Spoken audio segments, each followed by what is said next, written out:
think the first strategy would be very excited about AI. Look for the right AI tools that best serve your businesses.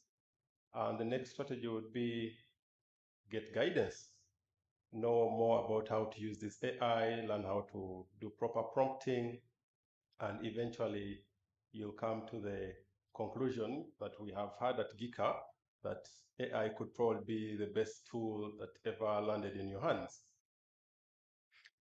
Thank you. And you know that complements the discussion that we can't be operating with fear when engaging with innovation. It stifles creativity. It stifles the ability to push and reach further. Joel, are you able to share with us some of the experiences or some of the things that you've done already doing in the AI space that you can be able to share with businesses? Or entities or individuals in the public that would actually enable them incorporate in their work. Okay, thank you, Timothy. Uh, so some of the work that we have done, actually, Sunbird is an open source organization. We have published most of actually our work on Hugging Face. I think most people in the developer space are familiar with it, and also on GitHub. We know actually because we are able to track usage statistics for our language datasets. So people have been able to use this to incorporate in their tools, farming advisory systems.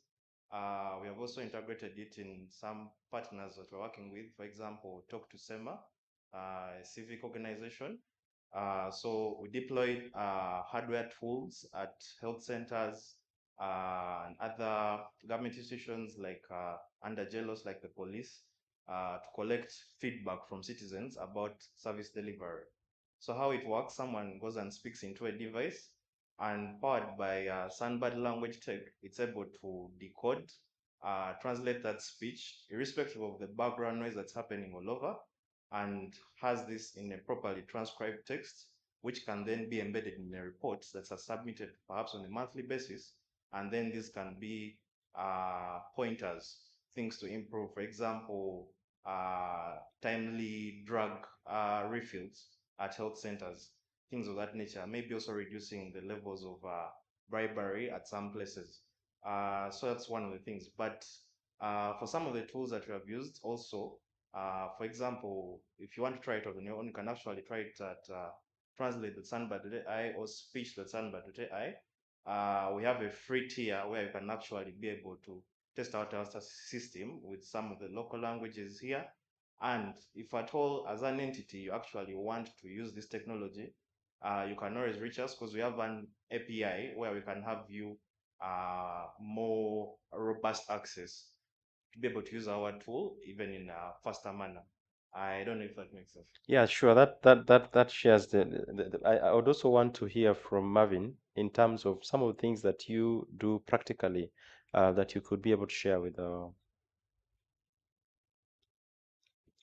Thank you, Timothy. And yes, some of the things we do practically is we get the data set from clients, analyze the data set, and then try to look for a point of intersection, especially for clients, then draw insights from that data set. And then on the other side, we have a marketing team waiting to generate all these strategies they can use to reach out to these people.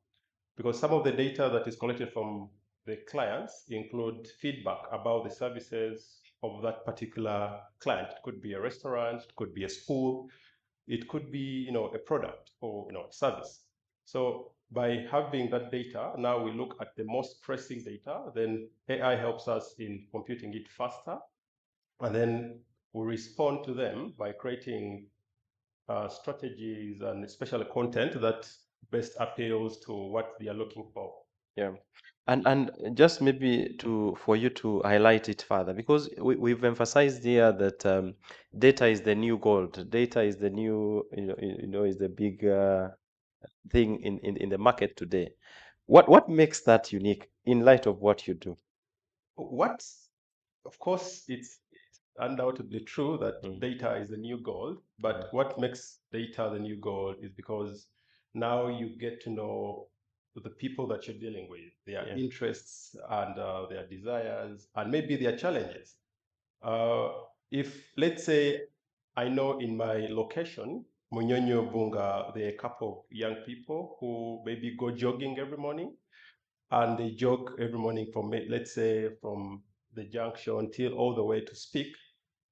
So I, as a business person, I could think of what business can I put in between there to make sure that when they're jogging, they can easily look at the business. I could maybe put up a water dispenser and say each cup is 500 shillings. That is just for stats. Yeah. So with data, you get to know your target market, your target clientele. And the reason why it is the new gold is because many agencies and many governments, they're trying to find the right way to interact with other governments.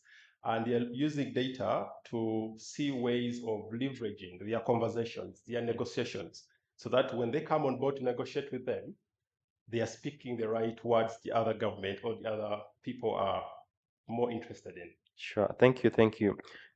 Joel, what are some of the challenges that in the course of your execution of work you've been able to interface with, and how have you been able to go about them? Yeah, so uh, in the domain of building AI tools, I think the hardest part and the first part you have to deal with is actually getting a data set that is suitable for your particular environment or for the target market that you're actually building for. For example, if I tell you the story of how some of these data sets are collected, it's really a tedious journey. It takes time, sometimes even over years. You have to get experts. Perhaps in Uganda, you might think there are very many, but actually there are very few. Then you look for some languages are kind of on the verge of extinction. For example, so I'm sure most of us don't know the language so, but it actually exists, and there are dictionaries about it. And some of those languages are absorbed because as people keep on moving to different areas, they adapt languages which are easier to speak with. We know the main regional languages, so getting these data sets is quite hard. You have to get a bunch of books, a bunch of experts, speakers in these languages. There are people who can speak, there are people who can write. They are always different, but they are very limited. Same with in the domain of environmental sensing, being able to capture data that is resonant, getting particular locations which can be indicative of like the landscape of the places where you're trying to do, for example, noise classification for to categorize that maybe this is the main contributing source of noise pollution in this particular area. So you have to be able to decode sound, maybe the sensor listens and it's able to classify that and tells you this is the predominant source of what, this source of what pollution in this particular area, and maybe it can be addressed. So by the time maybe NEMA approaches people, it actually has confirmation that your decibels are this during the day, during the night, over the month. So the data set takes time, but once you have that actually, then it makes it easier to build a tool which is applicable. Also, we are aware that there are some tools that perhaps were already existing, but the mode of training or the data that they used perhaps was scraped from the internet. But it's much more richer when you actually get data that's context aware, like I've endeavored to emphasize that, of the setting which you're building for. Yeah, so that would be my key pointers about the challenges you expect when you're actually trying to build tools for the community that you're targeting. Thank you, Joel. Would it be the same challenges that you've been able to interface, and maybe the same approach in how you've gone about them? So, in light of the challenges that Joel has been able to share, the challenges that you faced unique, or are they almost similar, and how have you gone about them? Um, yeah, we've faced a couple of challenges, especially when using AI. Maybe not quite similar like Joel, but this is the most obvious challenge I've met with clients. Not everybody is open to this artificial intelligent conversation. Yeah.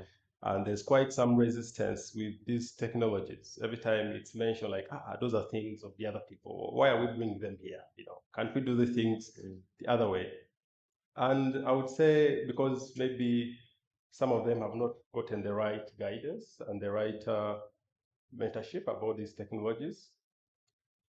The other challenge would be in my line of work would be when AI generates content for you, it lacks the soul and the spirit of humanity. So we kind of go through a long way to maybe cut on the wording and humanize the text afresh.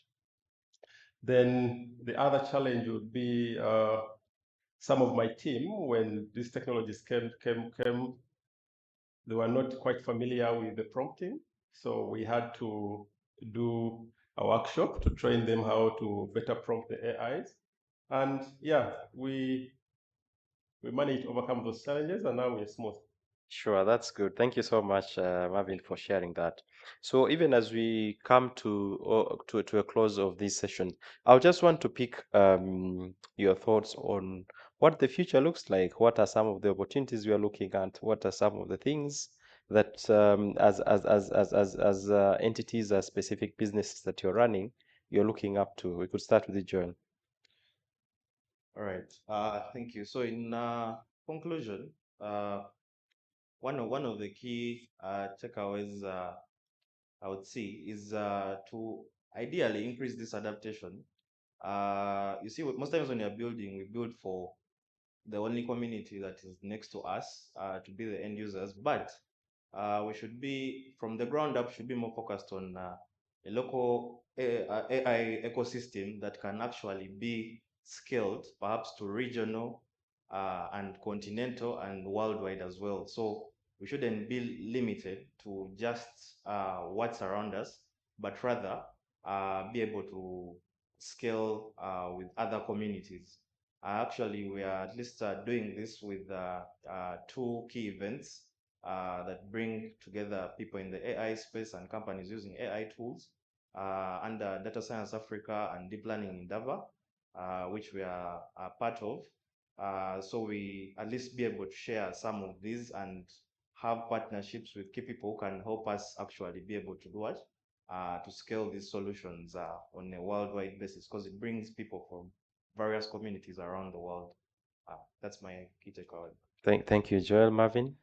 I think my takeaway would be to look at the young generation and the opportunities that AI comes with, the number of jobs it's going to create, especially in different fields. Now, many organizations are coming up with job titles for these AI jobs.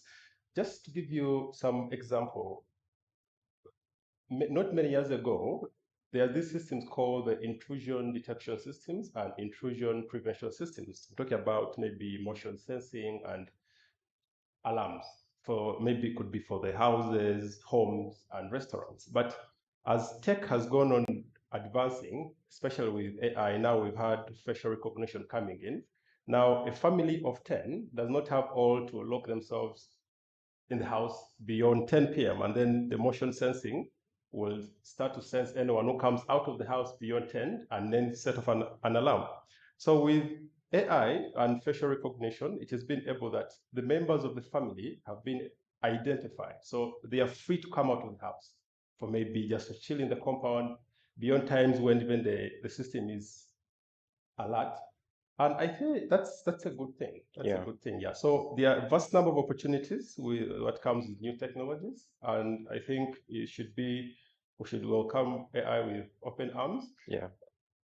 A bit skeptical because of our data sets in Africa. Yeah, that's for me. Thank you so much, Marvin. I don't know if we still have time. No time. Really, then is to take an opportunity to thank my panelists, Marvin and Joel, for the job well done, and for you, the good listeners. Thank you so much. Please join me to clap for the panelists. Thank you. Thank you. Joel, Marvin, and Timothy, Sure. thank you so much All for right. sharing your experience with us. I'll request just for a photo, Yes, so that we also sign out in the same manner. correct. Allow me invite our keynote speaker to join this photograph, and Edgar, if you will.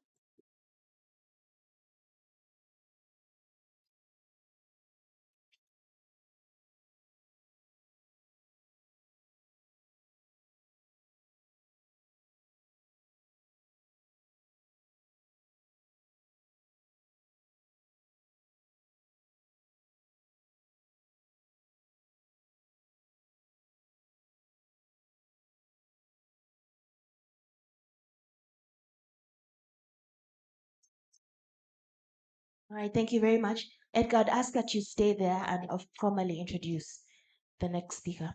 Thank you.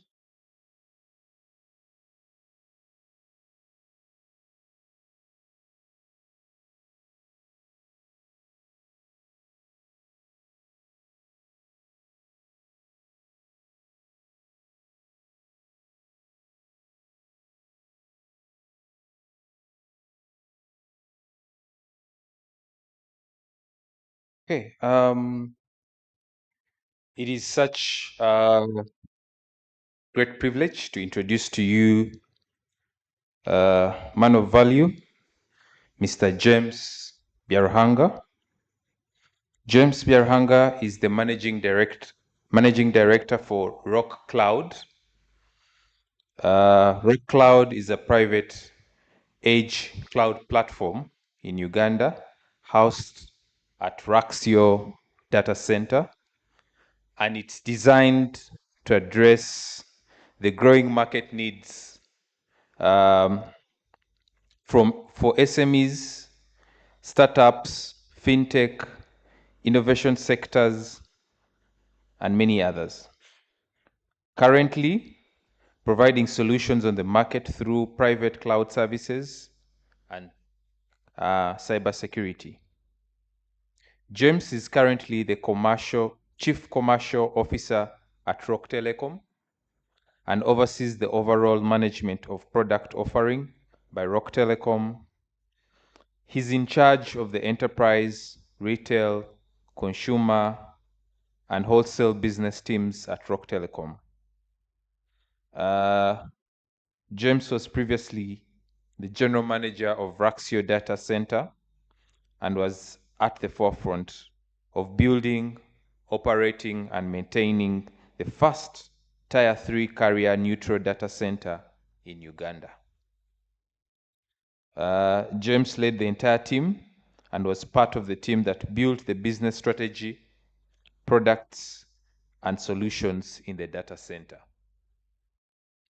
With over 24 years of experience in ISP, cloud, data center, and telco as network and systems administrator, as well as service and infrastructure support, sales, marketing, product development, executive management, James has been very active in Africa telecom sector with a passion to build the African internet ecosystem step by step. James has previously worked in Africa Online Uganda and Ghana, MTN Uganda and MTN Group, Rock Telecom in Zambia and DRC in different capacities. James has also held several consulting roles in Africa from different companies, including CCOM and BCS.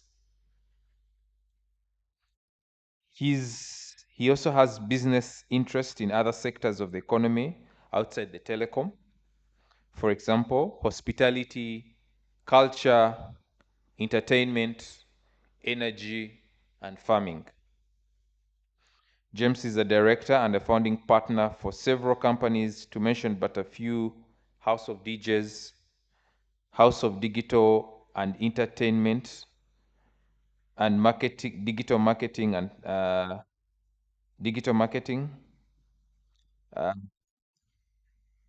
Shisa Nyama Village, Happy Pigs Farm, Bachiga Nation, ChargeCore Technologies, Tasha Delhi and Culture Club, to mention but a few.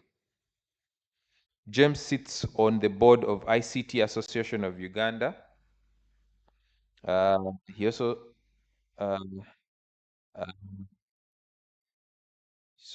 James sits on the ICT Association of Uganda, ISP Association of Uganda, XCOM of Black Pirates Rugby Club as vice chairman, closely involved in Grace Villa family, which is a home for girls in Kabale. James has a passion for tourism and large-scale farming, value addition, and is also working towards Twilight career in these sectors in the next years. With that, allow me to invite our keynote speaker for this morning, Mr. James Biaruhanga. Let's put our hands for James.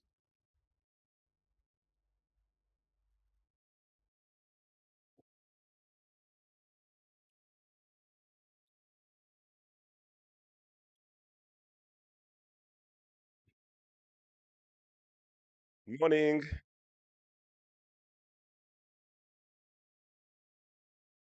Good morning. Okay, there we are. Hi. That was a very interesting introduction. I'm also looking for who this James guy is. I need to talk to my people so we can make it more refined. But I'm the James guy. Um,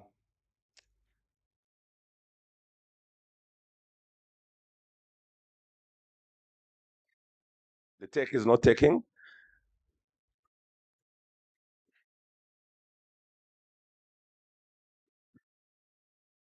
Yeah, so I think that was a little bit about who I am and what I do.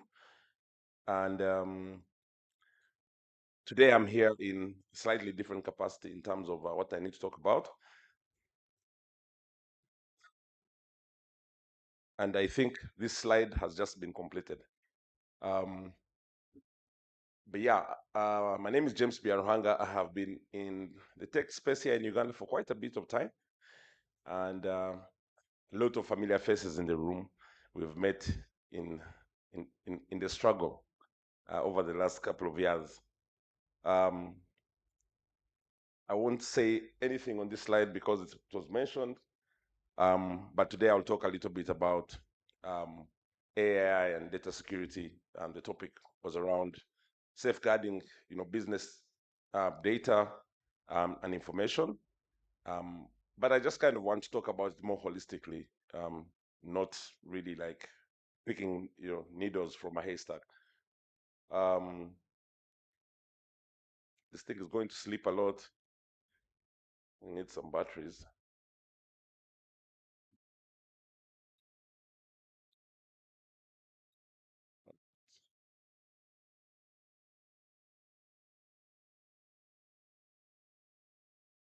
Okay, move around, but I think I'm kind of confined to this spot because of the microphone. So you'll bear with me if I'm moving on the spot. The whole conversation around AI is basically as as a result of this industrial revolution that we find ourselves in. Hi. Okay. Better. Thanks. Yeah. So it's as a result of this industrial revolution we find ourselves in. Everyone who remembers when we were in high school, we started the agricultural revolution, the industrial revolution, and all sorts of things that have happened in the past to bring us to where we are. After the first, second, third industrial revolution, we find ourselves in the fourth industrial revolution, which is basically all about tech. Now, the fourth industrial revolution, and the way I like to think about it, is built around automation of data and using that to really make very intelligent business decisions. as mentioned in my profile, I've worked with connectivity, I've worked with data centers, I've worked with cloud. Now I'm working with cybersecurity as part of my profile. Now, what we realize, the whole 4Cs and stuff like that, is that it's all about the journey of data and the new connected world. The way I always try to simplify this topic around the fourth industrial revolution is built from the Internet of Things, which is all the connected devices on your tables, in your pockets, in your cars, on your wristbands, everywhere. Everything we're doing is connected right now. And all that data that's generated by the Internet of Things, or IoT, is what is the foundation of the big data analytics that's stored within the cloud infrastructure and protected with the cybersecurity, but automated using AI. The machine learning that you can utilize to cut through this data in the big data analytics is what powers AI to be able to automate and implement. And in my view, that is, in summary, what the fourth industrial revolution is all about. It's IoT, it's cloud, it's data centers, cybersecurity, it's machine learning, it's AI, and that's the whole story, right? Without AI, it's difficult to implement things like VR, or virtual reality, or AR, which is augmented reality. You can't automate when you don't actually have information in the back end to know how things are actually going to work. But by definition, I see my friend brought some of the AI students, so we shall go to the basics. By definition, AI is simply using computer systems to perform tasks that would otherwise or typically be done by humans or using human intelligence. Long story short. When I was preparing for this presentation, I saw a quote that I thought was interesting to share from Satya, the CEO of Microsoft. And he says that AI is going to be the key to understanding and solving many of the world's most complex problems. Tech is defined and designed to solve problems. But the CEO of Microsoft actually believes that over the years of tech, we finally are in an era where we have a solution that is actually going to solve the world's most complex problems, and AI is that. In March this year, I was in Barcelona for the Mobile World Congress, and I was looking at every single stall there was, and not a single stall was not showcasing AI. It doesn't matter if it's a phone manufacturer, or it's a computer manufacturer, or a car manufacturer. Every single person is looking at how to incorporate AI agents within the innovation. We know that every time we innovate and build all sorts of systems, it comes with a risk. It comes with some kind of vulnerability, because as you innovate, the other guys are also innovating. The biggest nightmare for every one of us who runs an enterprise, especially people who are, like, for example, in the financial services industry, Sam, I see you, the biggest problem is cybersecurity. You live in fear of what if. Utilities, finance services, just even simple enterprises, or actually public sector as well. So AI has come in several ways, but specifically in the area of cybersecurity, some of the things and the areas where we see AI becoming such an element is threat intelligence and detection. The biggest challenge you will always face in any type of security is being able to understand where your threat is coming from. And if you detect, then you must think about what kind of response can you put towards this incident. Now, AI helps in automating this kind of response, because you don't want to go through a situation where you're trying to manually respond to a threat, and if the threats become more and more and more, then it becomes a bit of a challenge. Now, as I mentioned, data that is collected from all this digital footprint that is happening right now, including workloads, needs some level of analysis, and predictive analysis, especially to support big data analytics and detecting anomalies within the patterns, is some of the area where AI has become very, very useful. because we need to protect and understand the vulnerabilities within the systems to be able to actually handle the threats that come with them. AI has also been very helpful in building significant encryption levels because anyone who works on applications or builds understands the amount of time it takes to build encryption. So you need some level of automation to be able to, heavily encrypt this stuff. And of course, the simple things around malware detection, because everything starts with what you'd say, the entry point. In the internet world, one of the biggest challenges we face is denial of service attacks. Interestingly, last night, when the white smoke came out, I don't know how many of you people are very interested in topics like the papacy. I am interested in that much as of a different faith. But yeah. Oh well, finally, you guys are up. You guys are up to the play. Last evening, when the white smoke came out, the amount of internet traffic in the world doubled. For those 45 minutes that were waiting for the window to open, everyone was online. Even those who are not online were being represented. Some people were opening 3-4 different devices to see what time. And all we wanted to see was, who is the new pope and where is he from? Events like that completely changed the playing field. However, if we knew what time that was going to happen before time, most likely it was the perfect time to commit a cyber attack, because no one's attention is on understanding patterns of traffic. There is another event that's happening that can show a different anomaly. Events like World Cup finals football change the patterns, and that is when most of the threats are actually at large. It's something to take care of and think about when you're running pattern analysis. But generally, the role of our AI is to help with decision making, help with data analysis, help with thinking proactively ahead of potentially the threats. But the AI element that comes in is basically, how can we automate and get all this stuff running very, very quickly? As I mentioned, enhanced threat analysis and detection, vulnerability management, and patch prioritization. Anyone who's worked in the back end of IT systems knows that on Tuesdays is when Microsoft releases their patches. It's called Patch Tuesday. Take time to notice that every single time you receive Windows updates on your laptop, it's on a Wednesday morning.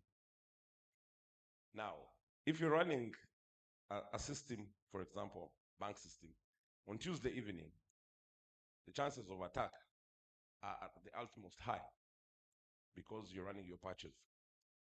So without understanding the patterns and knowing the calendars, you find that a lot of people get exposed to these vulnerabilities. So what you do is utilize something like AI to automate the other side of things, so that on Tuesday, you're not spending the whole night looking through your firewalls and making sure you're protected, because the AI can help you with encryption, can help with automating the workloads, can help you with making sure that the vulnerabilities are patched during this time.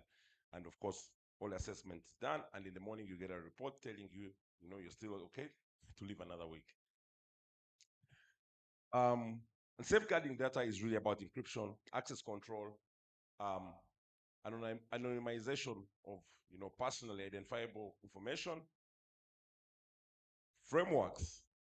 The biggest challenge we face in this side of the world is that we don't like following structure. We don't like following policy, process, or documentation. Surprisingly, that's where the magic is. Building the right frameworks, ethical guidelines, user consent, what we call the ABCs. All this is built around that, and you cannot build an AI policy or an AI application that does not have the foundation, right? And of course, continuous monitoring to see what's happening.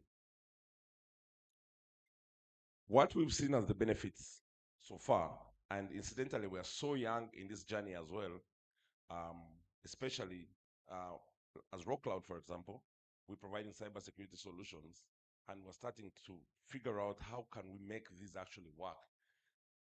Providing them in the cloud, trying to use some elements of AI in very, very early stages. But the benefits that we have been looking, first of all, to provide to our customers, also to provide to our own establishment, is to identify all the threats ASAP, and deliver on the promise of overall security, and handle lots and lots of data. There's a customer, for example, an organization that we recently onboarded for disaster recovery as a service, a very big organization, who's carrying about 150 terabytes of data, of public information. And the first conversations that we had were around, how are you going to be able to handle this amount of data in real time, securely, and actually make sure that you can produce a report that gives me some level of comfort that I've not been compromised. So one of the things that we've been trying to do is to build certificates within our cybersecurity platform to be able to actually report to the client and say that every day's workloads are completed and they're automatically sent back to the customer to give them the comfort that we haven't had any breaches and any sort of penetration that is unplanned and stuff like that. That requires continuous detection, continuous analysis of the data, and you won't believe how much of a headache that can be if you don't actually automate workloads through the data sets. So we're starting to bring in elements of AI using some GPUs. We're in early stages of a project for the same, but the idea for us is that, can we utilize this AI to make life a lot easier and consistent at the same time? Challenges we noticed were that anyone who's been trying to build either AI platforms or AI solutions or AI packages struggles with the right kind of hardware. The demands on the infrastructure level that AI brings are so high, and we don't actually have the infrastructure in country. I was just having a chat with a friend a few minutes ago and talking about the challenges and where we see the AI limitations within the country, is that from an infrastructure perspective, we are not yet actually ready or designed to do this stuff. One, we don't have the GPUs in country. We depend on remote, and even when you can access resources remotely, you don't have the infra locally in terms of the right amount of connectivity to be able to connect to these resources. Now, when you think about the elements of data protection and how much of this you need to do in country and keep within the boundaries, then we need more infrastructure within the country. We are working on a project with the Ministry of Science and Technology, and we're going to deploy the first cloud GPUs in East Africa in the next 2 months. And the idea is to catalyze the AI industry, especially innovators, creatives, startups, to be able to access GPU capacity within Uganda, and then they can build all these applications and handle things. Why the cloud helps, or where it comes into help, is that you get access to shared infrastructure. The shared infrastructure is what gives us, for example, infrastructure as a service as for cloud computing. And then over and above the infrastructure as a service, then you can get either software as a service, or build your own applications, or access what we're calling AI as a service or GPU as a service. The idea is that there is no reason why everyone should try and build their own infrastructure when there's cloud infrastructure that can actually provide the baseline for you to get GPU as a service, and you can build the application on that. So that is what we're calling cloud AI or AI cloud, whichever way you want to look at it. The advantage is that you get the cost savings in, you increase your productivity, build the automation, which is really the whole purpose of the AI, and the analytics that you need, so that you can get a better software as a service solution. What does the future look like for AI in Africa? One of the sponsors or partners for this conference I see is NITAU. and UCC. In the last 3 years, we've seen almost every government in Africa running a digital acceleration program in partnership with the World Bank. I believe it's a grant and debt kind of relationship. But the key buzzword in every single government is digital transformation. How many of you have attended several of these conferences around digital transformation? Now, the race is on. Public, private sector, digital transformation, digital integration. In the last panel, you even had that was mentioned in the fireside chat. So first of all, I believe that it will be a driver for transformation in the public and private sector. Whether you want it or not, you need to start thinking very wisely about how you bring AI into your picture. Three segments that are becoming more and more and more tech hungry is health, because of the e-health requirements. It's education. And again, there's another initiative, the Scale Up Project, which is Ministry of Energy has an element in education that is looking at digital transformation as a key driver, and it's agriculture. Some of us who are small-time farmers are starting to realize the need for IoT within agriculture and trying to automate as much as possible to make life a lot easier, and then you can catch up with the rest of the world. Now, we think that in the near future, we're going to see a massive catalyst within the innovation sector that is driven by AI. If you take a time and walk around, for example, a place like Motive or Innovation Village, all the youngins that you meet, the one thing that they will always mention in whatever they're developing is that they want to improve with AI. So we believe it's going to be a big catalyst that is going to drive the innovation and startup space. And I think Africa is the largest contributor to the startup industry in the world right now, obviously because also we are the youngest people, but generally the future for Africa is really the youth, and the youth are startups and innovation. I know there is a fear around the labor market, and we honestly know that AI will disrupt the labor market a little bit, but there is a quote there from the former CEO of IBM who says AI will not replace humans, but those who use AI will replace those who don't. So the idea of fearing, or is it fear mongering, as I saw in the that there will be loss of work, this is true. Some people will be replaced, but they will be replaced by those who are actually using the AI. And just to provoke your thoughts, I believe this region of ours that is usually unstable, I think there's an element of AI that's probably not going to be great for us, especially when the bullets are being exchanged.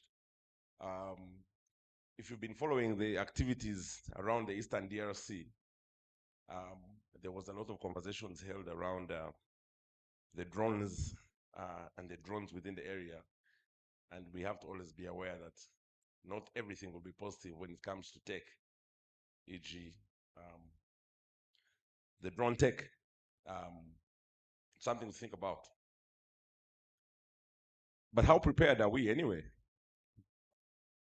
Sorry, this is small, but the slides are available anyway if you need them.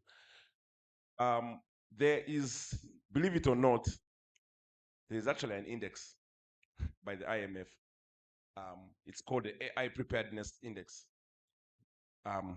There's a link there. If you go to IMF website, you'll see it, and you'll see where your country is ranked and how prepared you are.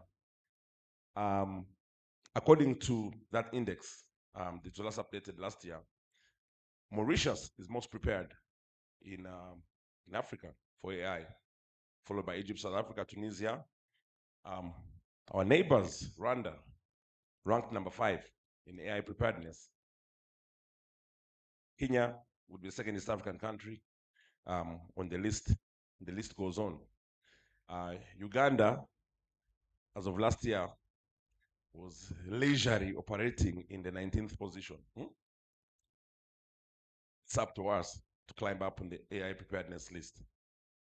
As I've mentioned, what it takes, one, there's a need of a culture change. We have to start thinking and being accepting to the industrial revolution. Two, there's a need for skill set, learning, education, preparedness. Three, there's a need for infrastructure, which is basically GPU capacity, and of course, connectivity to drive everything. So, I had 30 minutes. Just want to skim on top of things. And this is what I think is going to happen in the space and in the industry. Thank you very much.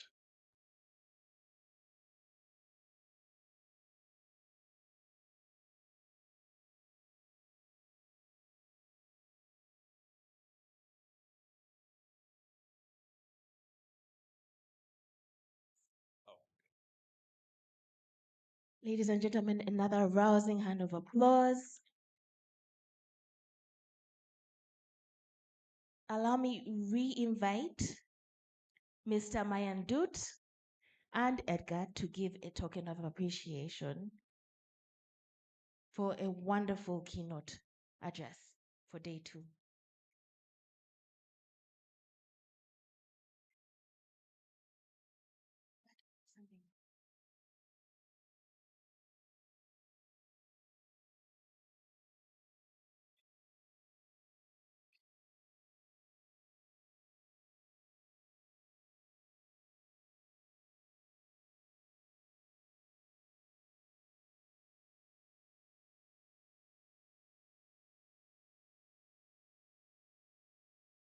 Good morning.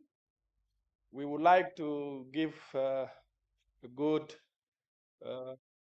appreciation to the presenter who already gave us a glimpse of what is the future of AI in this continent. So with this small token of appreciation, we thank him very much for the efforts.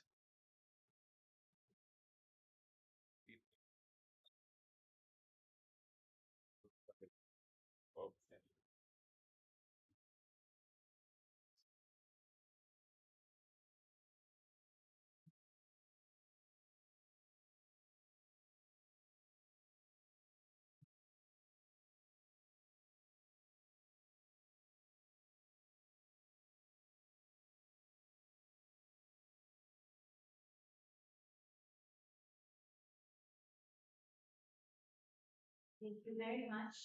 Now, you will have noticed that I never gave space for people to ask questions because I'm mindful of time. But is there any one question before he actually gets to his seat? Oh, there is. Okay. Before you leave.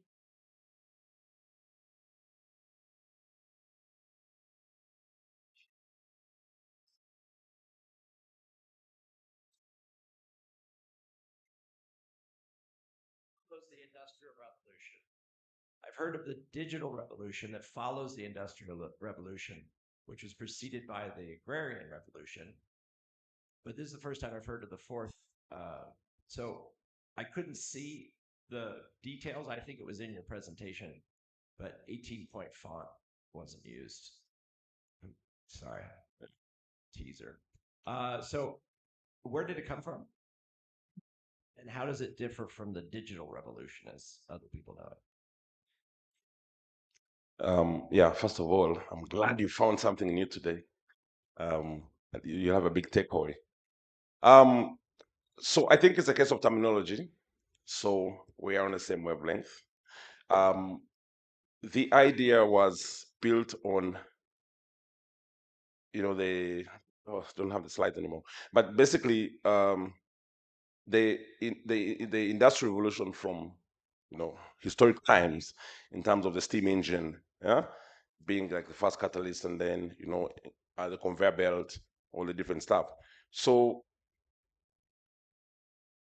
based on which side of the terminology you come from, I think what has in the industry 4.0, as they're calling it, has been ideally the internet revolution. if you want to call it that. So it's a digital revolution, it's an internet revolution. It's the fourth industrial revolution. Same, different languages, but same thing. Yeah. Sorry. All right, room for one last question.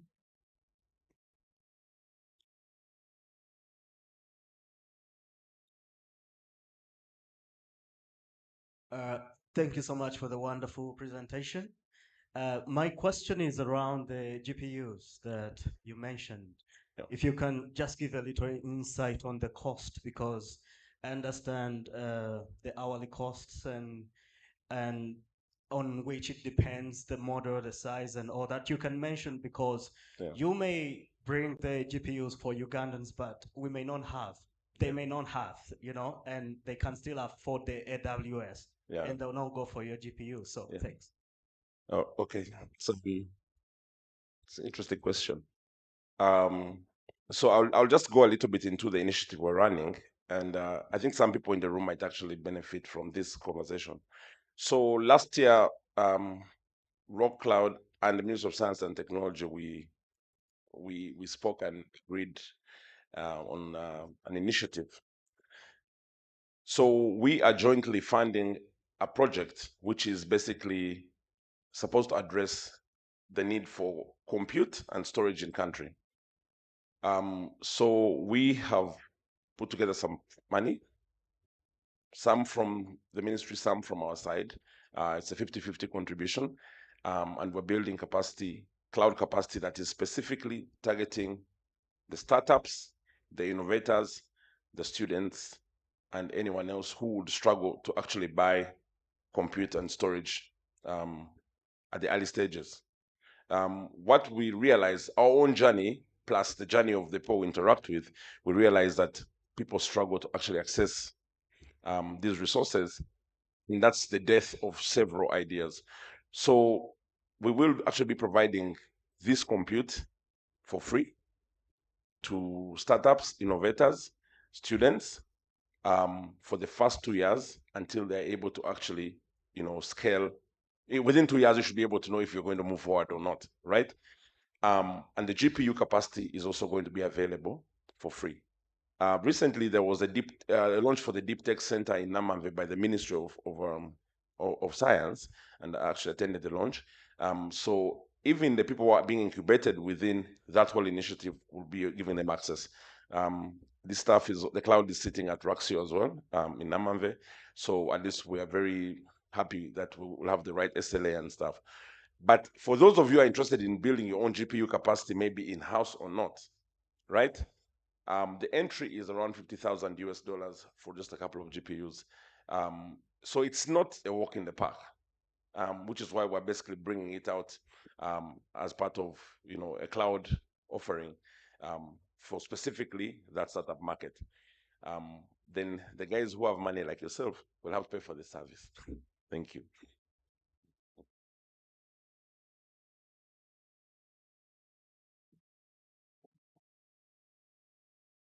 Once again, thank you very much, Mr. Biaruhanga. We have certainly benefited from this conversation, and thank you so much for giving us your time. Ladies and gentlemen, one last time, big round of applause. How are we doing? Are we okay? Are we okay? If I can't see it, I don't know it. Are we okay? Are we okay? Are you sure? People at the back, are we okay? Wonderful.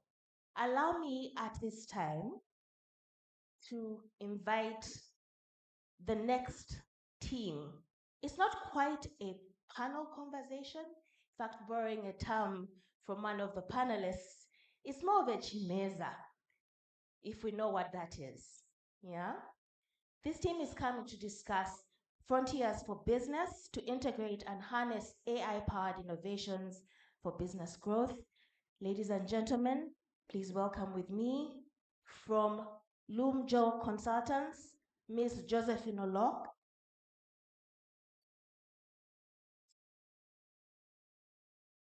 From Stanbic Bank, Mr. Sam Morgeza.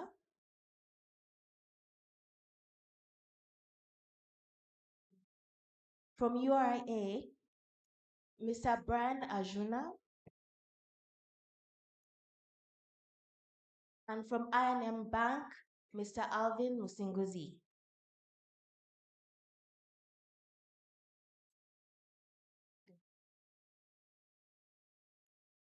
All of these people are panelists. For this engagement, there will be no moderator.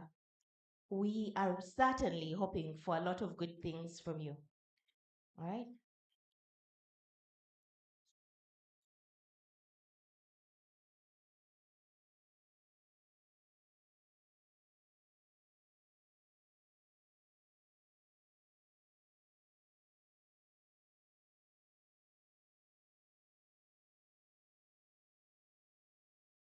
Okay, I guess we get started. Good morning, everyone. As Irina has introduced, my name is Josephine Olok. I'm really honored to be here to explore the frontiers of AI in business growth in Africa. So a little bit about me, my work over the years, whether it's in software development, working with financial institutions on the boards of financial institutions, or within the fintech community, have really given me a keen interest in how technology works, particularly how AI is shaping our business. So at Lumjo Consultants, we develop software for our clients, and that really is our IP. It is software. Now, AI has made it possible for everyone to code easily, yes? And so the barrier of entry into software development has really been lowered significantly. I got my degree over 30 years ago. I'm aging myself here. But I have a Bachelor of Science, a Master of Science in a Bachelor of Science and a Master of Science in Computer Science and Technology, and Engineering. And in our team, we also have very experienced software developers who have computer science degrees. But we're now competing at the same level as those who do not have those qualifications and that experience. So as a company, we have to remain competitive, and we have to explore how AI can help us address our pain points. And what are those pain points? How do we code better and more efficiently? How do we document? And of course, as a business, how do we ensure that our security is taken care of? So if AI can help us to address those pain points, we believe that we can free up our team to be much more innovative, and then also help our clients in adopting AI.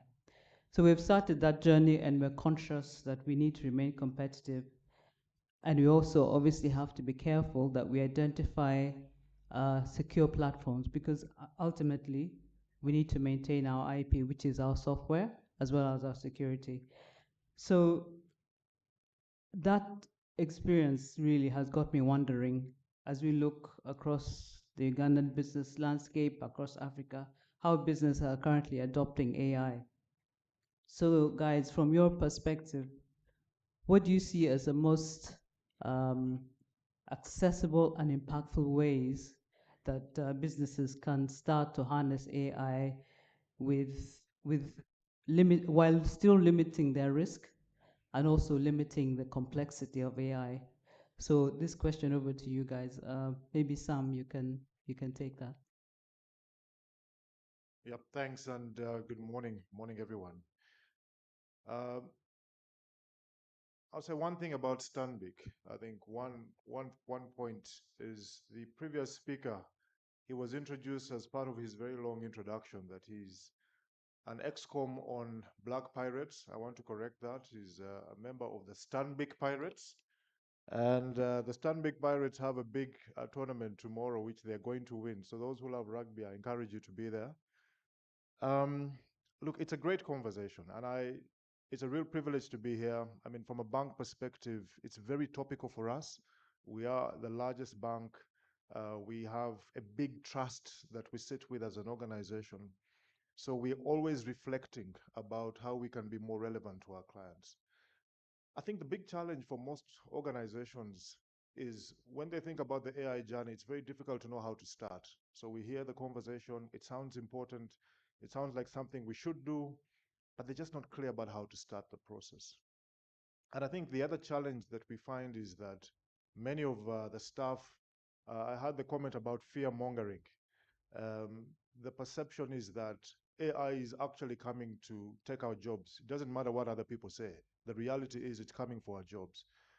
So that creates a lot of distrust in the system. And I think part of the other challenge is that where the conversation starts sometimes is not very clear. So in thinking about it from our perspective, it's really to start with the business strategy. It's always important to ask, what is our business strategy? What are we trying to solve for? What do we see as our strategic priorities in the context of this market? I like what was shared earlier. If you look at the Ugandan context, three things are important: health, education, and agriculture. So it's to think about that from a business. What's your priority from that context?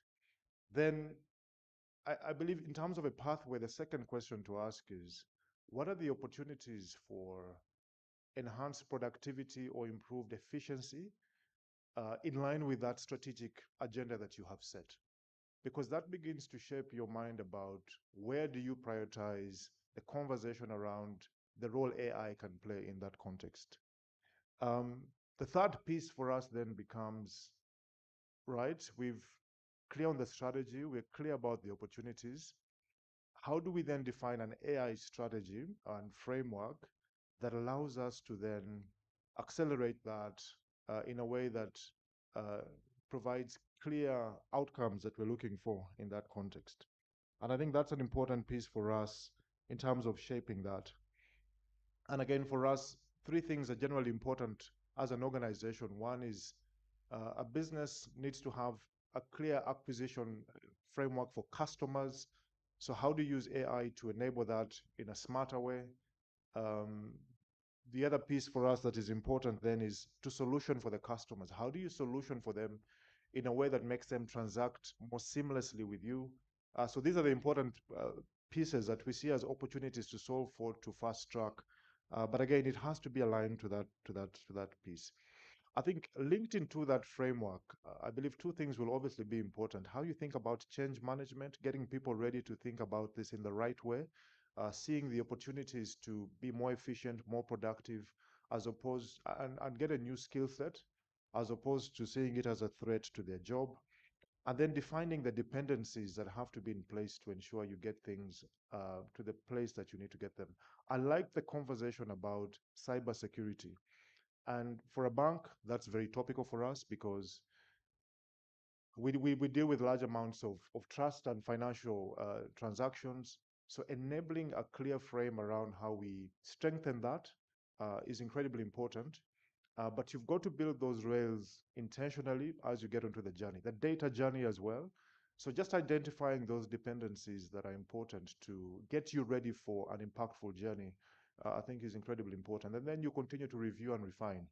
And that's what I tend to see when we think about these pathways and how we make it clearer for people.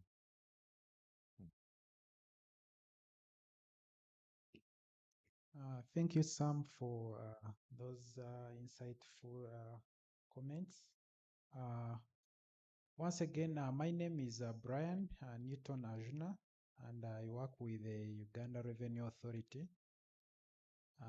Now, unfortunately, as the Revenue Authority, normally the service we sell is not a service that is very popular with everyone in the room. And as the Revenue Authority, we see AI and the whole fourth industrial revolution as an opportunity to change the way we have always run tax administration and in the whole concept, the way we've always run government services. Now, speaking on from what my co-panelists have shared, as the Revenue Authority, we appreciate and understand that, first of all, tax compliance should not be seen as a burden, but actually we are supposed to work with private sector, we are supposed to work with other government partners to not only be just passive consumers of these innovations, because that's what we've always been in the past. I remember a few years back when mobile money was being conceived and adopted. As government, I think we just looked on. Then along the way, we realized that actually the people we are supposed to interact with are taking a different direction. When you think about it, traditionally tax collection had always been done through banks, just as an example. And then you realize that you have a section of the public that is a big section actually that is taking a different path.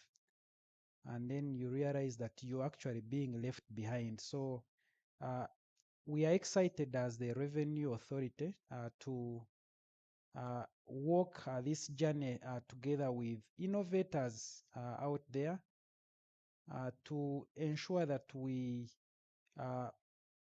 tackle all the different sectors. We have a tagline of ensuring everyone is inclusive. We don't want to leave anyone behind, including the informal sector, including the formal sector. We want to work with everyone on this journey. Now, from my perspective, I have a question that I need to tackle on, and I think this is going to again be open to all of us. We have a question on what kind of businesses should ideal candidates to be early adopters of AI. Now, this question is a little bit biased because AI is not for a particular group of people, it is for all of us. It is no longer a buzzword because when it first came about, it was just a buzzword that was just being used, for lack of a better word, recklessly. But I think the previous speakers have done a good job to demystify it.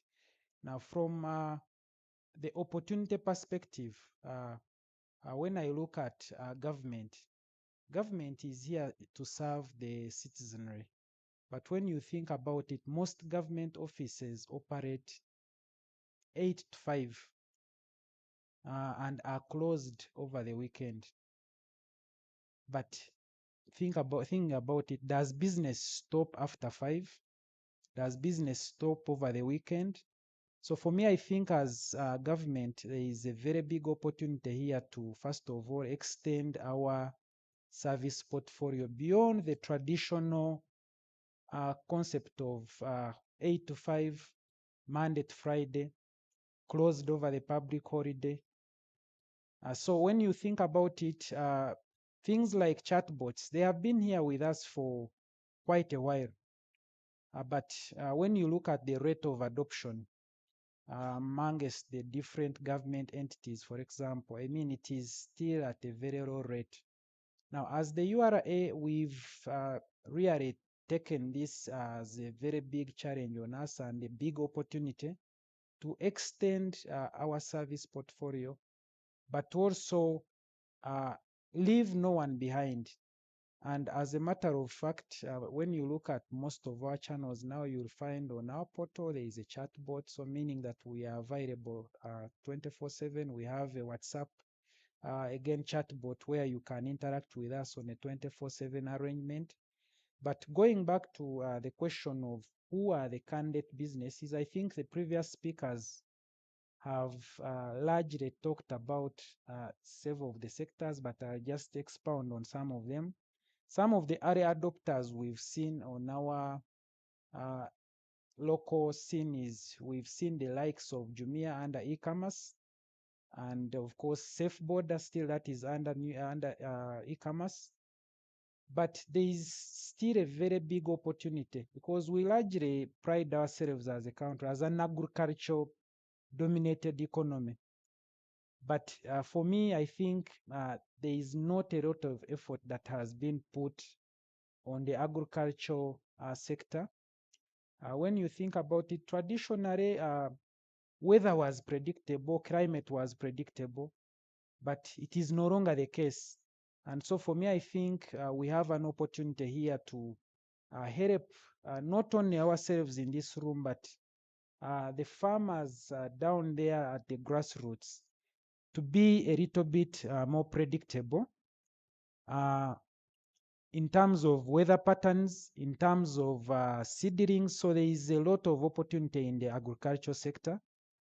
When you think about the fintech space, many innovators, many startups, I think because there is money involved, they have largely focused on the fintech innovation. So there are so many payment channels out there that are dominating that area, but there is still room for many more innovators to come up in that space. And maybe the other area that is of significant importance is the area of I think I've talked about e-commerce, I've talked about agribusiness, but also the logistics area, logistics and transport area.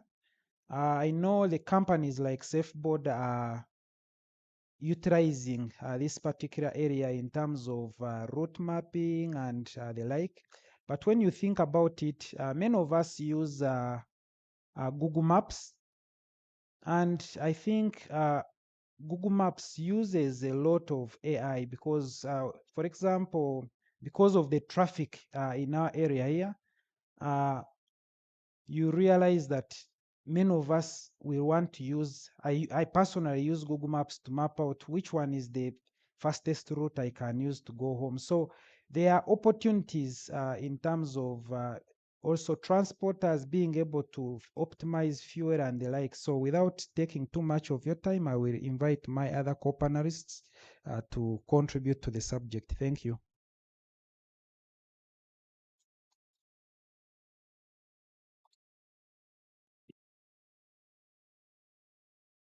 Good morning, good morning to you all. My name is Alvin Martin Musinguzi. I work with I&M Bank. It's an honor and privilege being here for this summit and being in front of you. I think the topic we're having today, the topic we're discussing is a very pertinent one. I think this is a step in the right direction. Having these kind of conversations, bringing together people from across different industries to sit down, to work together, to collaborate and see how we can use AI in various aspects. So just to build onto what the other panelists have been talking about, I think I want to start by posing a question, maybe even before we go into the opportunities, because like I mentioned, there have been some early adopters or some early usages of AI in various businesses, but from a Uganda perspective or from an African perspective, what more can we do to support innovators to to speed up adoption across different sectors?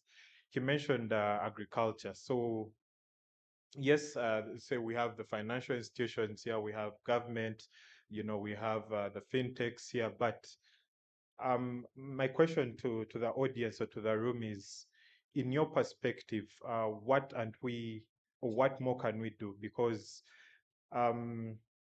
many a times we will just we'll have a conference like this, we'll discuss these things, but there are no actionable steps, next steps that we can, carry forward to support this agenda.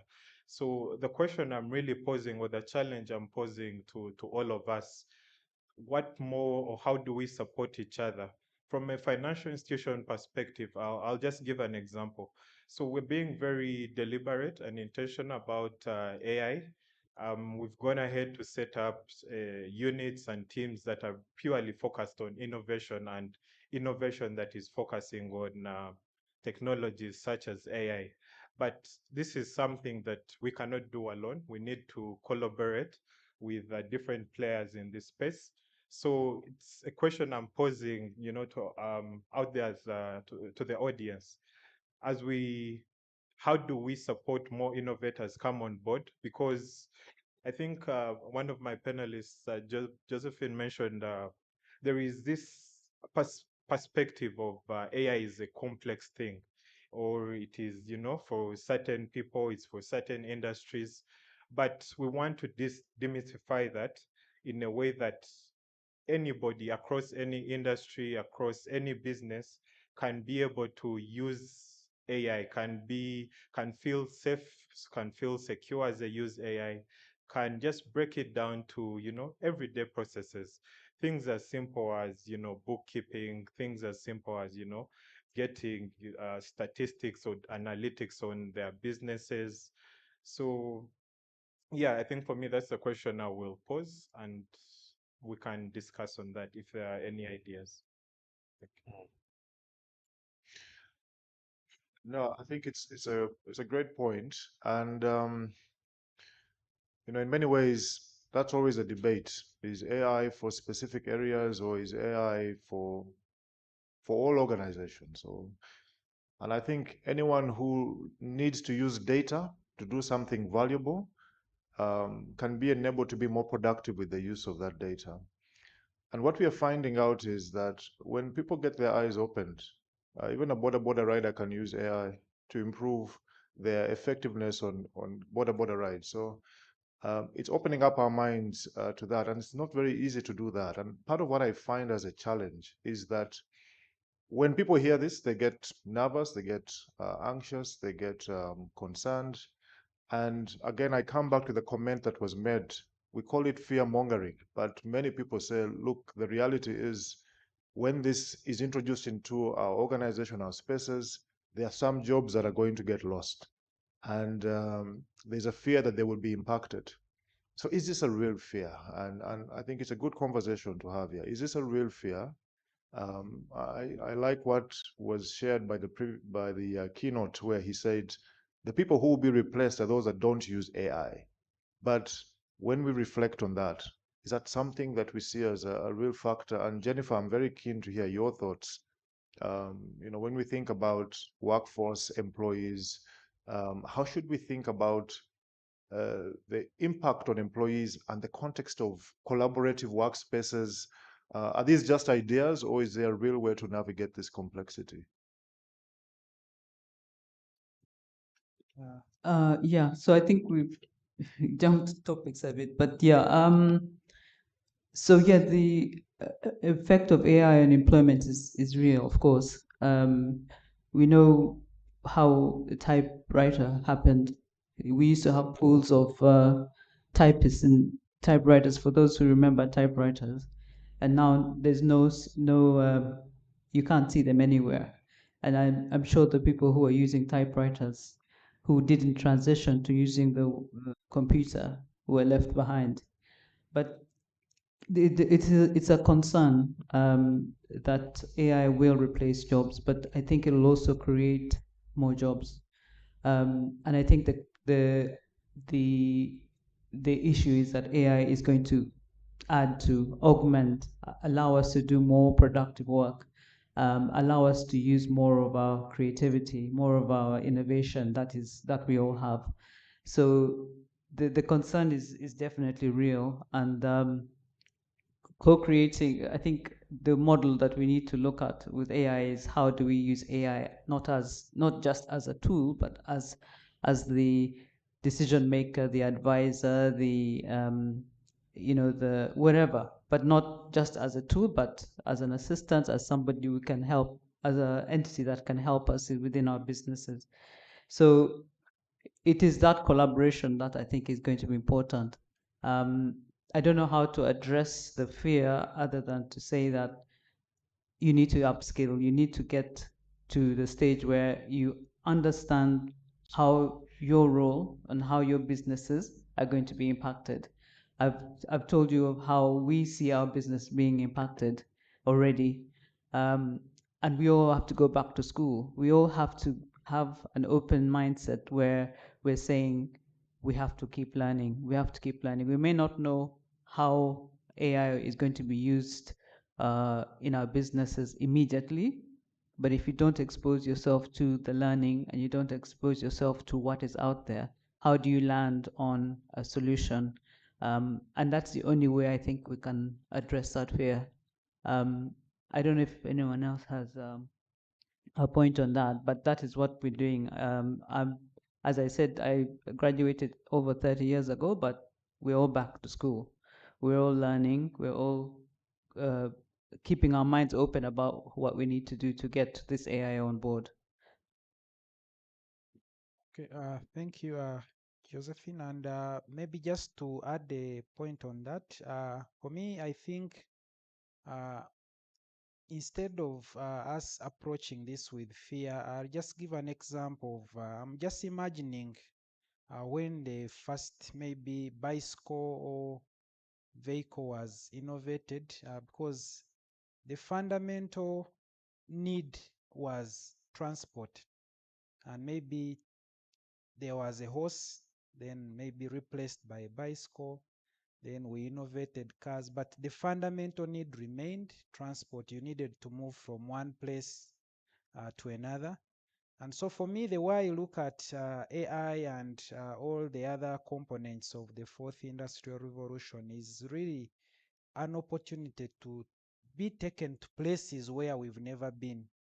And so in this case, it doesn't necessarily take away something. Okay, yes, in the short term, it might be seen as if it is taking away some opportunities, but it is actually creating for us opportunities in places we have never been. So I think as early adopters, as people who have information about this, we need to continuously sensitize and educate people to help them appreciate that this is not actually something that is coming to take away something, but actually it is creating beyond what we've been used to. And maybe I'll just come back to government, and it's important that as government we become part of the process, because like I earlier said, we've always been passive adopters when it comes to technology. But I think such forums create an opportunity to engage and draw the roadmap together with the citizenry. And I'm happy that NITAU and UCC, as well as other government agencies, are represented in this room. And I'll just give another example of similar to the way government provides roads so that people can drive their cars and go to places. The keynote speaker talked about how expensive the infrastructure on which these technologies run is, and it's important that as government we actually put efforts in subsidizing, creating or availing this infrastructure to the citizenry. It's similar to the way we create other infrastructure like roads and the like.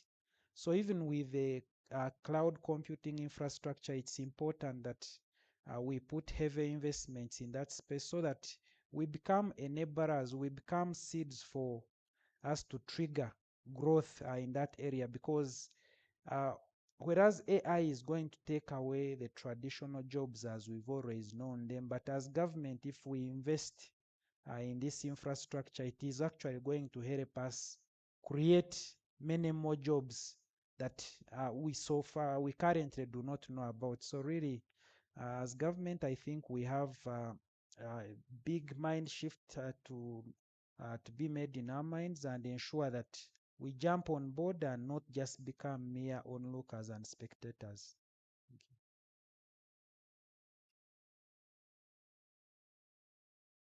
Yeah, and thanks for that. Maybe to build on to that,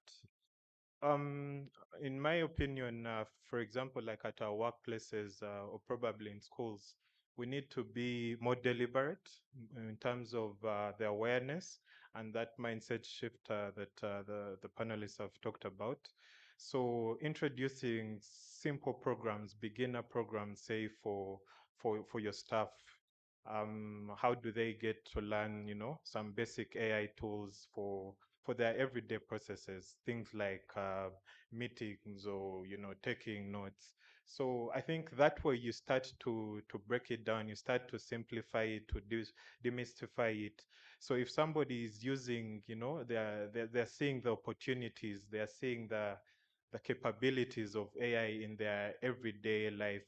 So imagine somebody previously they were taking notes on, a notebook, and now AI is doing all that and summarizing and giving them the highlights from that meeting. They start to believe it. So, we have this saying, seeing is believing. So if they are seeing how AI tools are helping them and impacting their everyday lives, then it starts to become an easier conversation.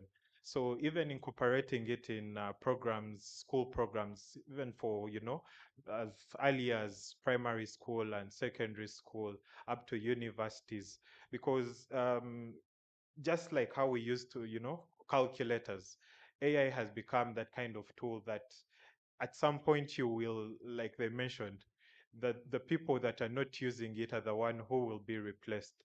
So we need to do that mindset shift where everybody can see AI as a tool to enhance their productivity, to make organizations more effective. So yeah. Yeah. No, it's something we all think about. How do we get the country more ready? How do we get our organizations more ready?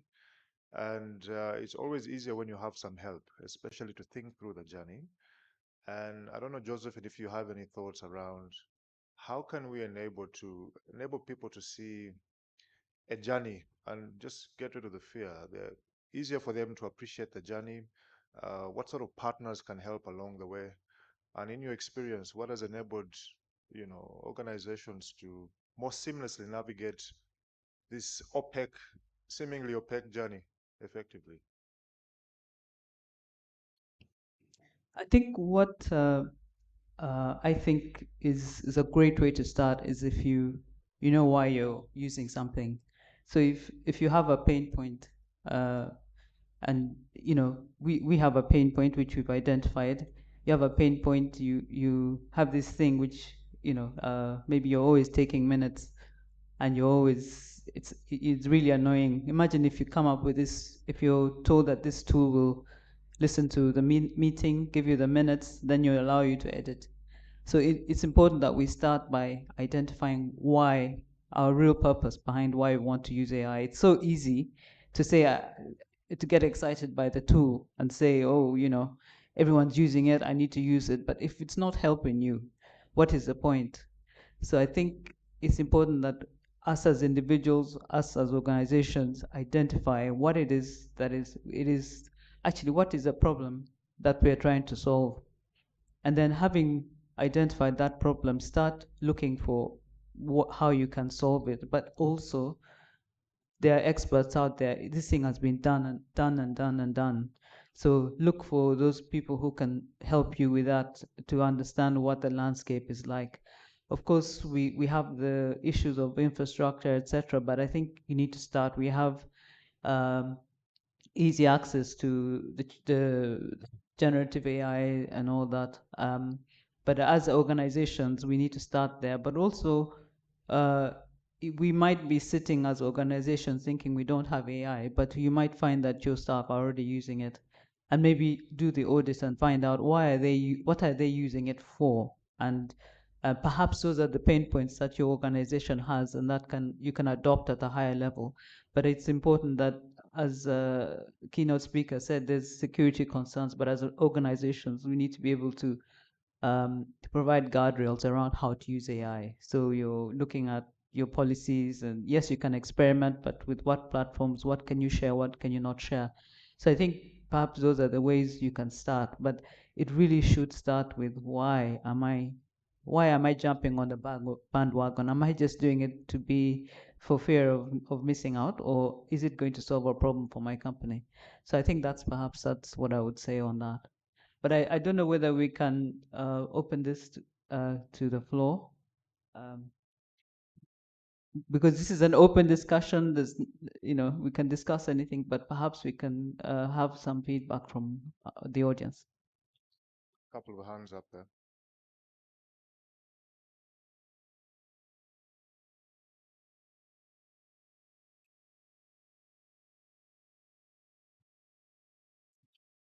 Thank you very much for this opportunity. My name is of Bruce Msmenta from Golden Post, an initiative under UCC. And I'm happy that our big people or our big fathers organizations are positive about AI. When I see a person from your area praising AI, I get surprised because I thought that you people are worried that your clients are going to become stubborn after appreciating and using AI, and also people from other banks. For me, the experience I think I had on AI, and I'm getting more, I'm learning more from yesterday. I'd started my young foundation from last year, and when I was trying to work on proposals, I didn't know anything. So I had a person that I was using somewhere on some small gate for some university. And this person was delaying my work. What can I do? So one time he was delaying my work, was doing fake work. When I take to partners, I think even URI took their one, Nevajigoba was like, what can I do? So not until one time I went and sat on his table. Then I was like, I was peeping in his computer to see how he was doing my work. Nga delaying and fake work. So then I saw something on his computer, something to do with Chat GPT. So I didn't know about AI. It was just last year. So I went home as a wise boy and who is inquisitive. So I went on my small iPhone here. I put it there. Then from nowhere, I got a proposal, a smart one. When I talked to URA, they appreciated my proposal. I think last year in February, we worked with you in some market. You gave me some money to do something in the community. I took to UPDF, they gave me some money just out of AI. So now this man who was doing my work ningamba bana toli mwavu mutwego gwe mwavu. So I'm happy when I see these big organizations coming up and they are positive. Banks, yeah, you also come. Now the question was, the gentleman asked that, how do we get citizens ready? Yeah, we want to be more than ready. When I hear many things being talked about, ndabanga biri too much, but we want to understand everything. We beg, with your capacities, please always have many of these engagements to train us. Because when you train me the more, Nimfuka kafuru in using AI to make a smart proposal. I'll get big funders. I grow even with my other businesses. I'll pay taxes and the country will smile always. Thank you. I think there was another hand. Sorry, do you want to go? Sorry. To the gentleman, I think you've already started your journey, isn't it? So good. ChatGPT, yeah. Thank you very much, the discussants. I'm called Engineer Henry Tiberondwa. I'm a civil stroke electrical engineer with now a bias in project management. Now, I've had AI in our place here taking direction of health, education, and agriculture. So I'm wondering, are there prospects in the area of infrastructure, like roads, building management, and all that, so that I know whether I'm following the right track? Thank you.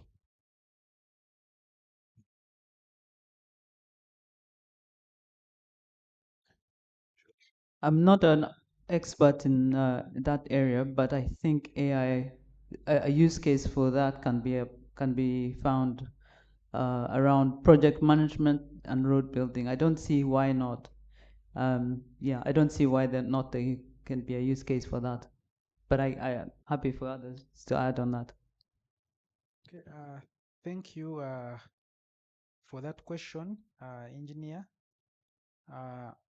I think we are headed in that direction, and as government, I don't know whether you've heard about the integrated smart integrated smart transport system. There is this project that is running under the Ministry of Works. It is being run in phases, but really the agenda is first of all to make our roads safe. So I'm sure you must have seen some public notice. Very soon you will not be seeing, say, these traffic officers. Okay, they'll be there on the road, maybe for just enforcement purposes, but in as far as issuance of, say, express penalties for violations on the roads, this is something that is already a use case that is going to be implemented in the near future. So at least in as far as the road sector is concerned, that is the nearest use case I can talk about. But of course, there is more being cooked in the pipeline. And as I've said, as government, we are committed to not being left behind. Thank you. Hi, I have a 37-part question. Let me start with, no, I'm teasing. I'm finding that there needs to be a critical mass understanding of AI by people involved in policy over AI, obviously. But for anyone entering into it, or to be a part of discussions or to learn, it seems people are talking a lot about AI that aren't using AI. And when you have the opportunity for collaboration, which is the best way to learn, I learn everything from a small AI working group where we help each other fix each other's problems. Because there's so many pieces of AI. There's not just one. If I was to teach a course on AI, it would only be LLMs and copy pasting code. So what's your thought of, or the panel, what's your thought on what that critical mass appreciation of AI needs to be? And is there another way to learn that isn't self-guided, like I learned? I think he said it, a clever boy. I'm a clever old man. I think it's a great question. And again, this is an open conversation in the room. And I think the great part for me in that question is that we all see this problem in parts to a large extent, right? So different people will have a different appreciation in their context. And how do we improve the context so that we can strengthen learning more collaboratively? And the point about shared spaces where we can do this. I think that's going to be a big accelerator. One, the realization that no matter how much we think we know, we don't know enough. I think that's always going to be important for any organization on the journey, any individual on the journey. The second pace is to identify people who are on the journey, and I think this is a great opportunity here. I think it starts from where you are. I think the collaborative spaces we can build with the URA, with people like Josephine, there's a lady here called Elizabeth, who I'll also invite to share into this issue. She's seated way at the back, and she manages a large team of people. And it would also be good to get, Elizabeth, your perspective about collaborative spaces where people can actually unpack this, build knowledge, and just strengthen our ability to contribute. So Elizabeth is just right at the back. If someone can pass her microphone, get her into the conversation as well. This is part of the collaborative space. The information and what we need to answer is all in this room. So let's share that knowledge. Thank you. Yeah, good morning. Thank you, Sam, for outing me. My name is Elizabeth Ntege, and I also sit as the chairperson of the ICT Association. Technically, James and Michael's boss. They keep calling me chair. Don't laugh.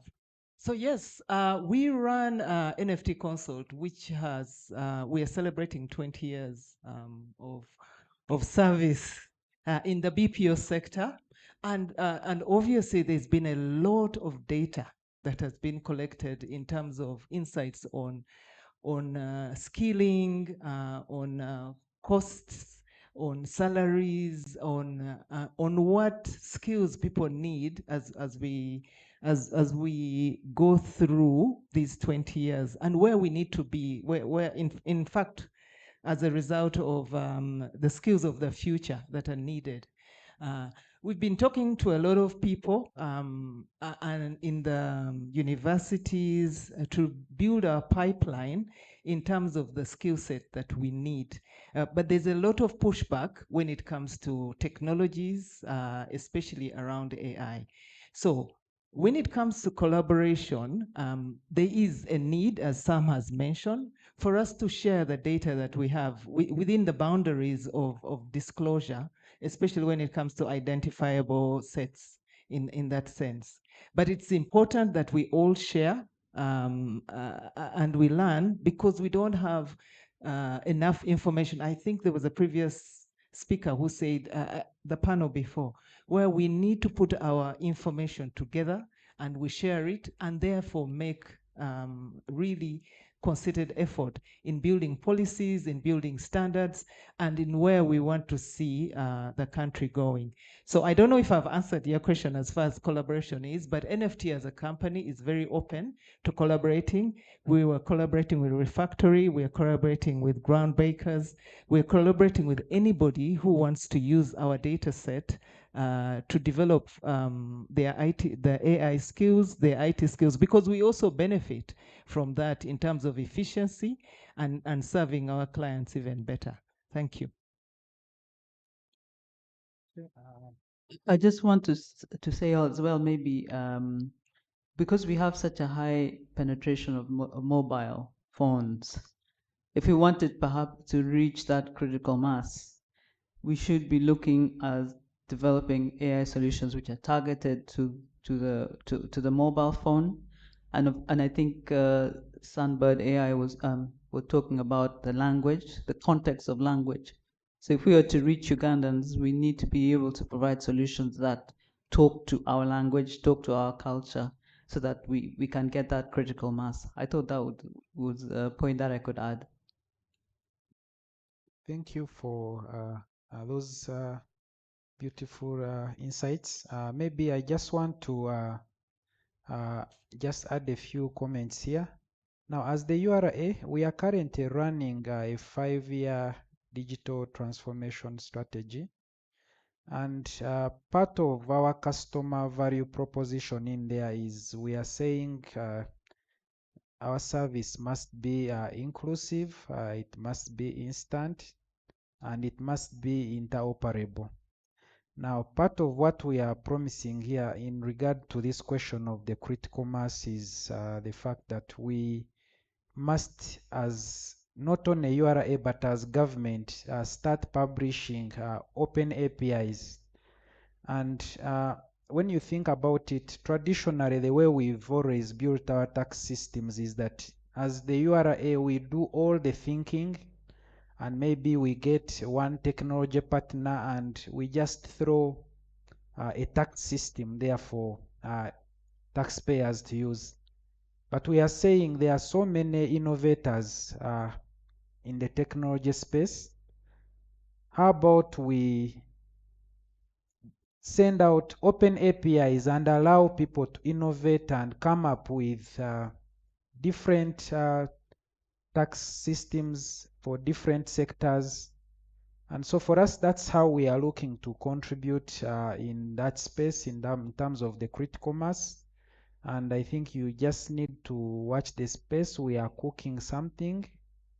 We are hoping to start publishing open APIs that will allow the innovators, the IT innovators out there to really become players, become actors in digitalizing and transforming tax administration. Thank you. You know, when the URA says they're cooking something, sometimes the taxpayers get a little nervous. But I think this is a good cooking something to hear from URA. So I think open AI spaces is quite exciting. Josephine? I think there was a hand up. There's still some questions. Um, Thank you very much. I want to first of all take the opportunity to thank the presenters for the good job well done. I want to start by making a comment. Mr. Samuel Geza talked about the data journey that the different organizations, the different players are making. And my question to him would be, we as the organizations, the big players, the banking sectors, we have done so much, but I feel like there is little that we've done for the small businesses. Yesterday at lunchtime, I had the privilege of sitting with one gentleman who owns a small business within Kampala, and I asked him for his insights, and he said, I've come to attend the summit because I want to see how I can be helped, how I can incorporate all these beautiful statements, all these beautiful initiatives around AI, into my business. But we are talking a lot about governance, a lot about creating processes, guidelines. It's like us as organizations, we are doing a lot to protect ourselves. To protect, I think James talked about the moments where banks and interfaces are in a big scare to be interacted with, but we are not going to say, and I'm happy URA is here. What are we doing about the fact that obtaining internet and data in this country is very expensive?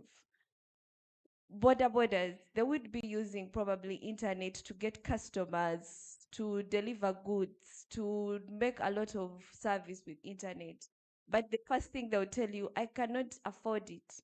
So what are we doing about making it accessible? Because right now in the world where we are going, it's no longer it's not only a need, it is going to be something that is in our day-to-day.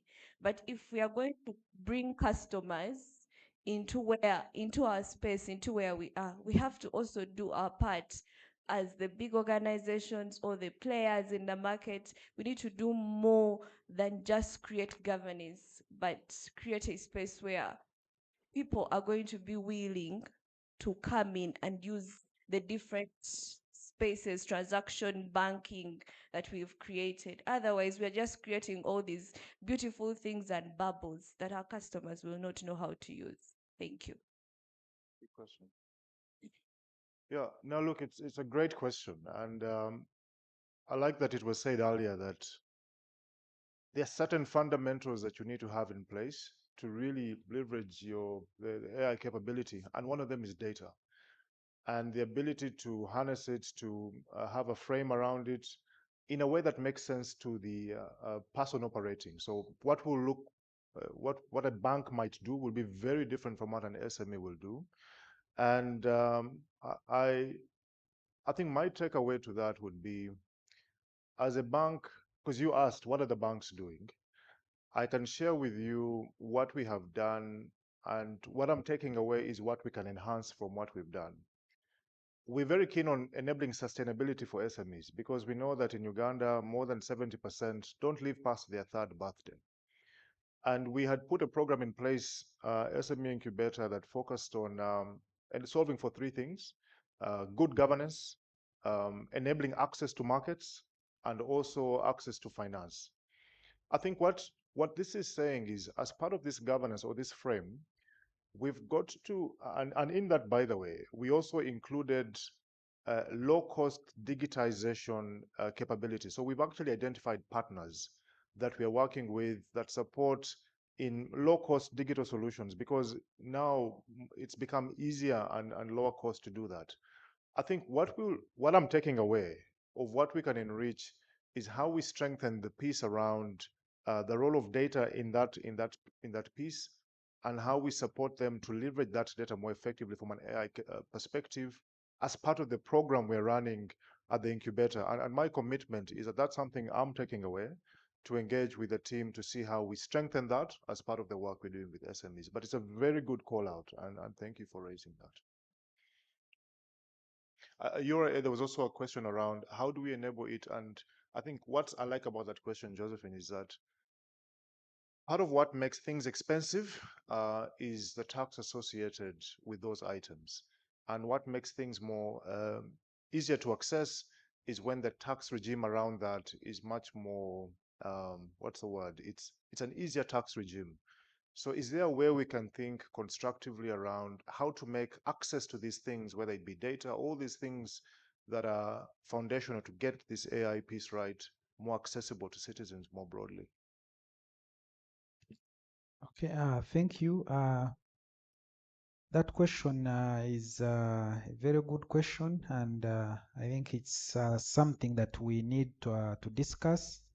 I'm happy that both NITAU and UCC are represented here because they are largely the regulators of that space. But what I can say is that I think as a government, it's important that we think about giving incentives in that space because like I started off earlier, it's important that we become co-creators of all these new opportunities we are talking about, because if we have this vibrant economy that is being born out of this whole co-creation of innovations around AI and the fourth industrial revolution, uh, I mean, as government, we stand to benefit because if you're having so many companies being born out of this, it means you're increasing your tax base and all that. But I think it's a discussion that we can not only have with you as URA, but with the partners like NITAU and UCC, because they largely regulate that internet space. So I don't know whether they are representatives from UCC here, NITAU. It's important. It's a very good question that we really need to discuss and see what action points can be taken. Thank you.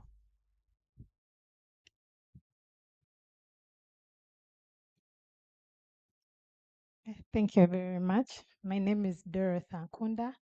I'm a data scientist with a computer science background. Thanks to all the speakers for the feedback and everyone that has contributed to this conversation. I thought I could add a little bit on a section that hasn't been highlighted on so much. And since everyone is talking about adopting AI, using AI in business, especially for people from a non-technical background, I believe that as we integrate AI into our businesses and organizations, especially here in Uganda, it's very important that we do so in a more responsible and ethical way. So this is where a part of responsible AI and ethical AI comes in, right? So I know everyone wants to, like, we're all being advised to jump onto this whole bandwagon of AI and training your data with these AI tools, but you need to also understand and look at the part where every data that you put in these AI systems or tools, you're using this data to train these tools. Some of this data is critical data or private, and also probably you want to kind of protect some of the critical information. So as you're building most of these AI tools or integrating them into your business, it's good to do it in a more ethical way with a deep awareness of our unique culture. So some of the AI tools could work in particular areas, but when you look at Uganda as a country, you need to put into consideration some of the cultural sensitivities when you're building these AI tools. So AI systems should not only be ethical and inclusive, but very, very sensitive, especially to the local language norms. So an AI tool or a system that is built for example, a business in Europe or somewhere else may kind of differ when it comes to its context here in Uganda. So we want to integrate AI responsibly and also making sure that it's fair and can be trusted and also has like a a positive impact to these communities. And then something else that I wanted to also add onto the different people that are planning to adopt or use these AI tools. If you're using an open source data set or data that has been provided by, for example, URA or any other organization, it's very important to give credit to the entity that is responsible for that data set, right? We were talking with my colleague here. Sandbird does large language model training and everything. They have all the data sets. So we have people that are using, for example, their data set, it's open source to train their model, to train their work in a local language. But then you're building this, you're integrating this AI tool without crediting or acknowledging where this data has come from or where the AI translated information is coming from. So as we adopt AI, I think it's very important to give credit to the open source tools, right? And then also plagiarism, as you plan to have. We're sorry to cut you short, and I appreciate the feedback you. you're giving us on the ethical use of AI, but Irina has been signaling the timeout for a very long time. So we're really out of time unless Irina is going to allow more questions. I would like to wrap. No, I'm sorry. So we've come to the end of the conversation, and we really appreciate all the input that you have given. I am particularly very privileged to have been part of this conversation. I'm not an expert in any way on AI, and we are all learning. And I think what's important to take away from here is that it's important to have a use case. Why are you taking on AI?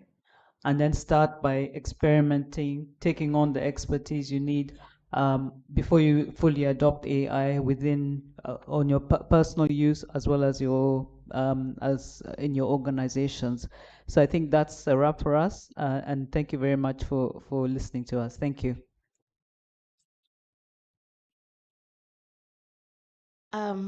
Thank you very much. For the very linear thinkers here, I just wanted to very quickly summarize some of the things that were discussed. We had a conversation around early adopters of AI and who would benefit from entering this journey early, the anxiety around AI, we're losing our jobs and so on and so forth, and what individuals can do. Get yourselves ready, get yourselves trained. No one is an expert yet. We've talked about how banks and government and certainly the taxman can partner with innovators and businesses to leverage AI or to build a journey into AI as it is. And of course, we then discussed where we should start as businesses and why we need to be intentional in our journey. I've done a very high-level summary for those who may have not seen that there was a lot of data to be distilled from an unstructured conversation. But to the panelists, you've been incredible. Thank you so much for sharing your insight and your thoughts around this journey. To the audience, because this was an open conversation, thank you for wanting to feed into this conversation with a lot of intentionality. There's still room to discuss. The only reason I was insisting that we stop now is because our tea is getting cold, and I want us to go refresh ourselves and return in time. Before that can happen, allow me to invite Edgar and Sereko to come and give us our tokens and to recognize our panelists for the work they've done. Please, once again, put your hands together very loudly for all of our panelists.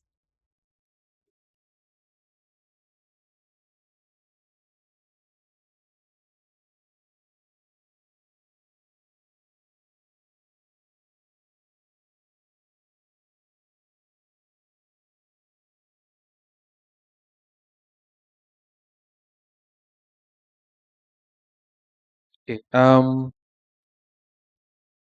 I can't thank you enough, the panel, for the great conversations that we've had and our takeaways that we've gotten from you.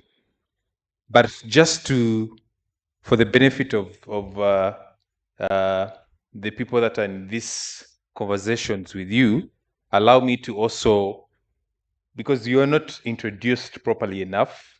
I know some made a proper introduction about the Stanbic Pirates, but people need to also know who Sam is. So before I give these tokens of appreciation, allow me introduce you. And I'll start with Mr. Sam Mogeza. He's the Executive Director for Stanbic Bank. Thank you, Sam.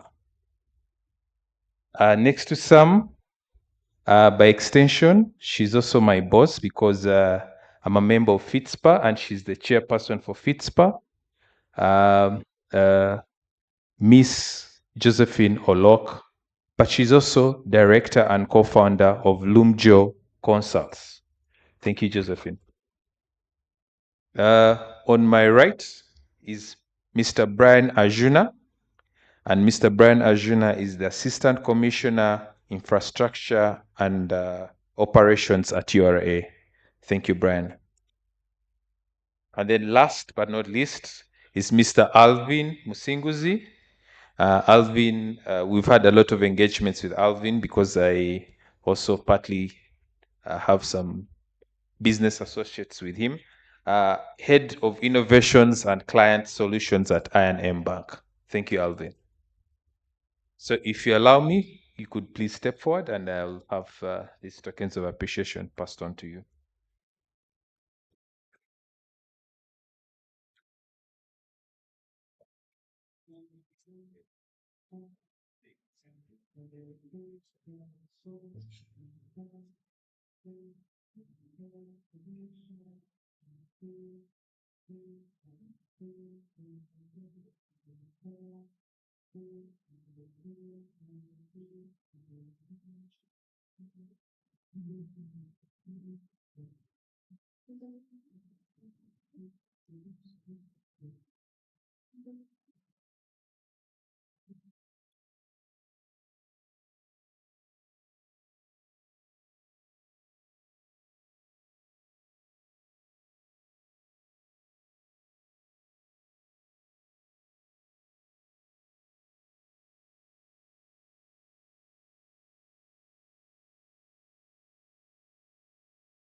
Thank you all very much.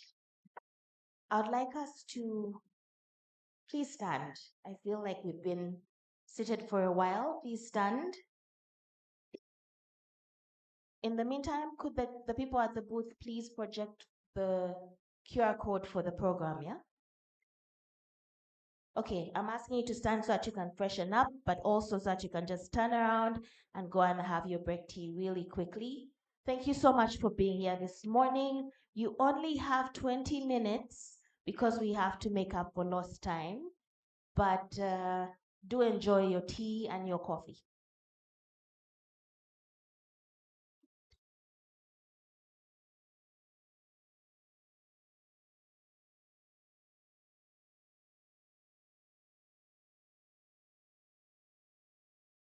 Could we please have the QR code for the program?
Like,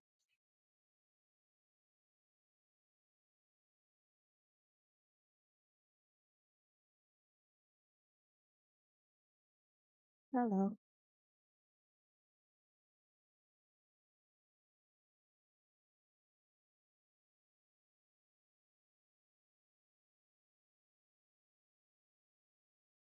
Hello.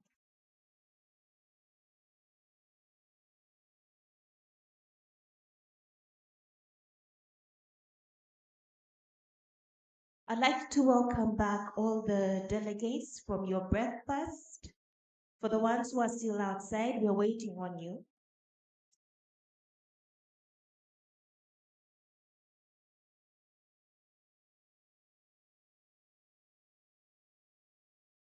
All the delegates who are outside, it is time to resume the session.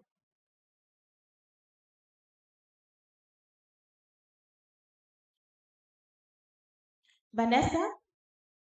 Oi, Jesus Christ.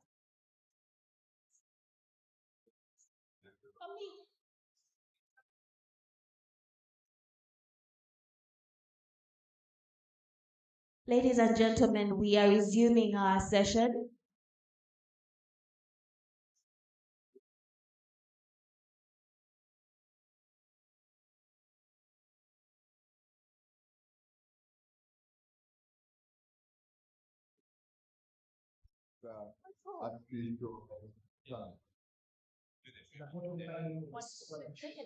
For us, future information and then deploying it involved into the ground. I feel this in Africa. Ladies and gentlemen, we are resuming the session.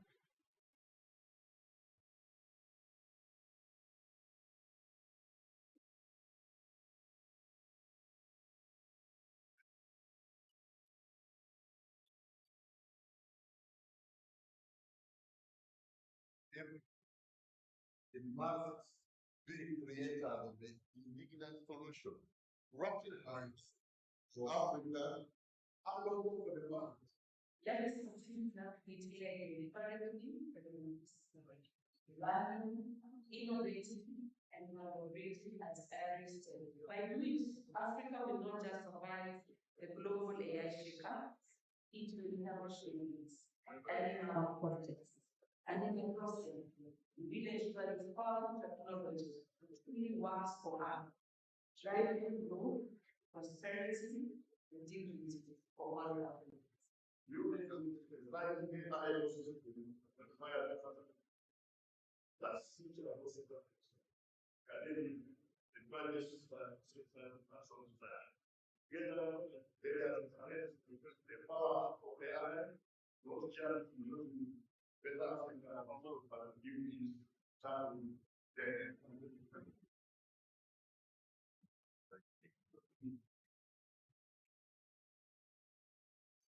That's why we are environment building to collaborate together, but the is over the space. We are finding out the relationship of not silence was done for being a fear moment. AI is going to our inputs, AI is going to cause us to die. But we are saying AI will be revolutionary started. We must give the development still not to about for an extra card. All of us are learning, all of us learning, and it's our time. If we can show them the knowledge, better knowledge, we can't. It is getting on our because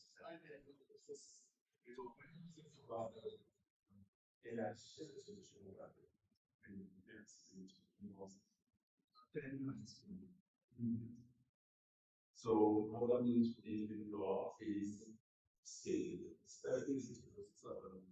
Which is an English and developing yourself being driven by a tool.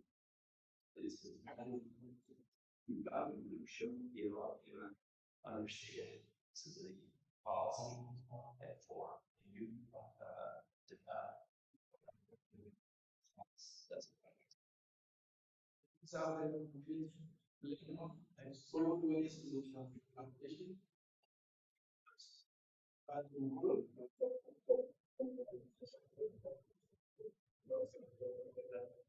our hope that the resolution that we make in this conversation will go a long way to reform the policy that the fall deadline that we thought one of us have no utilities that would require for our transformation.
All right. Thank you so much for coming back from that uh, very quick Greg T. I'd like to request that we all stand.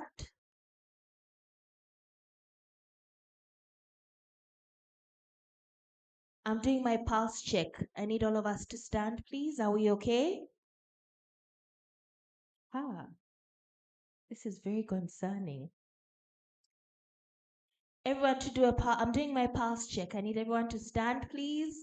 Are we okay? Are we all right? Do we need to stretch? Are we sure? Should we stretch? For the simple fact that you said no, we're going to stretch. Everybody, arms up. Down. To the side. Everyone turn to your neighbor on the left. Now I want to see who knows where left is.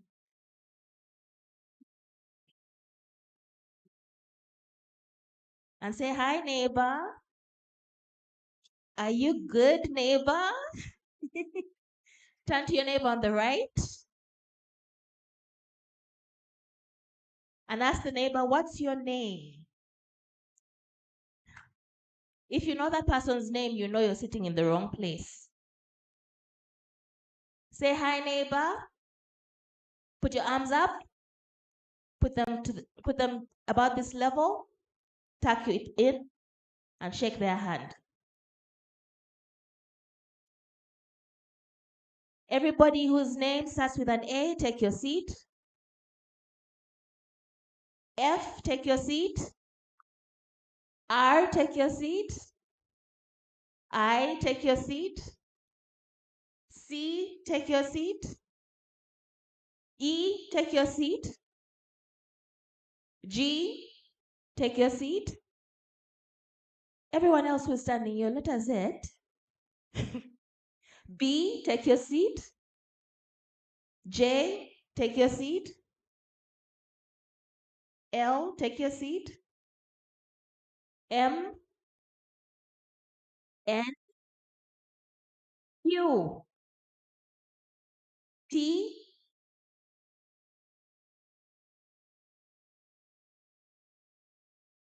so all the people who are standing, each one, you're going to get a microphone and just say hi to all of us, and then we will start our session. As we do that, I will be inviting Nicholas to introduce us to the next person. So one person on this side, one person on this side, just tell us hi, and then we can have the rest of us will have our seats. Hello, everyone. Good afternoon. My name is Saja Ahmed, and I'm graduated from medical school, but I'm interested in medical technology.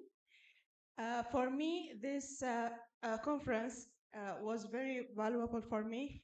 I gained a lot of insights from the speakers, and I think after this conference, I will have the confidence to know more, especially from yesterday.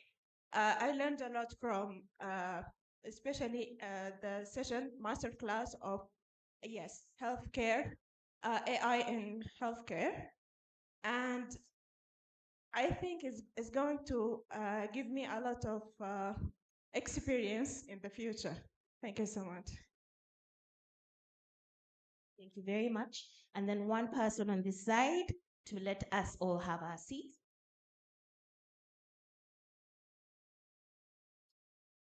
Good afternoon. My name is Frank. I was still standing because I was talking to someone and I didn't hear my letter called.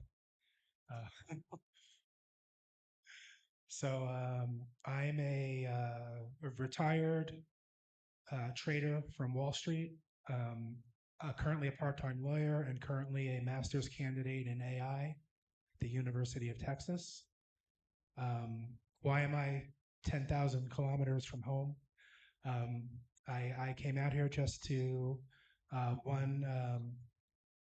spend time with a friend, but then two, I'm at this conference to just get a sense of the AI landscape in Africa, and whether there may or may not be a role for someone like me, an American. And I'm learning a lot, having a blast, having a lot of fun. Had some great conversations with people that I came across at lunch or sitting at the table, and really thankful that I decided to do this.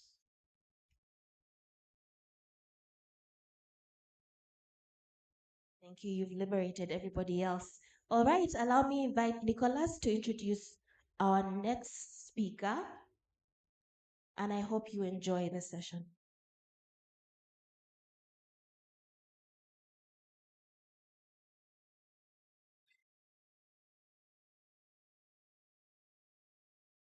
Thank you very much, Irina. Good morning, ladies and gentlemen.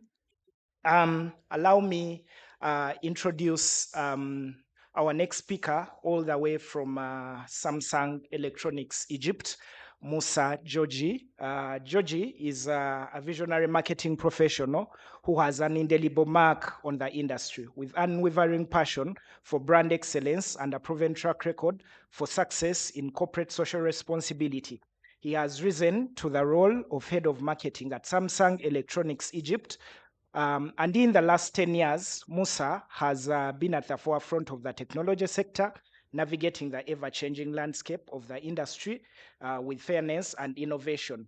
The reason as to why Musa is here is because he is a proud leader who has supported over 1,700 students with cultivated mindsets within the Samsung Innovation Campus in the sectors of coding, programming, artificial intelligence, IoT, and big data since the program was launched in 2019. His efforts have led to the establishing of partnerships with ministries and NGOs within the framework of the Samsung Innovation Campus. And as we said yesterday, the Africa Artificial Intelligence Summit is about collaboration for innovation, deployment and development of artificial intelligence on the continent. Ladies and gentlemen, put your hands together for Georgie.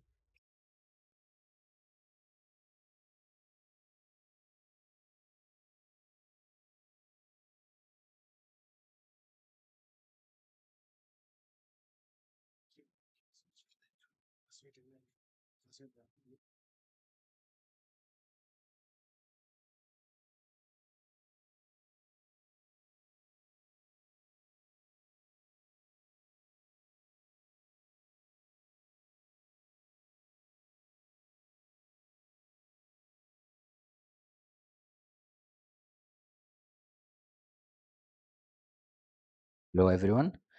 I think they had to fix the podium because I'm shorter than 99.9% of the people in Uganda.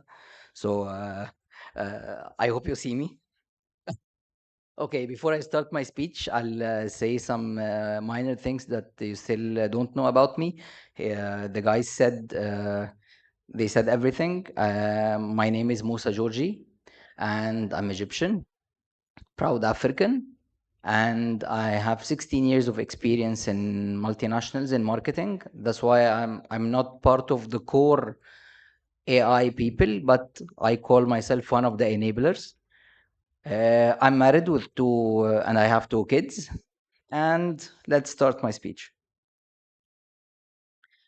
I'll mix my words with some of the planned words and some of intentionally that come from my heart.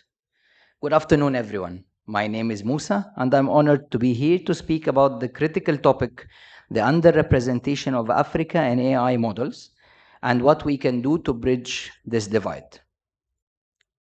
Artificial intelligence is transforming our world from healthcare and finance to education and agriculture. But if we look closely, we see that most AI systems are built using data and research from North America, with all respect to our friends, Europe, and some parts of Asia.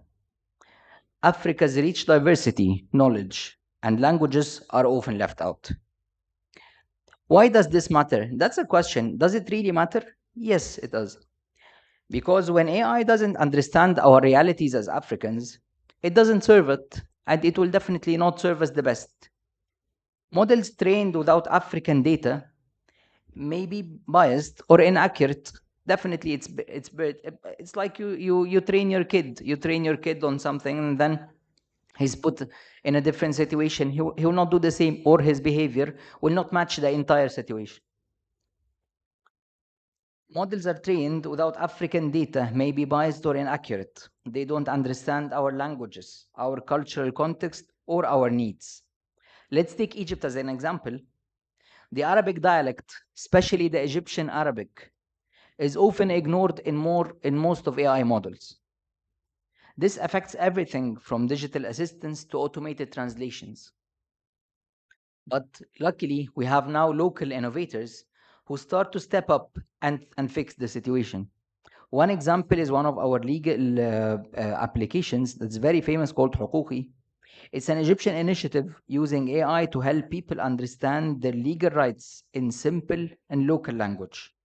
So instead of this complicated legal languages, we had an application to serve a specific need, talking to Egyptians to the mainstream with the local Egyptian language so they understand their rights and understand their duties. This shows how when AI is rooted in the local context, it truly empowers people. We see this challenge in many areas. In healthcare, where tools trained on Western data may misdiagnose African patients. In agriculture, where AI systems ignore African crops and climates. And in language, where many African dialects are simply not recognized, like the Egyptian dialect. But progress is happening. That's why we're here. That's why we're talking together. Across the continent, startups and researchers are building homegrown solutions. Still, To bridge the divide, we need more and more investment in African AI education, more access to local data, and more collaboration across borders. Most importantly, Africa must have a seat in all AI global table discussions. Governments and institutions must support innovation with funding, infrastructure, and ethical policies. AI shouldn't just be imported, it should be co-created with African voices leading the way. To truly bridge the AI divide, education must be at the center. We cannot build inclusive, ethical, and impactful AI without empowering the next generation of the African technologists. And for that, we need strong enablers, and that's why we're here. In order to start a big success, we need to talk together. We need to speak up together. My presence here started with an email talking to the guys. My friends, I see you're doing a very big thing in Africa, and I have a small project in Egypt. I call it a small because it's still within the local borders. Let's speak up together. Let's maximize the database of the beneficiaries. Let's allow me to pass the knowledge, and then you guys spread it up here.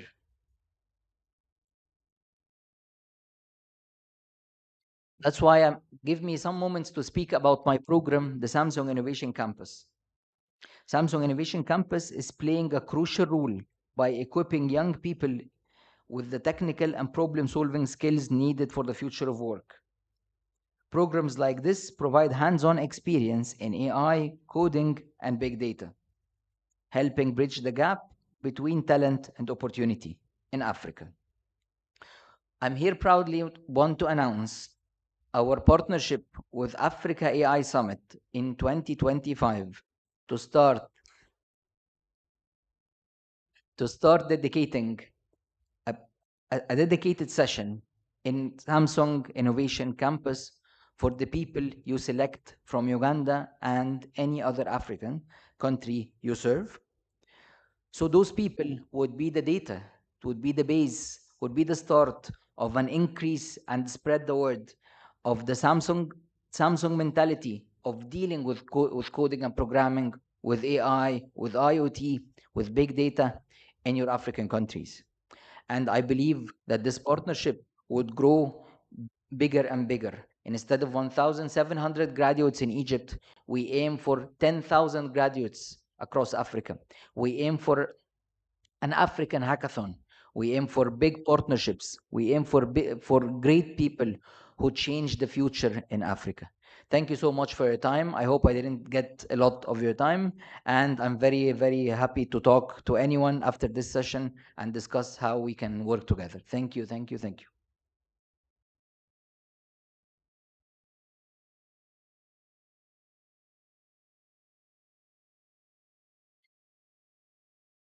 Thank you very much, ladies and gentlemen. Another round of applause.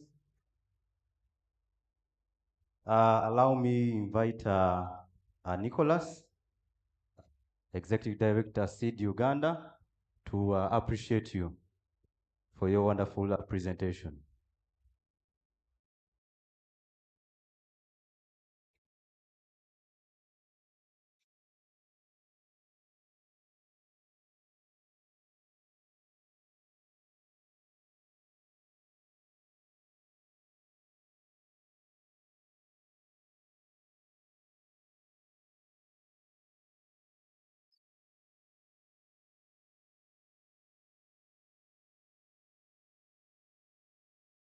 Thank you very much.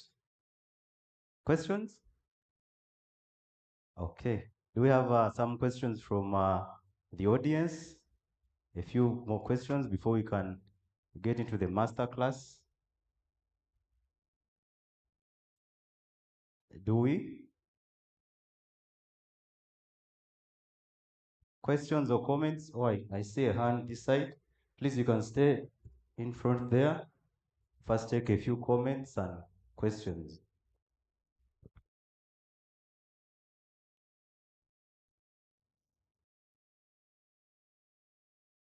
Thank you so much. My name is Henry Kagwa. My question is, Samsung is a very big company, But we don't have their factory in Africa, yet we're big consumers of their products. Why? Thank you. Hi, Henry. I think the factory thing is a thing that's out of my scope, but we proudly have factories in Egypt, and we manufacture TVs, we manufacture mobiles and tablets in Egypt, which is a pride for all Africans. I think we have it, and by time, definitely we will expand. Thank you.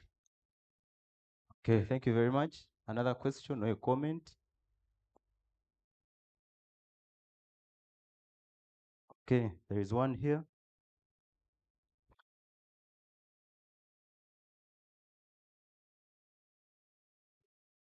Thank you, Musa, for your presentation. My name is Angela Nabanja, and I would like you to throw more light on the GPT talked about, the legal tool that you rolled out in Egypt. Do you have initiatives on training the users on how to make effective prompts? What's the efficacy of the tool, and how can it be rolled out in other countries in Africa? Thanks. Angela, thank you for the question. The tool I said is just one of the examples that we have in Egypt, and we definitely have many tools. Our plan in Samsung Innovation Campus as enablers, our main tagline in Samsung is that together for tomorrow, enabling people. Every time and every year, we take a dedicated topic that we address through our students and graduates. So last year it was about health. The year after was about the year before 2020, 2023 was about the climate. So we launched our climathon. This year, let's think together after this summit, this successful summit. We talk with the management and with Nicholas. Why not we launch our hackathon about a topic that's helping Africa. We can check one of Africa's main challenges and then dedicate all the trainers, dedicate all the real teachers and the people who can help. So we address this across Africa. Let's do it. Yes.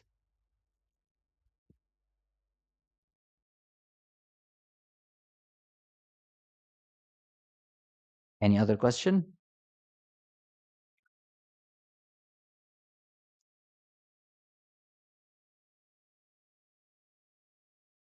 Yes, I see a question from this side.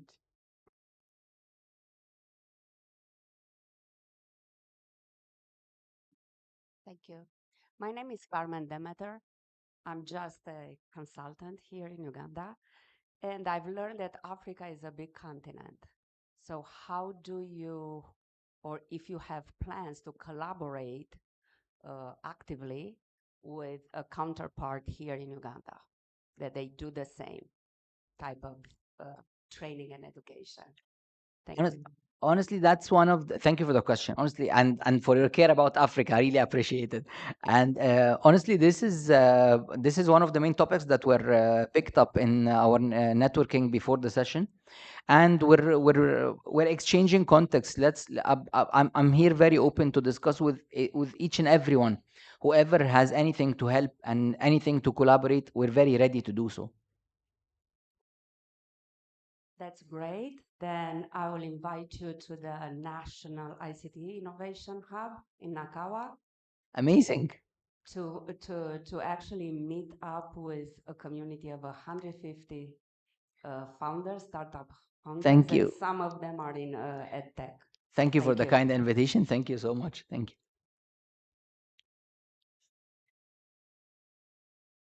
Over to you, Erina. Thank you very much, and thank you very much, Musa Georgie, for your time. We appreciate you. Ladies and gentlemen, a loud, loud hand of applause. Thank you so much. Thank you. Thank you. Okay, so the next session we're going to is the second masterclass of the summit. It is on education, revolutionizing education in Africa, the power of AI and cloud technologies. This is going to be run in a format that's a little different from what we are sort of used to now. So I need you to get ready When Michael comes and starts his session, please be plugged in and participate as much as you can. It is going to be a very participatory engagement.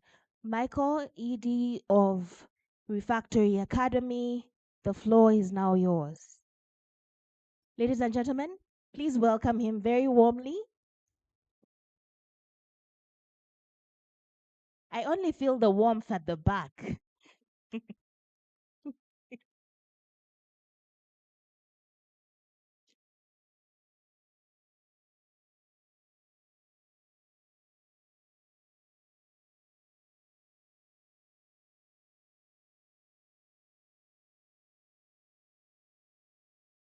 Good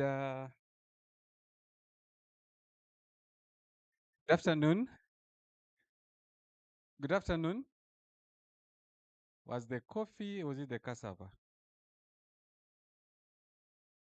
Which one is it? Cassava or coffee? A bit of both. The cassava is overpowering the coffee.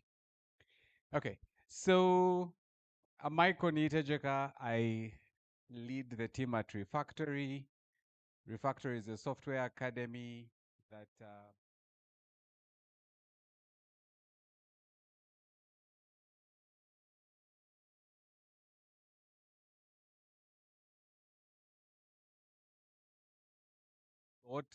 and improved a lot along the way. If you asked me, I will tell you starting something is not for the faint-hearted. I don't know how many times I attempted, and then the team would say, "Where are you leaving us?" You know what I was attempting to do? To exit. Yeah, but here we are, and it's a pleasure for us to be partners here. And so the session I'm going to run is around how do we get AI to work for us. So it's going to be different. How many of us are in education? Show of hands. Education? Education? Show of hands. So I'm going to request to please stand up. If you're in education, stand up. Any education, if you're training young people, old, education. Okay, so those in education, please stand, come to the front. I'm not going to make you dance, I'm not like that. But those in education, please come to the front.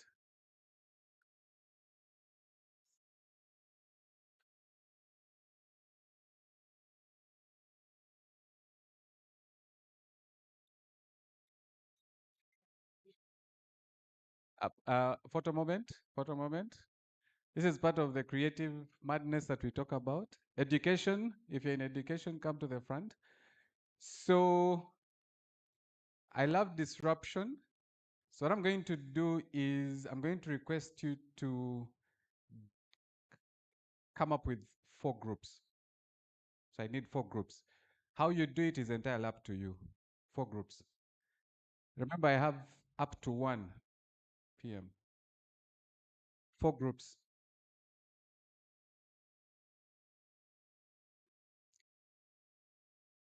So where are the 4 groups?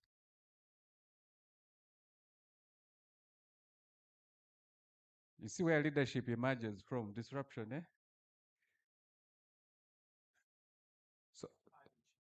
So we have, where are the 4 groups?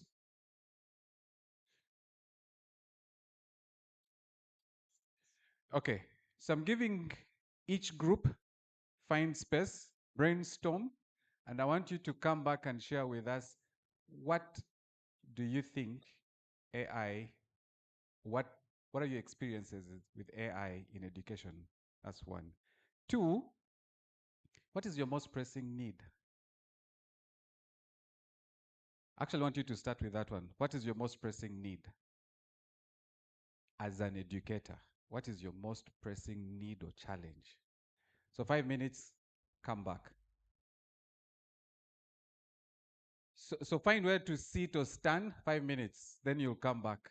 Now, we're going to go into a mini hackathon here. because we need to solve and see how AI works here.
I want you to come back. So listen to each other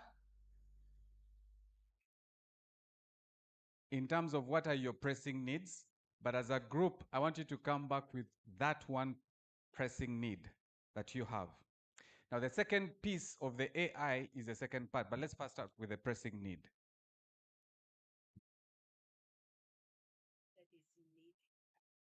No, you in your own practice as you do your stuff right now. Yeah.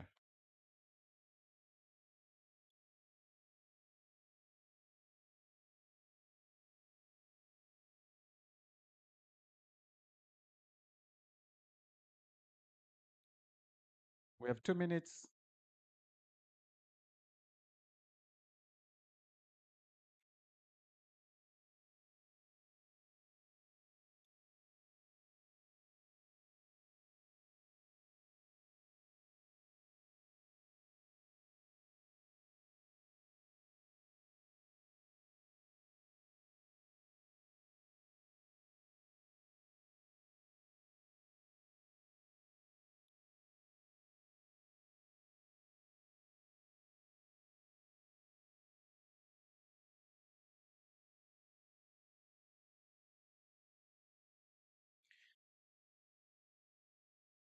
One minute.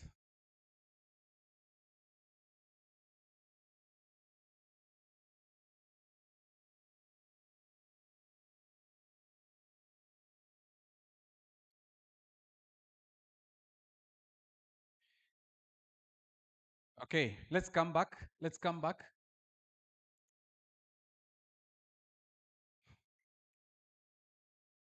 Hello. I won't do what I normally do. Ask the DJ to play music until you can't listen to each other. So, but let's come back.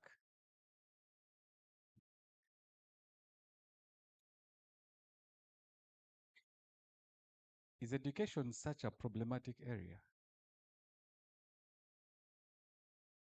A gift for number one. You go for lunch first. Are the problems that very many that you guys can't sort it out? Okay, so group one, group two, guys, let's come back. Let's come back.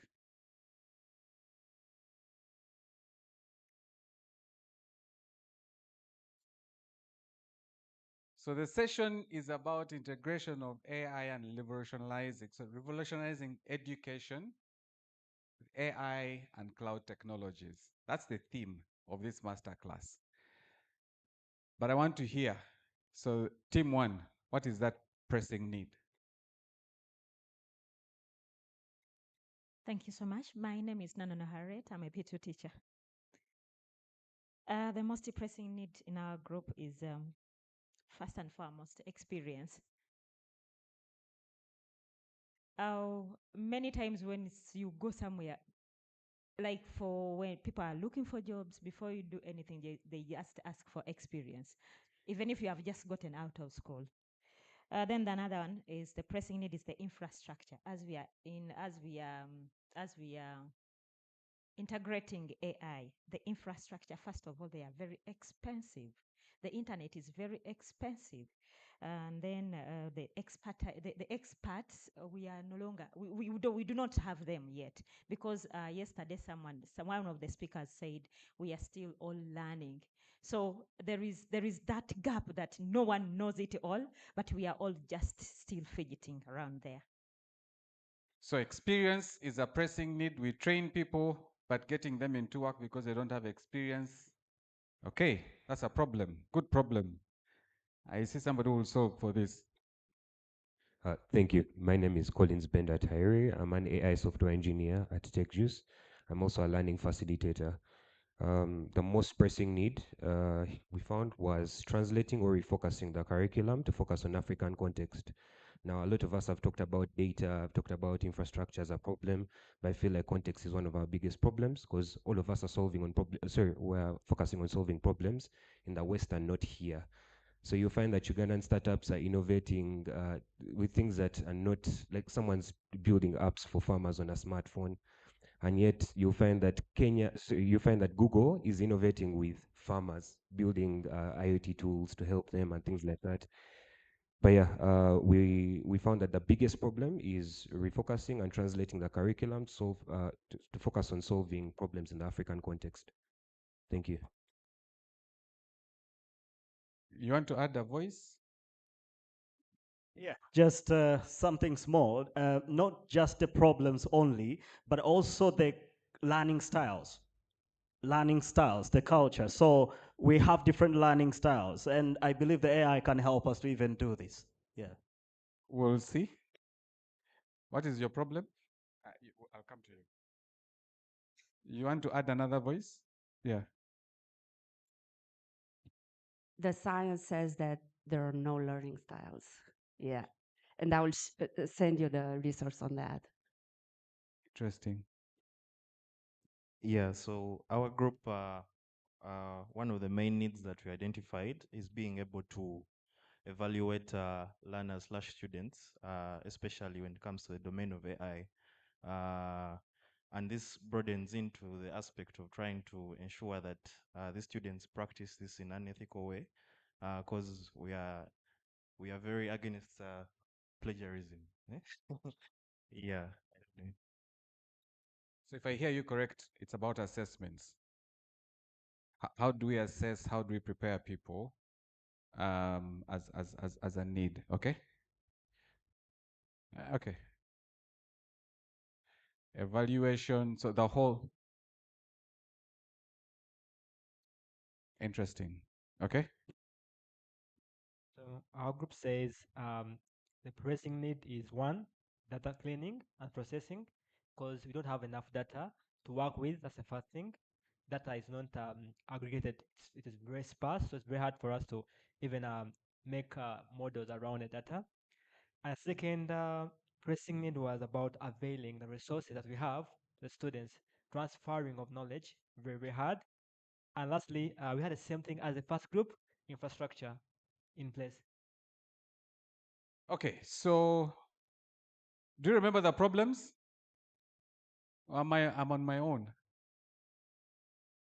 So we have experience here as a big challenge with infrastructure, curriculum alignment as a problem, assessment, evaluation as a problem.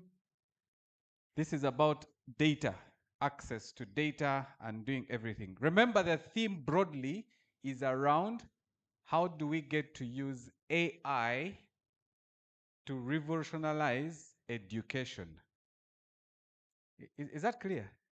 So we have these 4 problems. Now, I want the rest of us to identify a problem you want to solve for.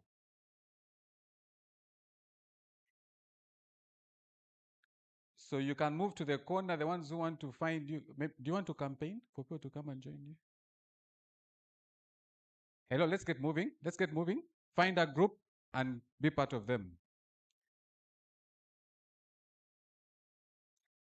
Find your corners and they can find you.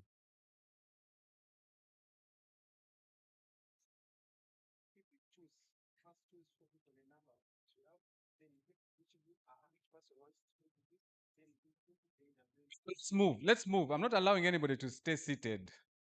We're going to move. We're going to work. We are co-creating. So this group is here. There's a group over here in the corner. Please stay.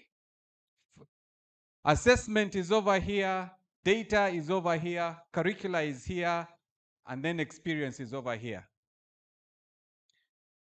Data, the data team is here. Data team is here.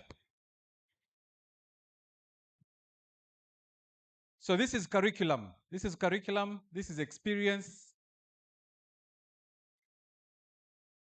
Evaluation is over there.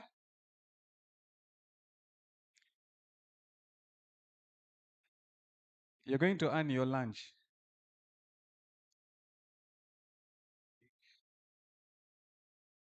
So this is curriculum. This is data. That is evaluation. Experience, like how do we get people prepared for experience? Okay. Does every group have audience numbers? Now you can choose to stay there or move to another location, but let me first give the instructions. I can see people still moving. So first identify where you want to be.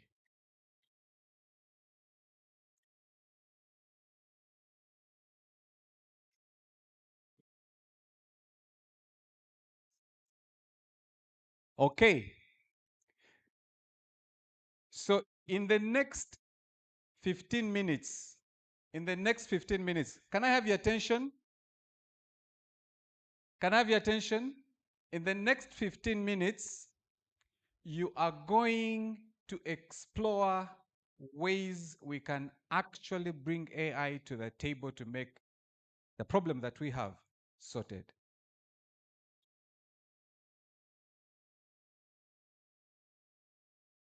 Is it clear? In the next 15 minutes, when you come back, we want to see scenarios of how we can use AI, because we have the AI experts here. And I want to believe in this team. Some teams are saying, you should have told us we had the answers before. So I'm giving you 15 minutes. I've given you how much? 15. So we will come back at exactly 10 to 1. So find where to stand, sit, and solve. 15 minutes.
5 minutes. 5 minutes.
Okay, so let's begin to wrap up and we'll share our experiences.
Okay, so hello, hello, hello, hello, hello. 5 more minutes. Five. Okay, so at the 5 minutes we convene. 5 minutes. 5 minutes.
For the teams that are done, please get to know each other. For the teams that are done, get to know each other. What do you do? It could be a good way to connect and close a deal.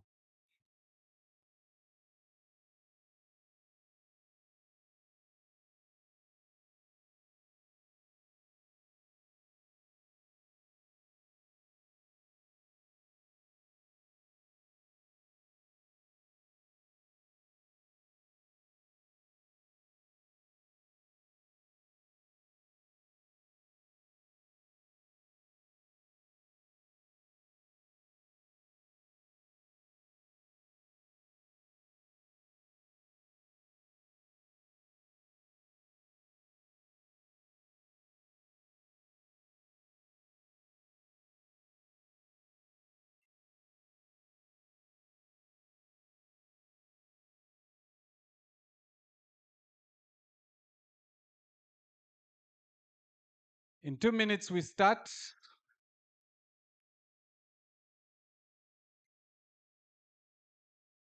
Yeah, there's one group there that is winding up. So in 2 minutes, we start.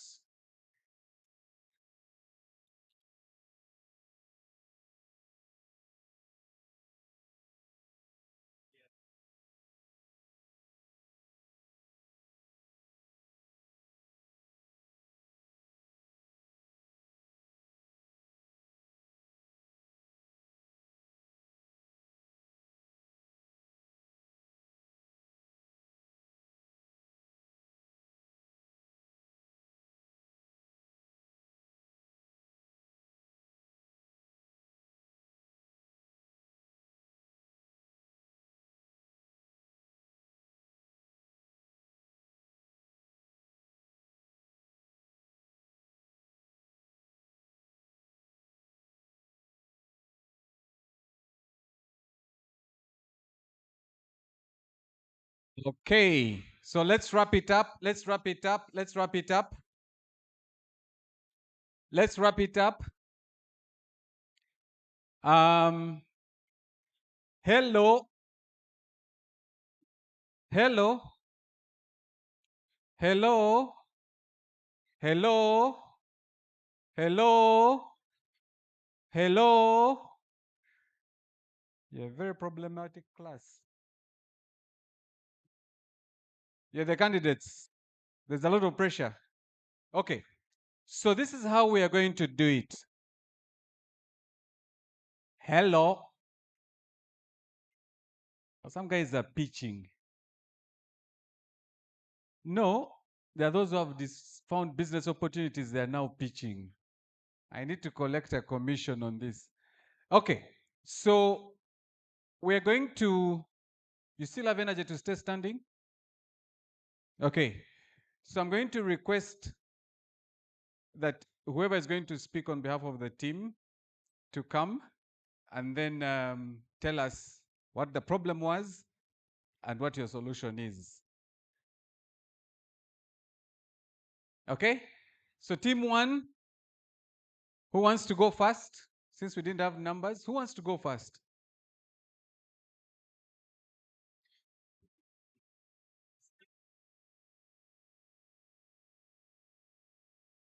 Okay, looks like everybody is ready to go, so you guys can have a chorus. Okay, we have the first team. Okay, you have, I want the presenters, the guys who are going to share. I can see people have gone back to sit. It's okay. So who is representing for the corner? You're here, the middle team. The two of you, 2 or 3? Ah, okay. These are the 2 people going to present.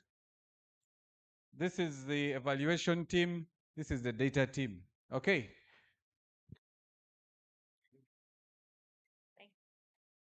Thank you so much.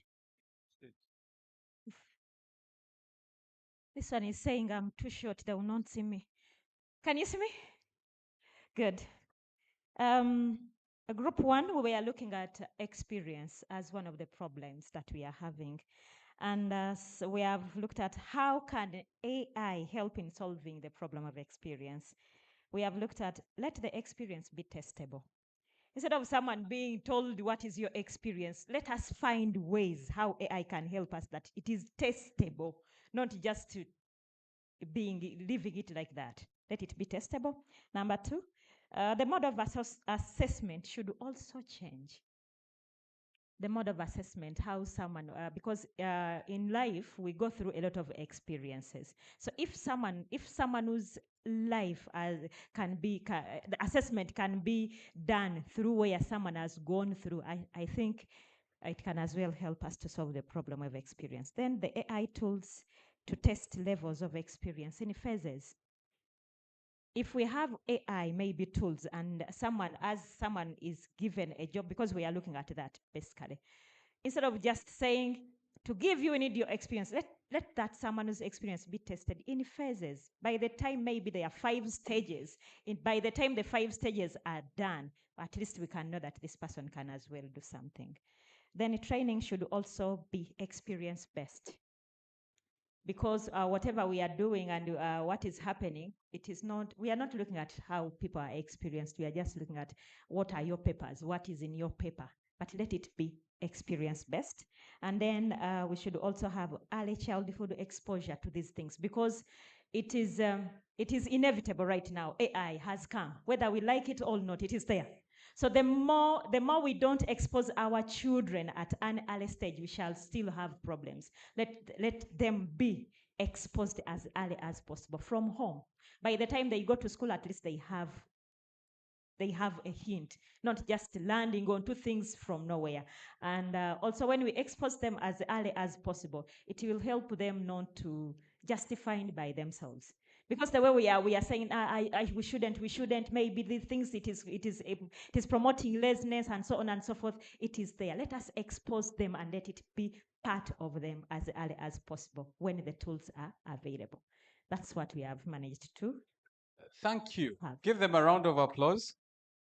And I think the one thing I can add to that is there a possibility for us to build simulations in our education experience that then that simulation creates a work experience that enables them to feel like, if I am an accountant, there is a work simulation that then transitions me from accountant level 1, accountant level 2, accountant level 3 in our education exposure.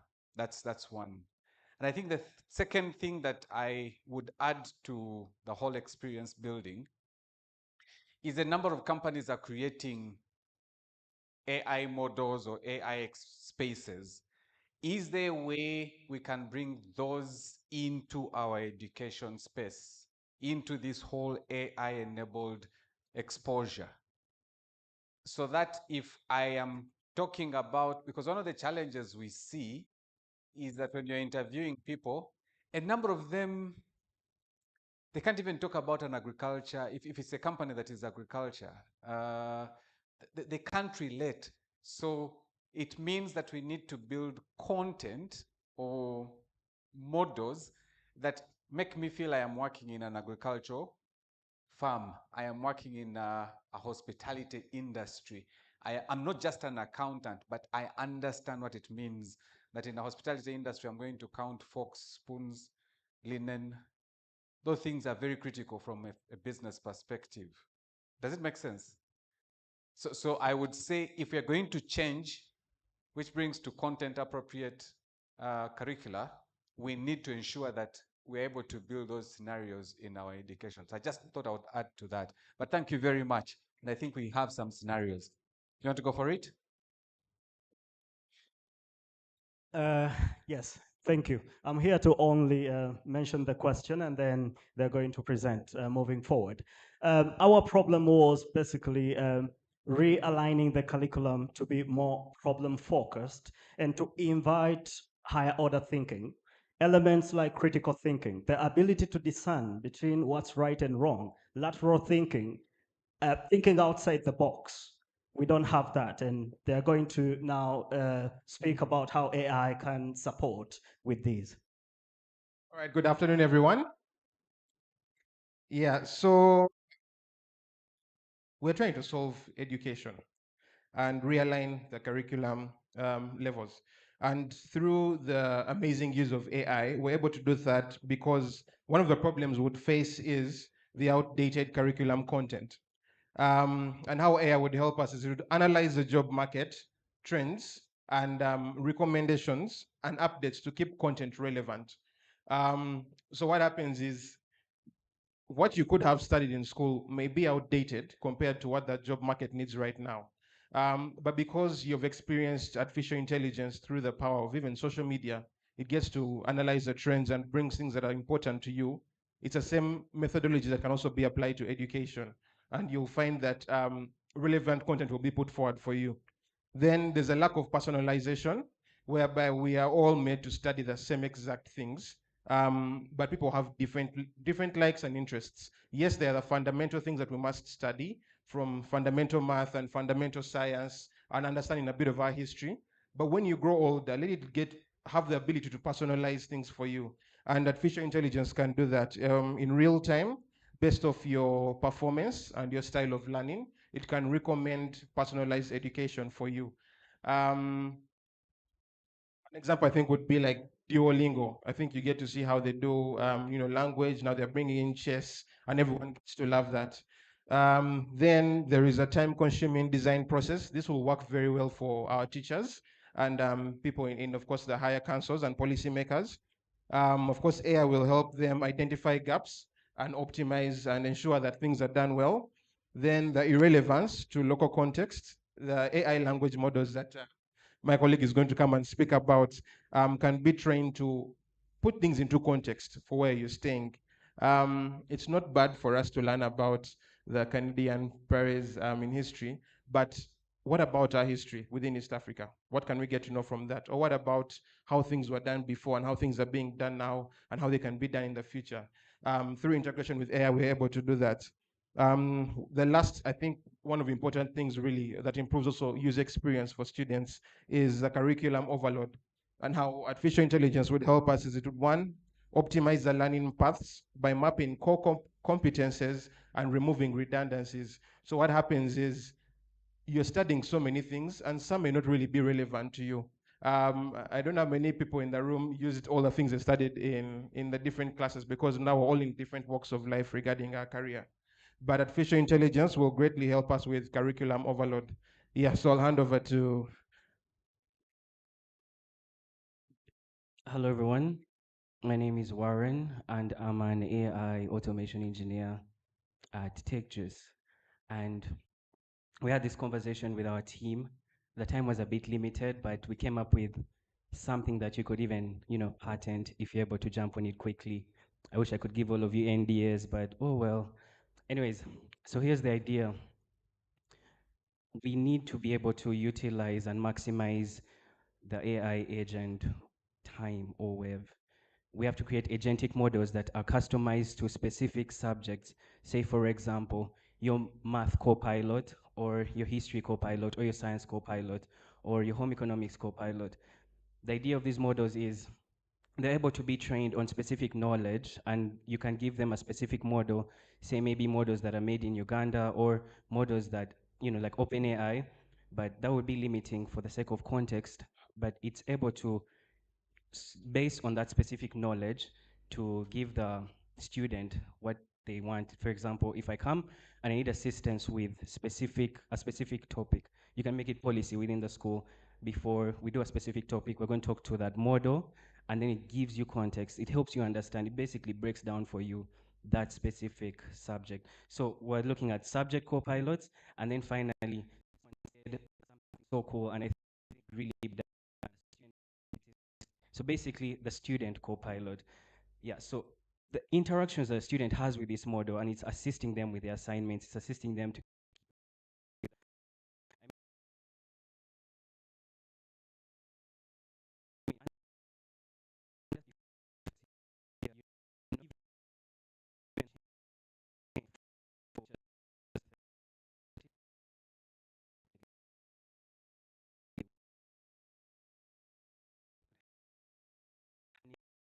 if you give them the right data, then they'll be able to do that for you. So I showed them a custom user interface, which I have on my PC. I use OpenWeb UI library, and then I have it connected to my OpenAI API. And I have access to up to 60 OpenAI models, and then custom GPTs that I make.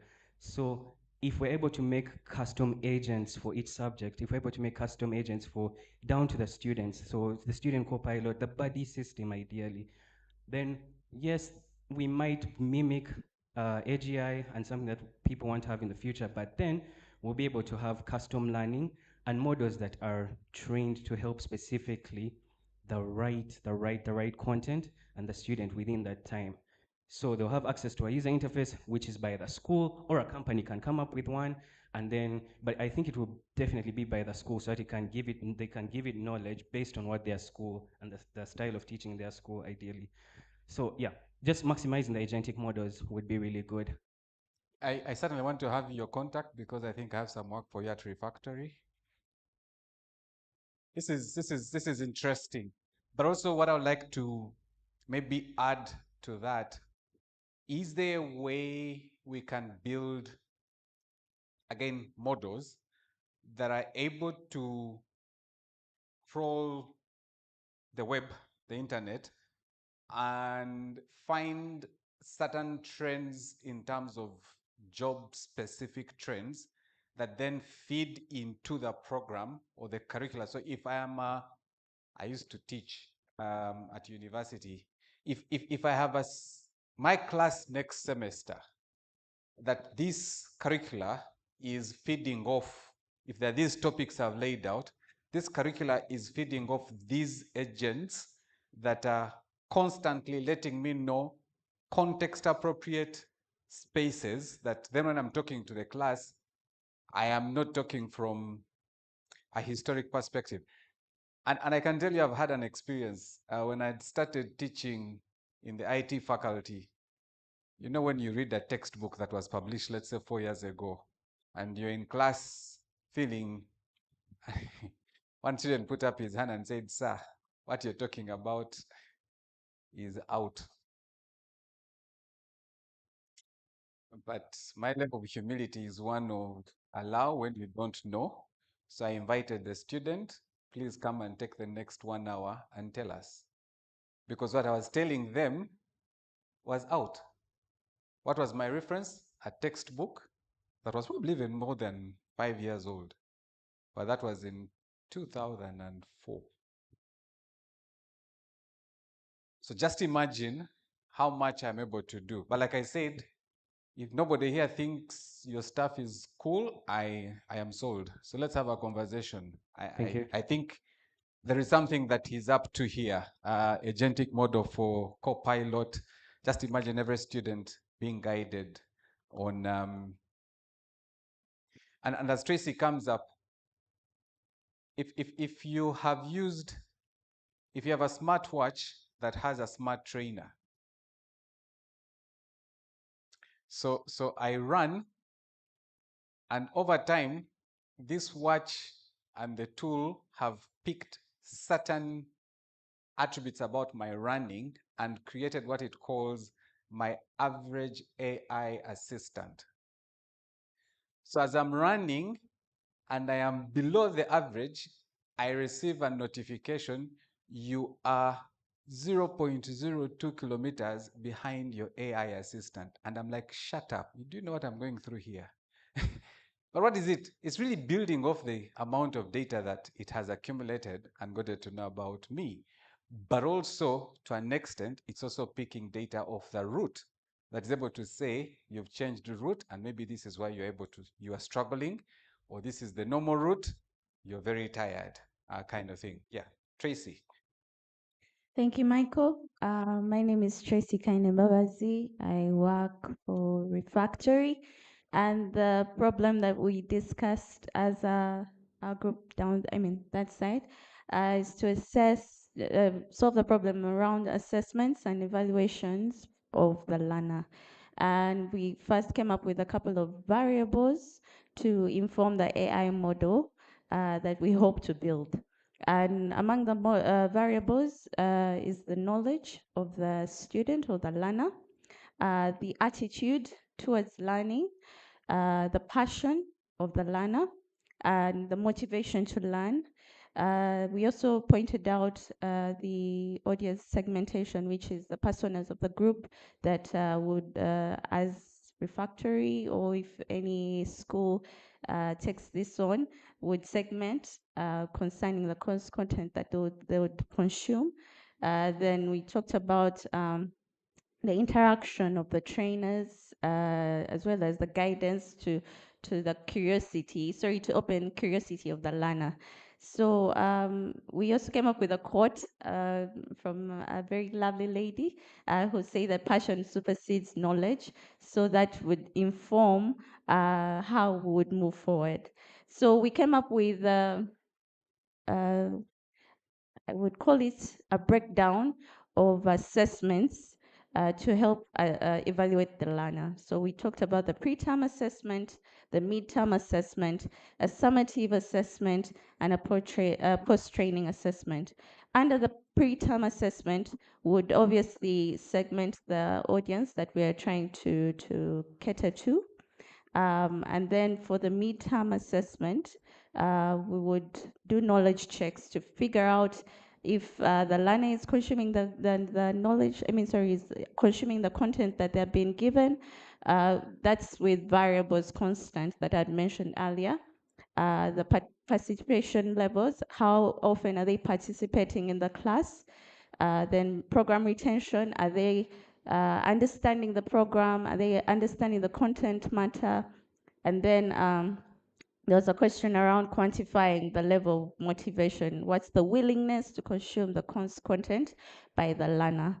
Then for the summative assessment, we talked about how would the learner apply the knowledge that they have received in their workspace, in their day-to-day. We will try to figure out what AI model would address that. And then content, how much content have they consumed? And then with looking at taking on their feedback, this would help assess the learner as well as us, the trainers, based off that feedback, what can we improve? And then obviously, are they able to solve problems? If they're given a problem, are they able to provide solutions to that problem? So that would be under the summative assessment. And then for the post-training assessment, would still look at knowledge application. Are they able to apply the knowledge that they've received? And then would figure out what field are they applying the knowledge, and while keeping in mind quality and quantity, because we do not want to just give any kind of content and yet it's not qualified and it's not of quality. So I had forgotten to mention for the summative assessment, the other point that we would want to bring out for the AI model is to find out the keywords, primary and secondary keywords. How often do they use a couple of keywords, let's say in the side of marketing, and they're using the knowledge that they've received?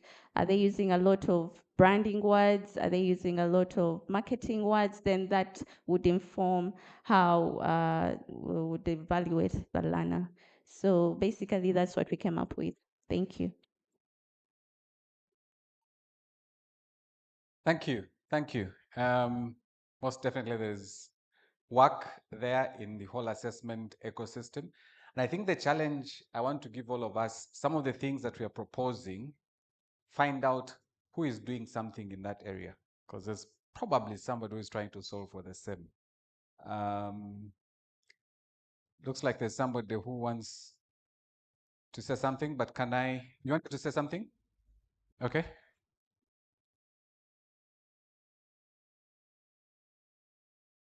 I hope it's not a minority report. I was part of the group. I just want to add to what she said, especially the final part, because right up to now, there's practically a very limited way to measure how people have understood and are willing to share information they learn. So we came up with the idea of using a keyword, primary and keyword intensity kind of measurement that measures, it sees how a person talks about what they have learned. And when you're looking at how they talk about what they have learned, what are the primary and secondary keywords they mention and how often do they mention? It gives an overview of exactly their motivation to share what they have learned. That's what I wanted to add. Wow, this is quite intense. So let's give them another round of applause and then listen to the last group. Go for it. Okay, thank you. You'll allow me use this?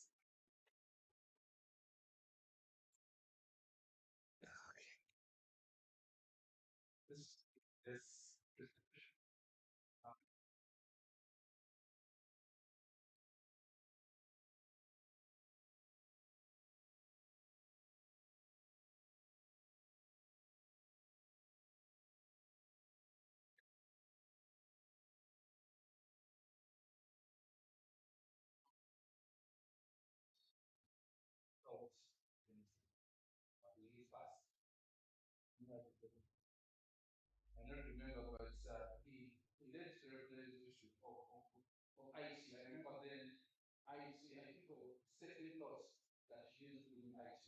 That time we used to study things. But with his direction, IT changed. Everything was digitized, not things, even the maps. And I think working with this student, they did a lot of students. So thank you. We thank you. Thank you. And as the one, I think we also try to get into your program with Lola. We try to sign up, but then very busy. Absolutely. But I remember Lola tried to break partnership with Patrick. So we thank you for what you did with our Swiss. It's with Bank of Uganda. Perfect. Yes. Perfect. Yes, there's one we did, but we also wanted to send people for training. I remember there was also that aspect. We wanted to send you people for training. So back to the problem. We had a very vibrant team. That's why I'm saying I need to condense what we've discussed. Our problem was the pressing need that we had was the data.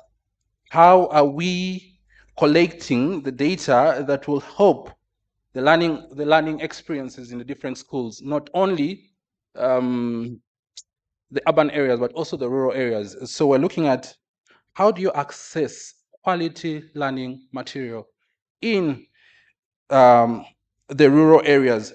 This is to enhance and to support both the students and the teachers, not only just the students.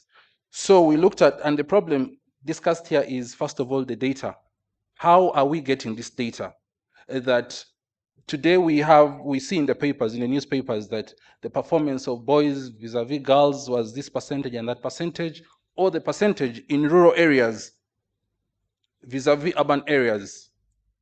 There are those comparisons. However, even today we've noticed that the urban areas have started to complain that they are undermarked because they're trying to also uplift the quality or the percentage of performance in the rural areas. So what have we done?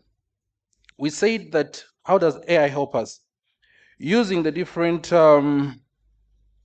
collaborative AI APIs and the different tools. I had many presenters talk about how do you collect data from these different spaces or the different masses. So we said AI will help in collaboration with the different APIs or tools that are available to pick data, not only from the interaction that you have with these people when you walk to them or go to them to do that data collection, but also from the existing platforms. We have ministries that today support education. We also have ministries or entities that also help with doing that data statistics, for example, helps us collect that data and advise government on some of these things. So using the different AI would then help improve the different data collection tools and put this data in a centralized, what we would call a data lake, in a centralized location for further processing that will then inform the different ways on improving the quality or how we avail this information to the people in the rural areas. And like I've mentioned, now that we've collected that data, how do we, one of the issues also, or one of the minor issues we also discussed in the group was, yes, we have now gotten this data. How do we clean this data to make meaning of the business case or the issue that we need to address? So we said, how does AI help us now? Today we know that very many analytical tools that help us make sense of the data that we have. However, with AI, if it's taught, if it's modeled well, if AI is modeled well, and for that case, we gave our AI a name. It's called Musomesa AI. So our Musomesa AI would then go and, working with these analytical tools, process this data and know that I have a challenge. Maybe, say in Eastern Uganda, the challenge is science and mathematics, for example. Would then focus on what material do we need to prepare for such regions, especially, first of all, for the teachers. What level of information do we need to avail to the teachers to be ready or to disseminate or to pass information better to the students? Then for the students as well, the AI modeling then would also go, because today, if you look at most of the schools, there is teaching material, there are books that are set differently. There is what they call the teaching material book, and then the student book. So this AI model then would prepare all this content that is picked from the different places. Again, would be, Musomesa AI would help us not only focus on all data, but what is new in science? What are people studying in science today? And someone mentioned the changing curriculum. This would help us learn these curriculums and disseminate this information to the teachers and the students in real time, so that they are better improved and aligning with the moving trends, not continue to learn about water vapor, which is no longer necessary to today's issues. Now that is for the processing. Now we're looking at how do we use the information that we've got. Now the teachers and the students, how are they using this information? We said using, again, AI would have things like mobile apps. And again, this of course will depend a lot on government's help, UCC, NITAU, to subsidize, so that today, even the teacher down in the village is able to get a mobile phone at a cheaper rate. But also, internet should be available to them so that they are able to quickly consume using the mobile apps. We also said we'd also introduce what they call community centers. And within community centers, the AI is able to know this community center, because if you feed the distribution, the AI then would able to know that in this community center, in village X, I want to push this type of data to that community center. The community center would be like a place like this, where you come in and actually have the children, the places that cannot access all these things in their homes, but they can come to a local place where they are taught. Using AI, you don't have a teacher, but AI is going to guide what the children in that room should be learning, yeah? And then we said, we could also leverage things like toll-free numbers where you interact with an AI. You call a toll-free number, so you don't need to spend on money on airtime. You just call, say, 100, then there are responses. You keep talking to the AI as it guides you to the content that you need. And then finally, we said also today, social platforms have become very common. We could leverage our AI. When you go to visit a social media platform, it will also give you, there will be a pop-up that can also now prompt you to say, go this side. So once we integrate our AI with social platforms, social media platforms, it will help us quickly also pass awareness and disseminate information. And finally, we said we could also leverage, for people that can, the websites, the different websites. But yes, thank you. I don't know if I've left anything, but in all this, my colleague, please come over quickly. He will just give us a brief on one of the apps that he has developed, AI app that he has developed that we thought we could leverage. I have passed my invitation to be If Aaron could just give us 2 minutes. Please. Not more than 2 minutes. It's not a, yeah, because I need to pass it on to someone else. So when we're looking at all these solutions, we're looking Is at. this part of the 2 minutes? Yes. Please come, please. Use your 2 minutes, please. As we're looking at this, it was one of the things that we modeled against. So maybe you could speak a little about it. About your application. Yes. Thank you so much, Emma. I'll use the 1 minute now I have, Michael. Thank you so much. Yeah, so we were in the group with him about the education and Musomesa.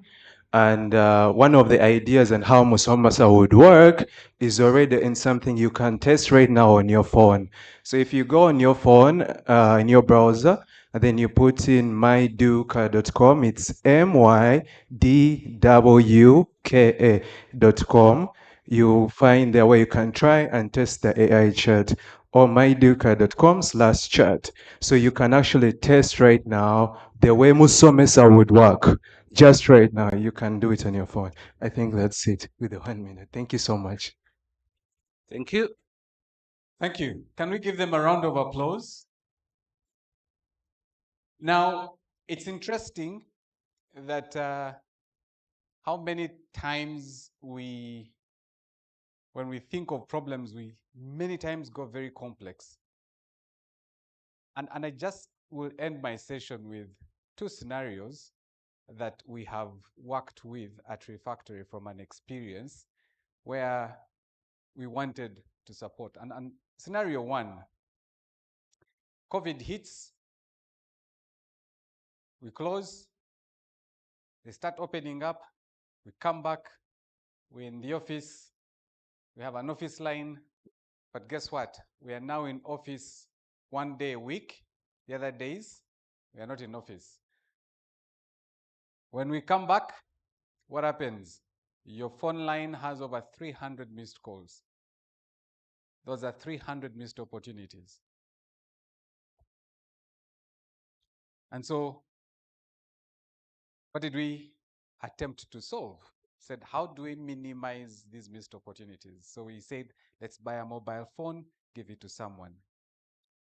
Again, that became a headache to the person who's holding the phone because they were hardly sleeping. If they were sleeping, calls are coming in. If nobody's speaking, people on your socials complaining. And then we came across a partner, Nexa. They're right there in the corner. And Nexa enabled us set up an AI chatbot onto our website. And the calls to the office line dropped close to 80%.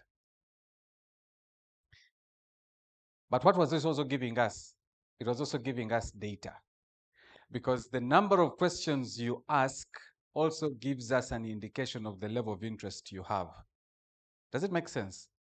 And therefore, if I'm to look at my pipeline, I only need to look at the data and get to see the level of engagement. And I'm like, this one is about to conclude the application. I need to make a call. So from a decision-making process, I am better informed than just returning as many missed calls. Scenario one. Scenario two, we get an opportunity to train. It came with scholarship. Don't we love scholarships? 50 opportunities, 2,200, I think 51 applicants. So how do I filter through the 2,251 applicants? Because I need to find 50. Brainstorming the team, we find a platform called Codabyte. Set up Codabyte, set up a challenge, and tell the 2,500, 2,251 people and say, you know what, you really are interested in this? Let's go for it. Here's an activity, here's a challenge. The number dropped from 2,251 to about 500. Who attempted? And it was able to tell me who was cheating, who was attempting to do a few things that were not accepted. Made my life easy. From the 500 who attempted, we were able to then cut out those who the tool decided 100% cheating, we don't have no business with you. Those who attempted, depending on the level of attempt, and of course we were asked, how are you sure people cheated? Well, I don't want to call everybody and say, did you cheat? Because there are those whom it said they didn't cheat. In the second round, we're able to do the second round of assessment. That number came down to about 230 something. Long story short, what would have taken me about, let's say, a month to go through the assessments, mark, do what, I was able to do it in less than 2 weeks. What am I trying to say? That there are a number of these tools that are available for us to start working with in education. That we can even begin simulating work experiences that these guys work on. We're talking about portfolio learning. How do we get our students, our learners in the education space to start building portfolios even while they are learning, as opposed to, because every assignment is an opportunity to learn, is an opportunity to put to practice what they have learned. The unfortunate bit is that opportunity to apply knowledge is never seen as an experience. Why? Because it is an exam. So there are already these small opportunities that we have in the learning experience that are never well optimized for them to translate into work experience that then gives them an opportunity. And we're doing all this with hardly any core infrastructure. Why? Because we're leveraging on the cloud capabilities. So I opted to run this masterclass slightly different, to get as many of us to get involved, but also to appreciate the fact that 80% of the solutions are here. And the people that have the competence to do the stuff are also here. I hope you found value in this session. I want to thank you very much. Back to you, Erina.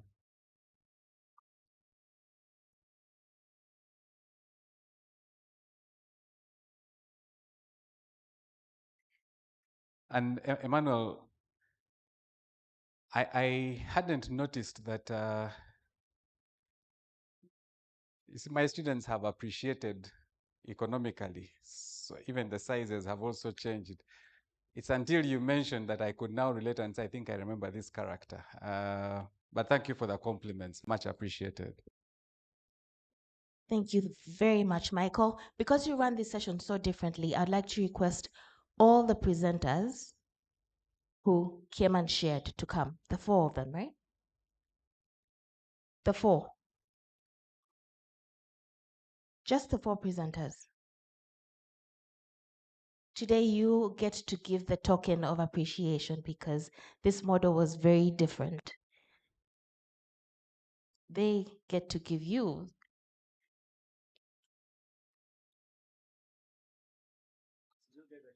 Yes, please align closer to for the photography.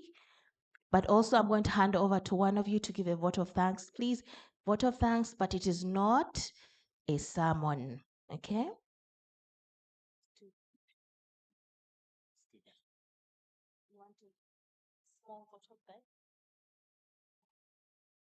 On behalf of the groups, the 4 groups, we want to thank you, Mike, for taking us through the session. It was very educative and we have learned a lot. So accept this token of appreciation. Thank you so much.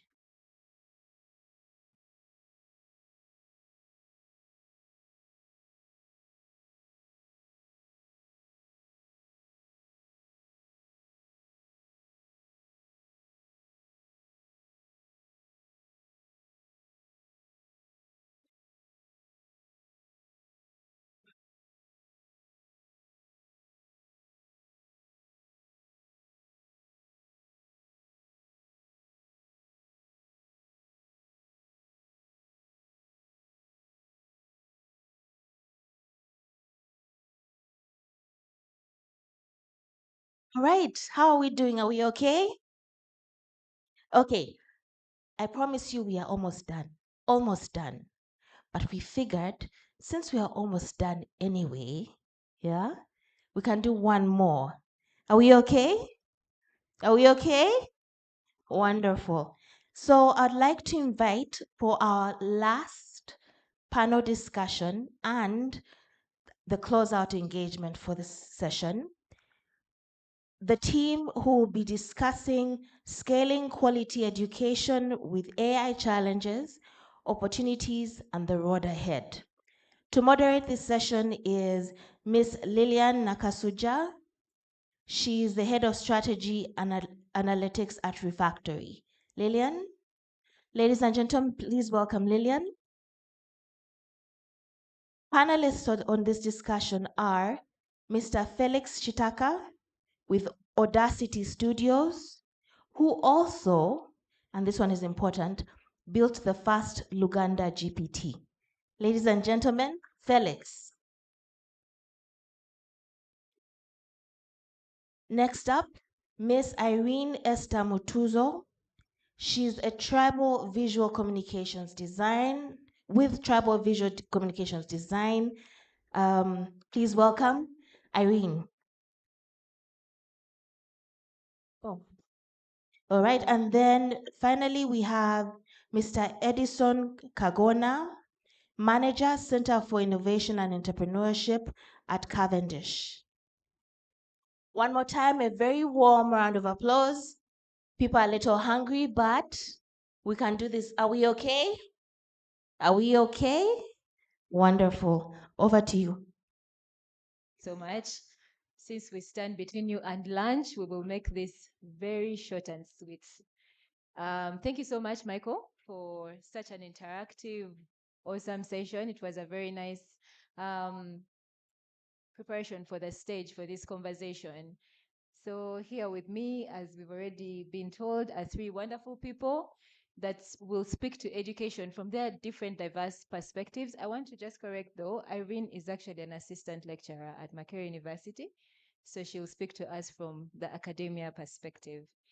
So without any further ado, I'd like us to start with Felix. Felix has a very interesting story. He dropped out of school and he's here to talk to us about education. So I'm very interested to hear exactly how you're going to tell us about education after having dropped out of school. But also you built something out of your own self-learning. And I think that is what we want to hear when it comes to different diverse perspectives around education. Is it really supposed to be academia, or people can actually learn on their own? So I want to start off with you, Felix, with a question on what exactly defines quality education? Thank you very much. My name is Felix Chitaka. My perspectives on education may be unconventional because I'm not a professional. They are professional educators, but my background is a personal experience.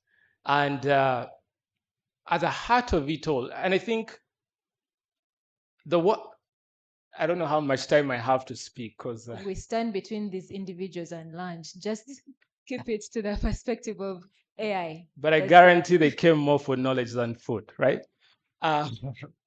So one of the biggest challenges in our societies is that we build systems to achieve ends. You get? So when you think about education, personally, my biggest driver has been curiosity. From a young age, I want to know how things work. My first love was electronics. I used to see electronic gadgets, and I'm like, how do these things work? And we used to go to pick radios that were thrown around to try to open and see what's going on here. At the end of primary school, I discovered computers for the first time, and I fell in love. I started learning how to program in high school. And I was just curious, how do these things work? And when I was 19, I was featured on CNN. Ironically, the product I did that time is similar to Luganda GPT in a way, because what you're seeing with AI today is a repetition of waves, right? Around 2009 was the age of Web 2, right? It is where the Facebooks were coming in and so many things, and you had gatherings like this doing this sort of thing. Around that time, I had an idea. Most people had 2G mobile phones, and Facebook was a thing. I was like, how do you bridge the gap to connect the people who don't have smartphones to connect to the internet, and try to use the SMS as a gateway? So what I found it interesting that in the age of AI, I'm still trying to do a similar thing. How do you create a language bridge of voice and native languages into AI? But at the heart of all that, going back to the education component, the biggest driver has been curiosity. That natural curiosity. And if I was to think about the way you change a society with education, is how do you instill curiosity? For instance, I've been helping our daughter with mathematics, and I noticed what I was trying to do was to teach her how to think in first principles, to understand everything from the first principles of it. So I got a tutor to help her recently, and the tutor was showing her the shortcuts of how to get the answers. So I realized the education system this teacher is coming from has different goals than mine. Yes. My goal was to get her to appreciate the mathematics and understand why a formula is a certain way. But the tutor wanted to help her pass the exams rather quickly. Sorry if I went too long. Didn't. So in this case then, how do we scale this quality education in this age of AI, knowing that there are people from diverse backgrounds? There are educators who are already teaching a certain way, And then there's people like you who think things need to be approached from a first principles perspective. So how do we scale this education in the age of AI with the understanding that there's so many different kinds of people, the underserved people, those who go to actual school, those who don't get the opportunity to go to school? That's amazing. One of the best opportunities about AI, I believe, is in the way it is designed. So in artificial intelligence, when we talk about AI, it's quite a big topic, and we can get lost, right? The people talk about one model, this model, that. But when we talk about AI today, there is one model which is driving most of the productive value of AI, and that's the large language models. When you use ChatGPT, you're using LLMs, right?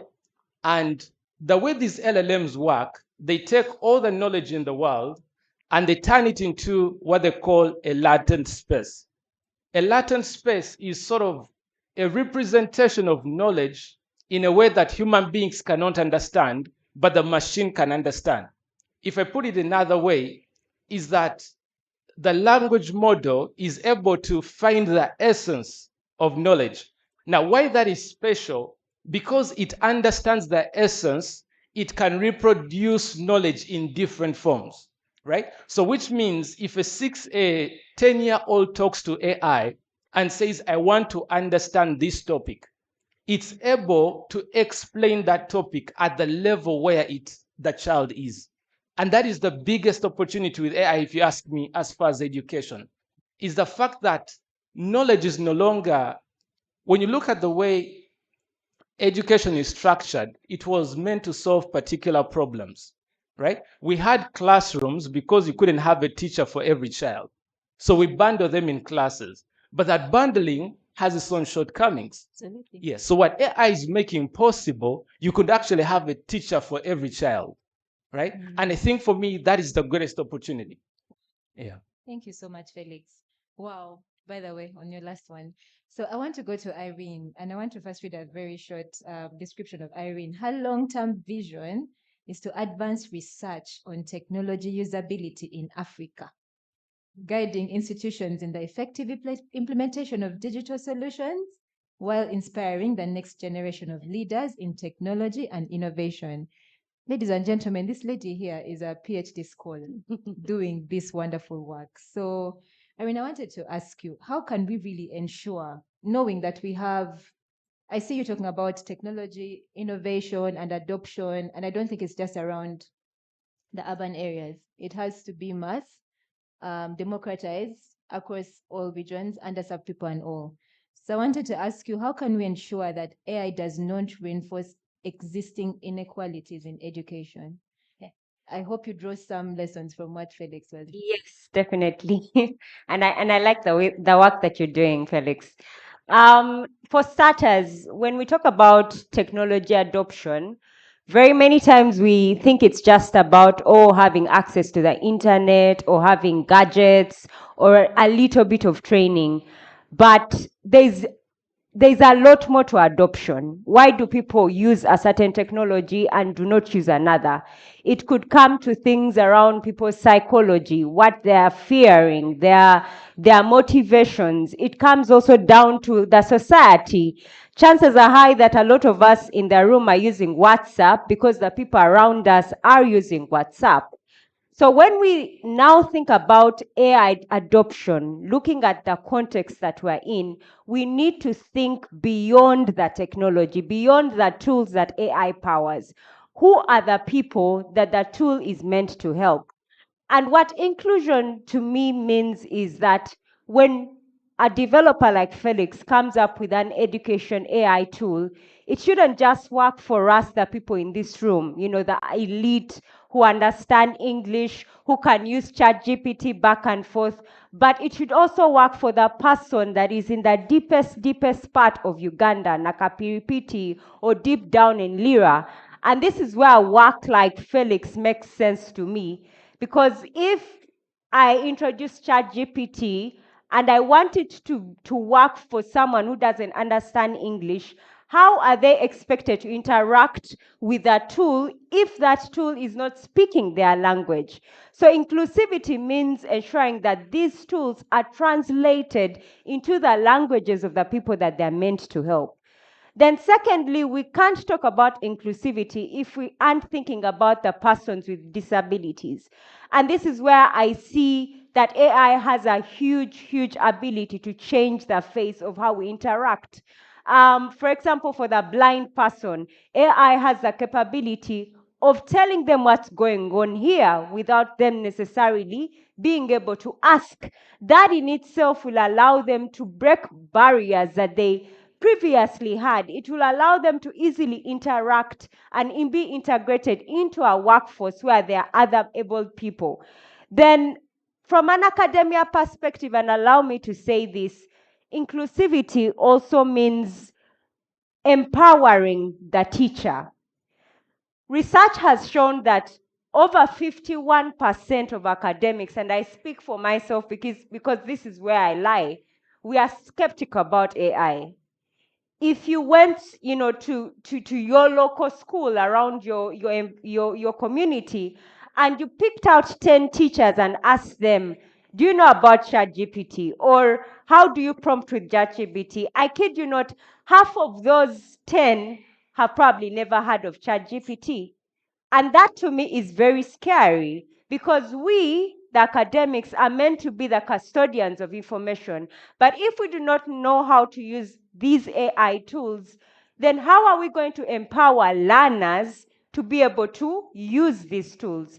Because if we cannot empower them, then you'll find that probably the students in the West have more capabilities with AI. That already creates a division between them and us here.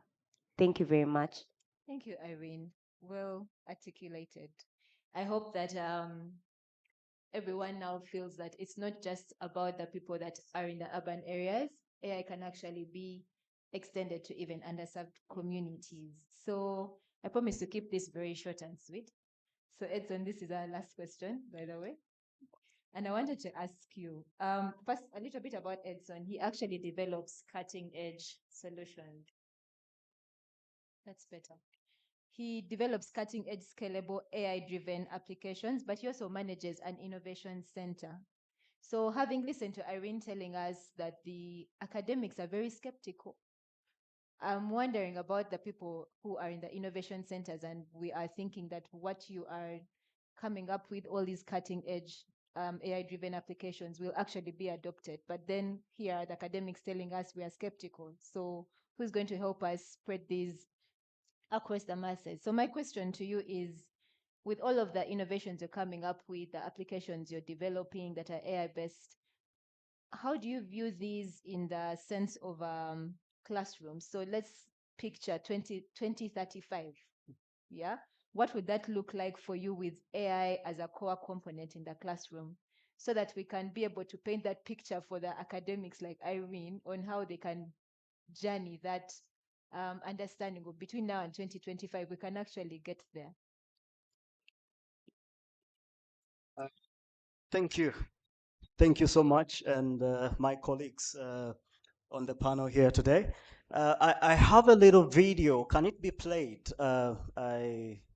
I had requested them to play something. It's a simulation, something simple, to basically put the eyes to something I'm going to talk about. But as the video gets to be played, I'll mention that AI is going to be more of a personal tutor for every student, looking at that time.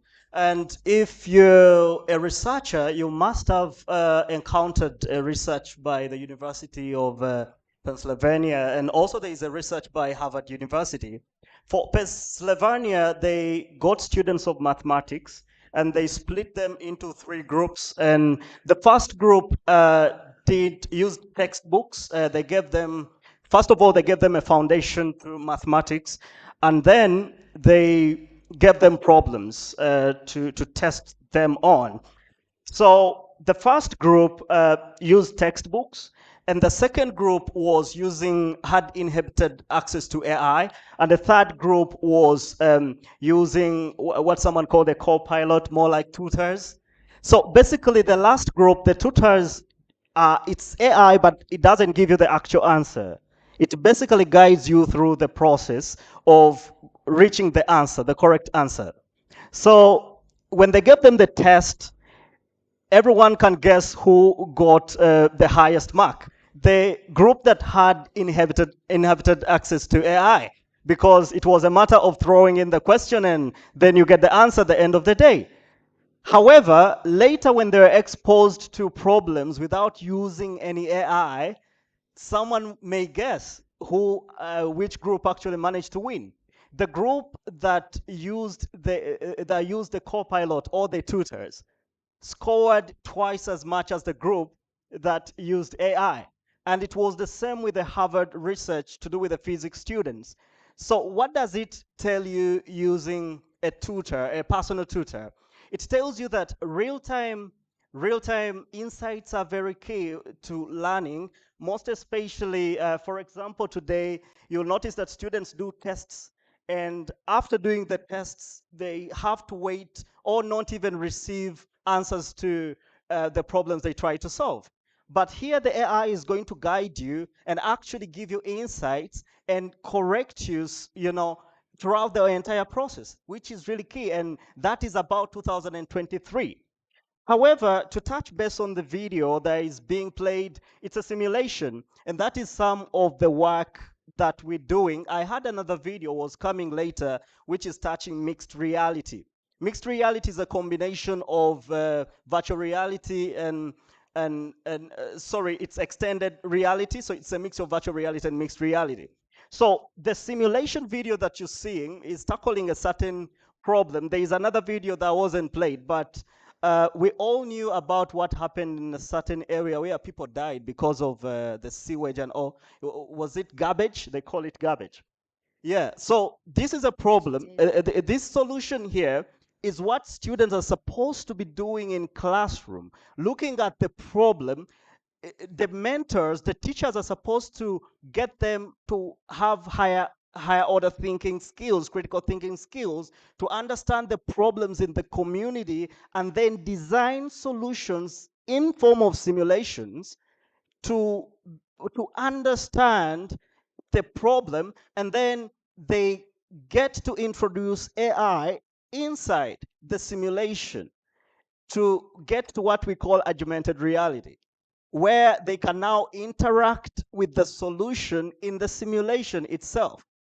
And that is what we're looking at in 2023, where students interact with the solutions they're building of the problems that we have today. And that is going to make them highly understand what they are trying to deal with. However, to basically summarize my response, since I have to be a little bit short, the whole future and the whole interaction of AI is based on the Bloom's taxonomy. That's the whole thing for the future. So basically, the Bloom's taxonomy is going to the AI is going to better your abilities, your personal abilities. How? It's going to help you in knowledge, remembering specific facts and information. And that is the co-pilot that we spoke about. Comprehension. It's going to help you in understanding the meaning of information. Application, it's going to help you in getting this knowledge, and then you do the whole synthesis of information to create something new. So that is the whole journey, and that is what we're going to see in 2023, where the students are able to create new things, and they're able to interact with these things that they get to create. And it is already happening in gaming. If you do gaming, you get to interact with the actual agents within the game itself, and it's going to improve your problem solving skills. Thanks, if I cut it short like that. Thank you, Edson. That was stellar.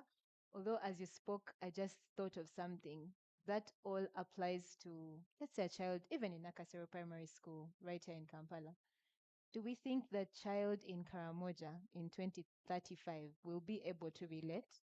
Yeah, exactly. Just add a voice to what everybody was mentioned that I didn't want to repeat. The AI is going to do, we call it localization of language. It's going to be able to speak in multiple languages with different groups. Now, if you're coming from Nakapilipiliti, it will be able to speak your language in that particular region, but at the same time speak English, which is very important when you're interacting with people outside your region where you're coming from. So you'll be able to understand your lingo at the same time relate it with the other lingos. And the other thing I didn't mention, sorry, with the previous one, it's already happening, the full integration of the blockchain inside the AI and the learning in the simulation. And we're doing this in Silicon Valley. I'm a tech lead with Turing.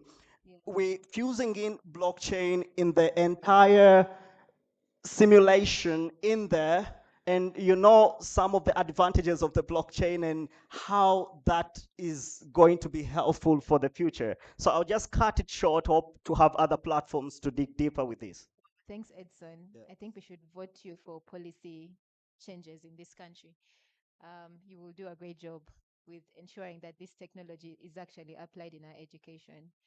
So thank you so much, ladies and gentlemen. I promise this would be short and sweet. I hope we have learned, but most importantly, related what has been discussed here to what was discussed in the groups. I found that session before was just a very good eye-opener and icebreaker for what then would come to discuss from the experts here.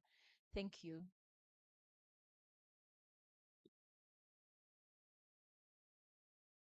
Allowed to ask questions? Okay. Do we have any questions? I think we'll keep them 3. Yes. Where's the second microphone?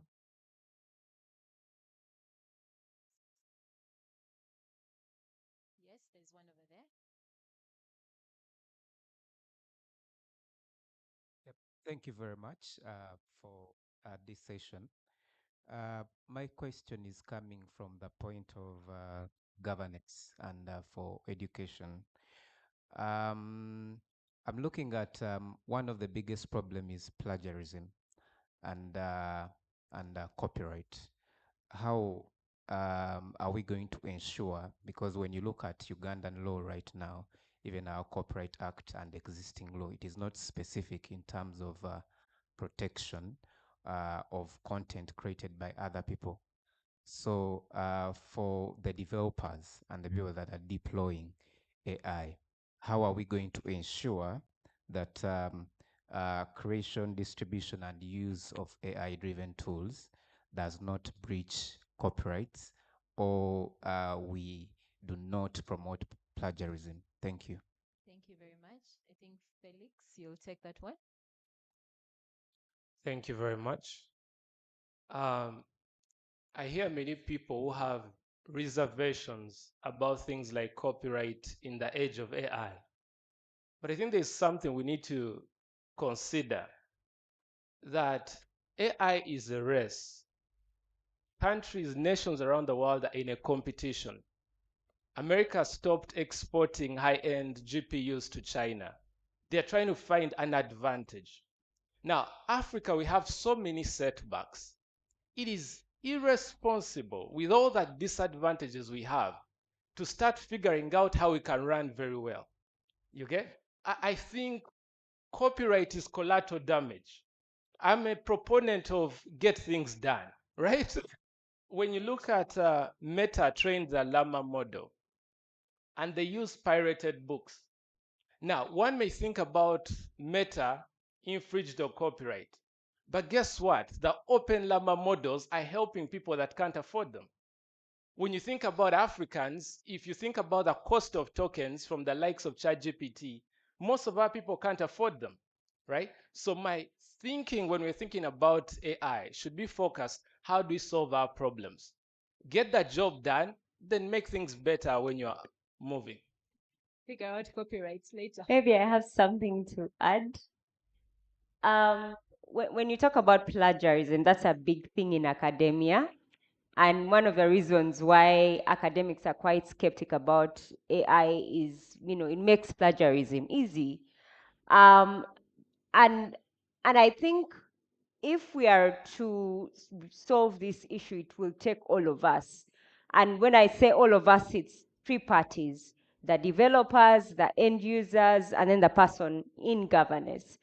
For the developers, yes, you want to build an AI tool that you want to scale all over the world. But what measures have you put in place to, one, ensure privacy of people's data, and also to counter issues around plagiarism? And a clear-cut example I'll give is, because the privacy laws, for example, in the Western world or Europe are very stringent, the way you'll interact with an app that has been built in Europe is completely kind of different with the way you'll interact with an app that has been built here. And you'll find that developers that are working in those places that are heavily stringent on privacy, even the way they will ask for data, or they'll prompt you to share your data, they will clearly keep telling you that, or are you comfortable with sharing this data, yes or no? Or this data is going to be publicly available, what do you think? Well, probably in certain parts of the world where that isn't stringent, it will be ignored. Then when it comes to us, the people in academia, how are we going to teach our learners to use AI the right way? If ethics, plagiarism, all that is under integrity. So even in the way we interact and teach the people to use AI, are we teaching them to use it in the right way? Because technology is a very behavioral aspect at the end of the day. How I interact with technology, how I view it, goes down to behavior. So as we teach, and I'm speaking for the academics here, as we teach people to use AI, let us teach them to use it the right way. And I'm also from the school of thought that, yes, we want to utilize AI, but we also shouldn't let it sort of, for lack of a better word, replace our brains. How do we teach and how do we use AI in a way that it's working alongside us, not replacing our creativity?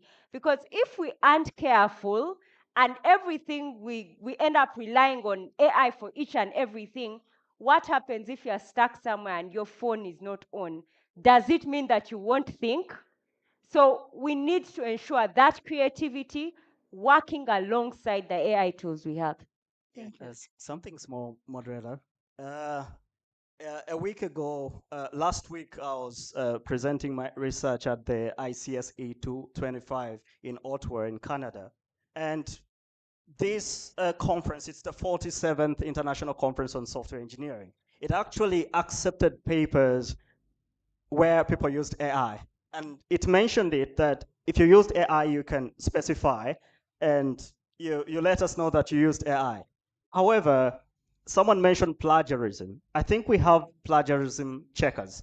But then there's another way you can overcome that. We all know how to do citations. We can build AI to do that, to say that you didn't cite this, it's from here. So AI can go around and then solve the same problem that you may bring forward and speak about. So you can notice the dynamics and the change and how things are transitioning, where COP conferences are saying that you can use AI provided you're solving a particular problem in your community. Thanks. Thanks, Edson. Do we have any other questions?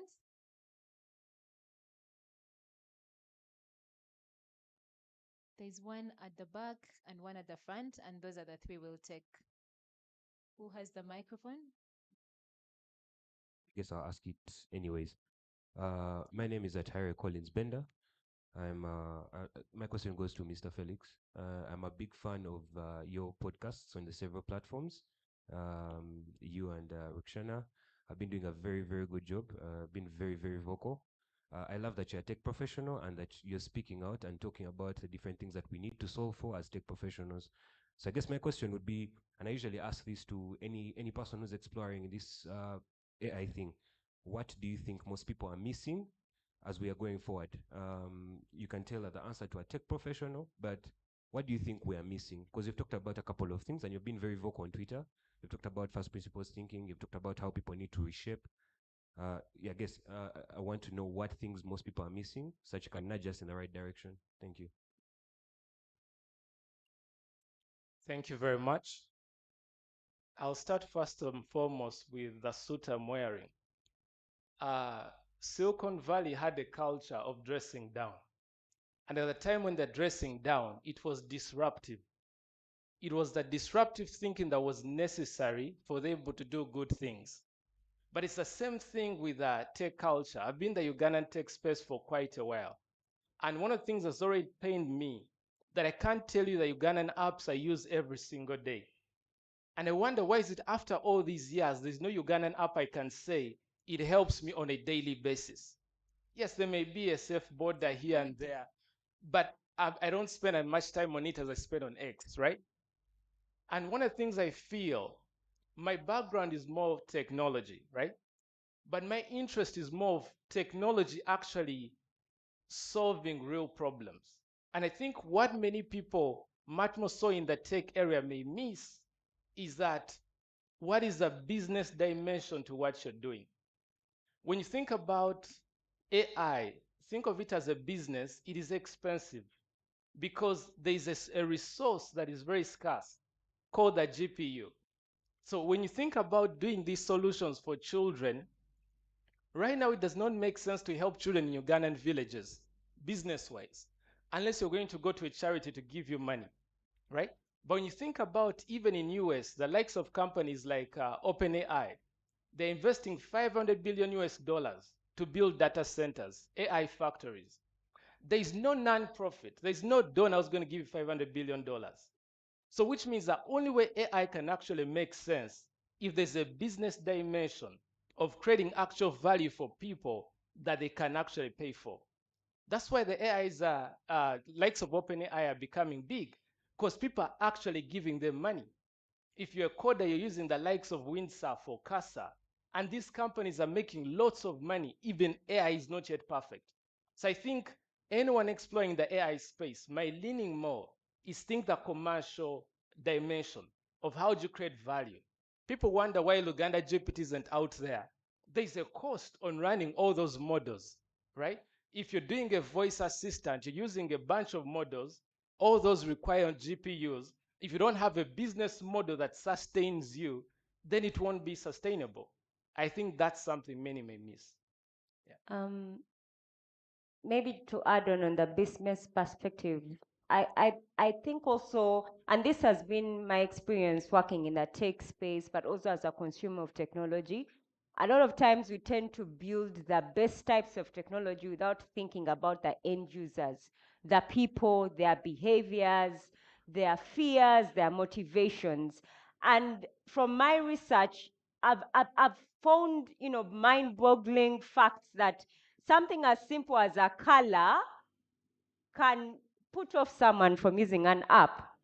Something as simple as the case that they're using in the African context, we're used to curvy sort of letters and cases. So if I come across an app that has box-shaped cases or letters, I'm most likely going to be skeptical. So as developers, let us think about the people at the end of the day, because you could have a very beautiful building, but no one is able to enter it because they don't understand it. Yeah. Moderator, I want to mention I was hesitating to mention this, and strictly to developers, because I've been a tech lead with developers from all over the world. There is a new thing that we're doing. I'm having a book I'm writing, and I'd love to introduce it to many of you at the right time when it's out. One thing that you're missing is the use of the intuition and cautiousness when you're developing or solving problems. If you can think deeper into that, you'll actually get amazed with the results. And I have a book on that, but that's a story for another day. Thanks. Wow, I think that question has been answered too clearly. We'll take only one more and we will close the session. The person, okay, there's a person at the back, but okay, we'll take yours and then the next person. No problem. We'll take yours and then the person at next.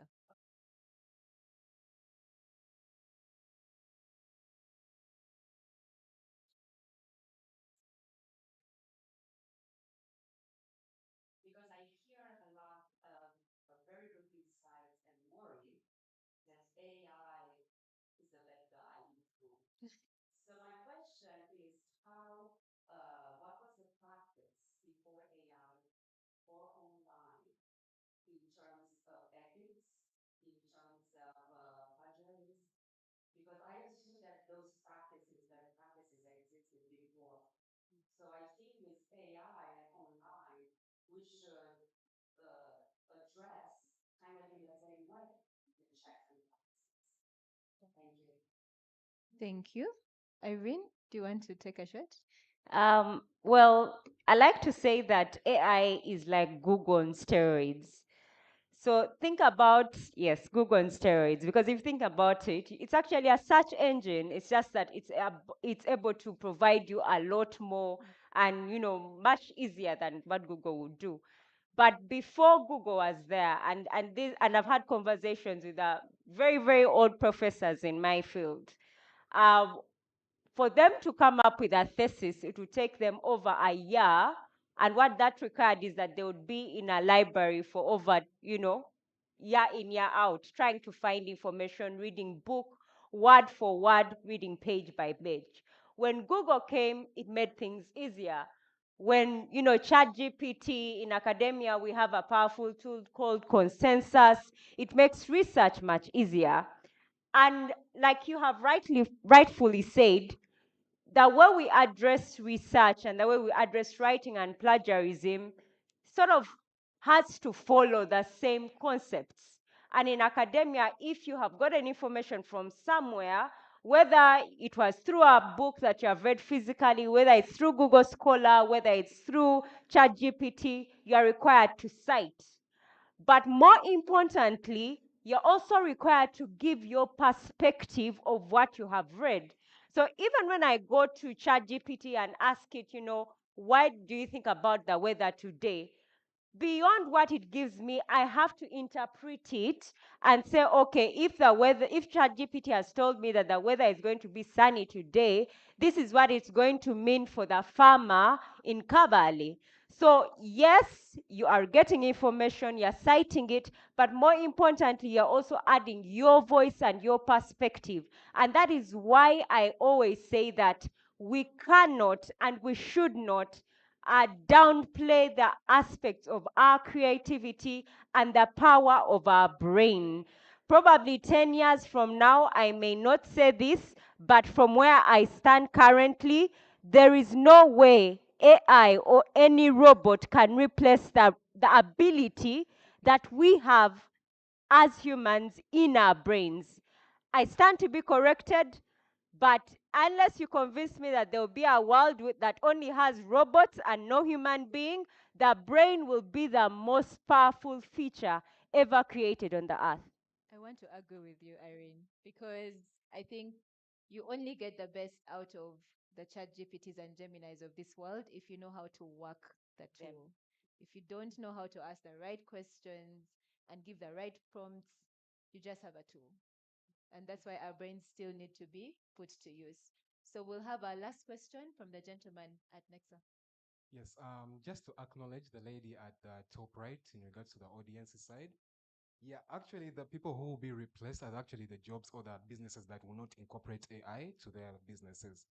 So I was just acknowledging one question is that, yes, we are discussing the problems, we are discussing the solutions, but we have not talked about the onboarding process based on our demography. I acknowledge the gentleman at the top left corner. Yeah, he talked about this, but I'm trying to find out what steps have we taken in regards to the onboarding process based on our demography, as we understand what AI is bringing to businesses is simplicity, time saving, and also automating the task processes. So I'm just trying to find out what steps have you guys incorporated in regards to on the onboarding process in terms of affordability, the time saving, and also the knowledge sharing. I'll acknowledge what Refactory has done in regards to upskilling, in regards to the tech development sector. So I'm trying to find out what other steps are you incorporating regarding to the education, which is already the foundation. What other steps are these companies that are they taking in regards to onboarding the African Union? Thank you. Before you lose the mic, I just want to get clarity from the question. And the onboarding is in a business sense, because I think what I pick from you is that the skilled talent is being produced thanks to Refactory. Yes. So you are asking, then how do we go on from being skilled to then Actually taking on these exactly? tools? So Yes, please. fulfilling the demand side. Yes, please. Based on the So- demography, Africa. Maybe Thank you. Felix. So he wants to know, after we have had skilled talent, which understands all of these AI tools and whatever that we need to do, how do we then turn that into talent that can speak to the demand and then onboard them to be able to bring the businesses to fulfillment of what exactly AI can do for them? In a way, I'm the wrong person to ask the question, because I have a personal concern with the way our society is run. I recently came to the realization that there are two kinds of people. There's a professional and an amateur. The professional is trained to do a job and do it well. The amateur is someone who's passionate and does something for the love of it. Now, in a society where you train professionals, skilled people, if the system is not efficient enough, then it may not be valuable. Absolutely. Yes. So my view, when I think about AI today, the first thing that comes to me is not how do you find things to do with AI. My idea is saying, how do you solve problems with AI? Right? So I may not be well placed to answer the way you Actually, I agree with you, because from my understanding, you could have all of this knowledge, but if you don't know where the competitive advantage lies, you're not going to be able to utilize all of the knowledge and skill you have in AI to amplify anything or augment anything, because you don't know anything. And actually, to add, you see, there's part of the way the workplace system works. It is sort of like an assembly line where different professionals playing a particular role. So the problem with the world of skilling teaches you to do a job, not necessarily how to create value. You see? And I think that's what we need to be. I think you, the educator, should be thinking about that. How do people learn to leverage AI and create value with AI? Exactly. Instead of taking skills to the marketplace and say, give me an opportunity to work, go to the marketplace and say, this is the value I've created. So I think this is when I talk about Refactory.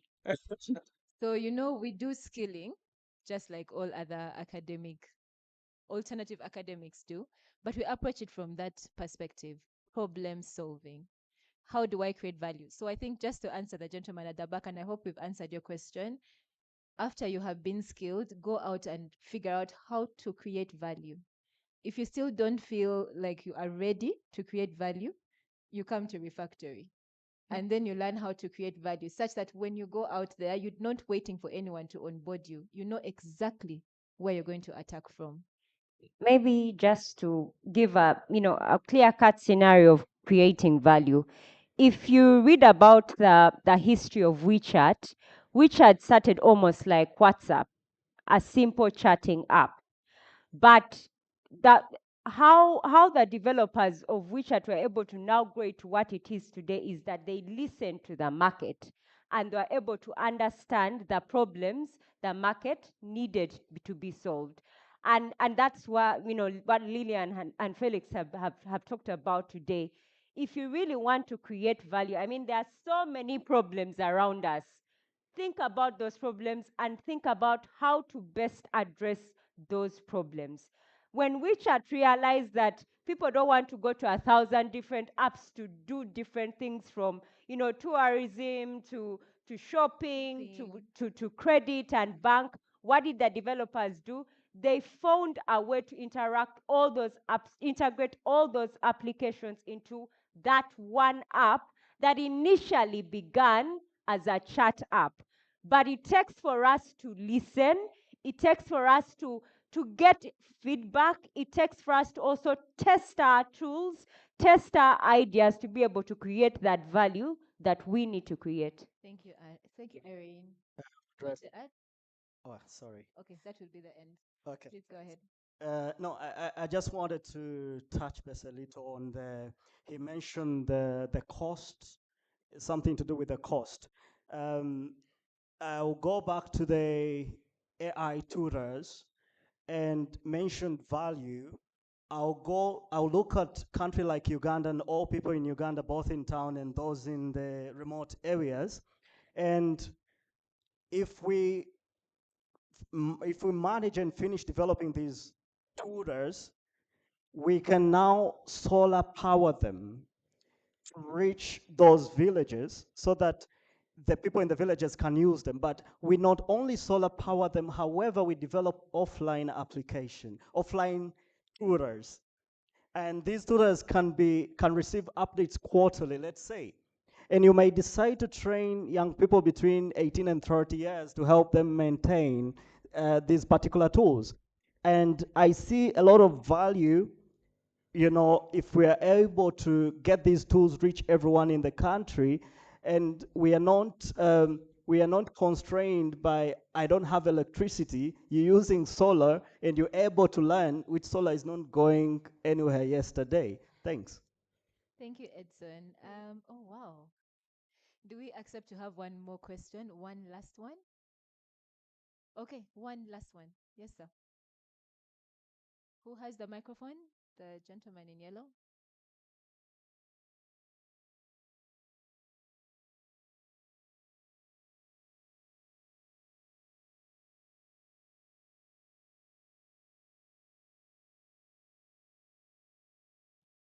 Hello, I'm Lionel, software developer and tech entrepreneur. There's a question I've been asking, and I believe a lot of Africans are now asking that question concerning AI. I've kind of prompted Gemini, ChatGPT, and Grok to extreme levels. I discovered there's a deep level of bias, especially with regards to ChatGPT and Gemini. For example, when I prompted, I went to the religious field, I prompted to an extent, and I was shocked when I discovered ChatGPT and Gemini, they are very comprehensive when it comes to evil and socialism, but very scanty when it comes to um, God, Christianity, and conservative views. So that is quite worrying because if Africa does not do something to change to alternate that, we shall, within a short while, AI shall be programmed to change a lot of great things that we should be focusing on. So instead of, I see a lot of discussions based on governance, AI governance. To me, how do you focus on AI governance when you're not yet certain on the truthfulness of AI? So, what does Africa need to do to make sure that we build models that are truthful? Because now the shortcomings people talk about with regards to AI is just the fact that it is hallucinating. To me, that is not all. We need to focus on the truthfulness of AI. So I want to hear your opinions on what Africa needs to do to make sure AI is truthful. Okay, I think we'll start with the Luganda GPT builder, and then we'll see if Irene and Edson have anything to say. That is a very important observation, and part of the reason I'm very passionate about localization in AI. I'm an African who's also passionate about African history to a little bit, and I feel sad about our African history and the state of the African at the hand of people who had enlightenment. And I feel the people who control AI, who build the AI, their culture has a way to be infused into the technology. And that's why I feel it's very important for Africans to build the competencies. If you see what the Chinese did with DeepSeek, they're not worrying about biasing in Western thought vis-a-vis Chinese thought, right? So, and I think if you want to change things, I'm an advocate of don't go telling people to change things if they own the product. Just create a superior product of your own. So if you ask me, we should be empowering our people to actually get involved into the hardcore dynamics, understand the first principles of AI, and build better chat GPTs. It is doable if you can believe it, but I guess that's the best way to protect ourselves from the external cultures that are going to infuse our people by way of the technology. Thank you. I don't think we could have a better answer. So, Irene, you want to add? Yes, I want to add that the way AI tools work is they work with what we give them. Exactly. So the information that we provide, the fact that the developers, most of the developers come from the Western world, chances are high that, not chances are high, 100% sure they have tested the systems, and the people that have begun using those tools have been people from dozens. So exactly what Felix is saying, if we want to build, if we want AI tools that work for us, we have to, one, be able to build tools that work for us, but also we have to be able to interact with these tools. The more we keep interacting with these tools, the more we keep speaking to ChatGPT in Luganda, the wider its vocabulary in our language is going to grow. So as we build, we also need to continuously interact with the tools. But basics, what you give that tool is what it uses, it's what it understands. So it is a you issue. What are you going to do for it to have more Luganda or more Lugisu or more African history? Yeah. Thank you so much. I'll just mention one statement. Yeah, let's basically use AI in a perspective of helping us to improve our cognitive abilities. Because still, if you look at the history, even in religious books, which I'm not so good, uh, this is based on what people wrote. However, how can you do it differently? Try to understand people's perspectives. And these are the responses the AI is giving you. What did the other person say? What did this other person say? However, after aggregating all this information, what do you have to say? I'll stop there. I like that. I like it when you end with a question because it makes you think a little more. Thank you so much, ladies and gentlemen. I think my best takeaways from this conversation have been three. Don't lose your intuition, most importantly.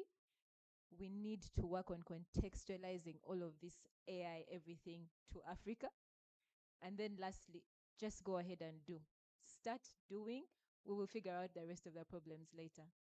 So thank you, Irene. Thank you, Edson. And thank you, Felix, for your wonderful contributions to this conversation. And thank you, audience, for being very wonderful listeners.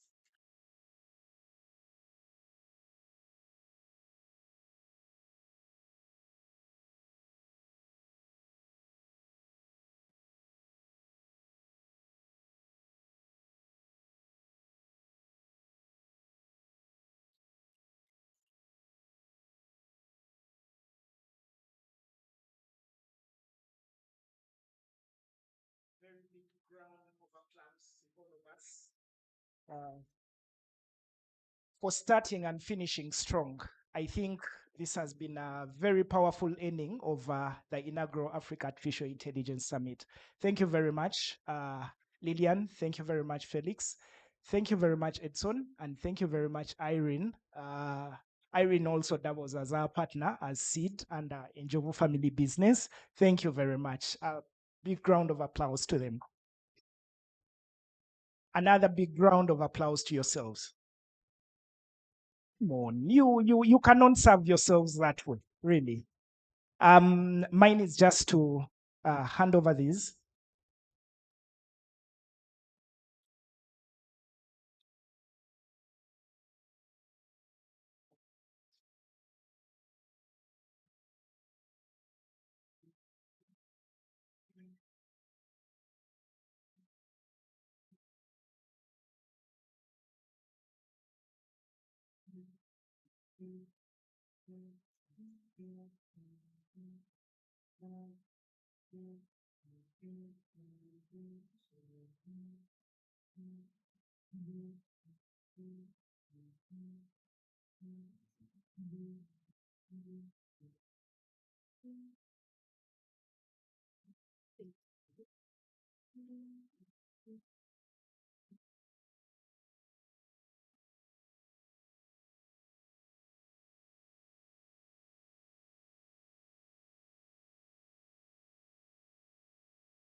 Thank you all very, very much. Ladies and gentlemen, are we okay? That is the last time you will hear that.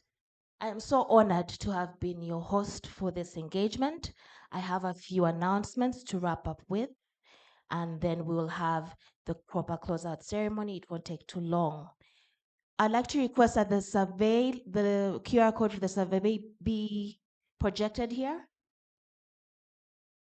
There's going to be a survey. We request that you share your feedback. It's very important. We are hopeful that this is going to be an annual event. We can't do better if we don't know better. Yeah. Lunch is ready. There'll be coupons on your way out. Please make sure to pick one as you exit. Also, while you leave, there are gift hampers. Don't leave without one.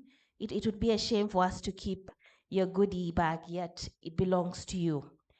Please remember, when you're using your social media or when you're on your socials, hashtag Africa AI Summit 2025. Leave us a shout out, a note, commendation, critique. We look forward to receiving information from you. Hashtag Africa AI Summit 2025. There is a list of individuals. There are 14 people in this room. As you exit, I'd like to request that before you go for your gift hampers, what you'll see a lady in a pink dress. She's called Vanessa. Vanessa has something she'd like to talk to you about. Let me very quickly read out those names. I hope you're in here. So, just a moment, please.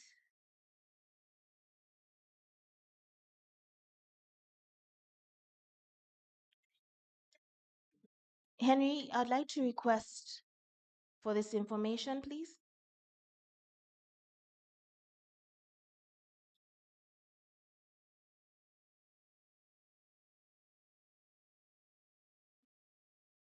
Henry, could you please share the list with me again?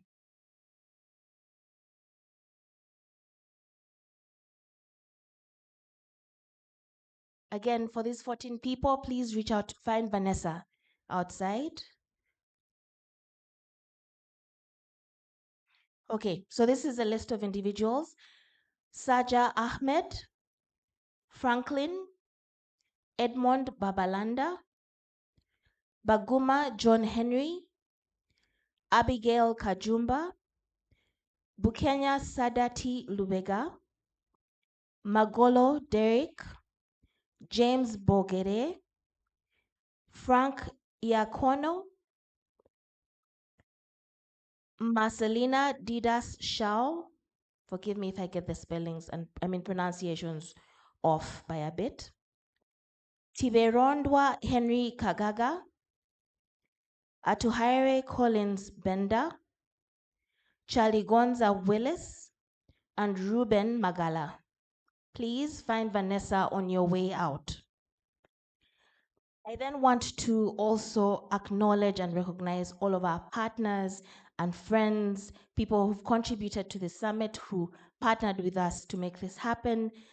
I'll start with our conveners, Jengo Tech Limited and Seed Uganda. Thank you very much for conceptualizing this, putting it together. You have given us our charter. Now that we've talked about it, we are going to be about it. Yes? Right? We're no longer going to be talking about AI. We're now going to be about AI, correct? Or it's just me? Okay. Thank you to UCC, to NITA Uganda, Refactory Academy, Makere AI Health Lab, CCare, Microsoft ADC, I&M Bank, UNDP, SEPA, New Vision, Speak Resort Munyonyo, Digida Events, Cavendish University, Rock Cloud, Lumjo Consults, Stanbic Bank, Jojo, you get an honorary mention, and the entire organizing team who put this event together. Massive thank you. Then the biggest ones of all are all of you in the audience. Thank you all so, so much. Big, big round of applause.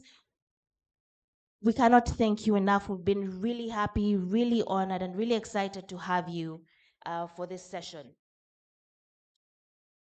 I want to mention to you that has a survey, have we done this? I want to see phones up so that I know that we are properly going to give feedback. Please, I need you to raise your phones. I know we don't like submitting feedback, but feedback is important. When I see at least 5 more phones going up, I see 3 so far. I need 5 more. I now see 2. I still need 5 more.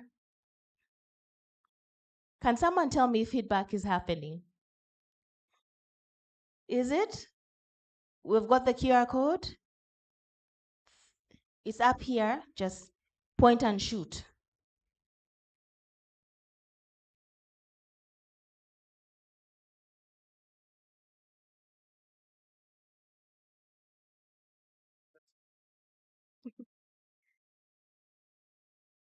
Well, even the people at the back, did you get that QR code? It's up here, just there or there. If you need to come a little closer, don't worry, I don't bite hard.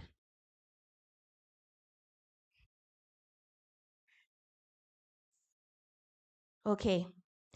On behalf of myself, I want to thank you all very, very much for your attention, your time, and the choice you're making to be a trailblazer in AI. Thank you so much for coming. My name is Erin Nafula. I have been your host for the summit. I'd like to now formally invite Nicholas from Seed to close this session officially.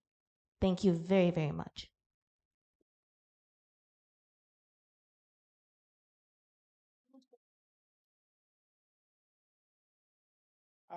Thank you very much, Erina. Round of applause for Erina. And on behalf of the team, she's also part of the speakers, at least managing these sessions for the 2 days, and the team would want to say thank you. As Erina comes up to pick her token of appreciation, I think it would only be fair if we all saw the faces behind the Africa Artificial Intelligence Summit. Our lead convener and my co-convener, our lead convener is not here, Mr. Nsibirwa, and the co-convener, Edgar. But for the rest of the team, Jojo, Trevor, Melissa, you could come up and the audience sees you. Erina, thank you very much. you. Thank you.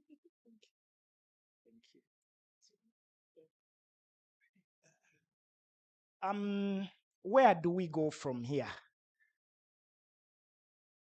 We've said from Erina's last remarks, we said thank you. But our meeting of minds as Django Seed UCC collaboration was that one at in the post summit, we share with the government of Uganda an advisory policy position paper that will inform policy development and regulatory frameworks in Uganda. So the conversations we've been having on stage, the feedback that we've been getting from you is going to help us inform the government of Uganda develop regulatory frameworks and policies that guide AI development and deployment in Uganda. So for me, that is a plus for all of you that have participated. A round of applause to ourselves.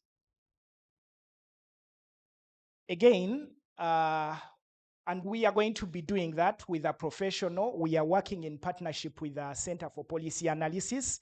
We are not experts at analyzing policy, but as AAIS, we shall be working with SEPA to come up with an advisory paper. In addition to that, we shall share a proceedings paper with all of you. So as part of the feedback forms and the registration, it was aimed at sharing feedback with you in terms of what we've been discussing. So we shall share a proceedings paper with you.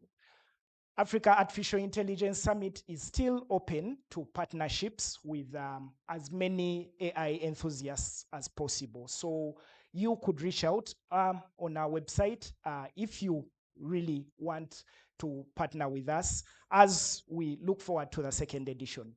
And finally, and most importantly, our friend Georgie in the morning talked about the Samsung Innovation Campus in Egypt.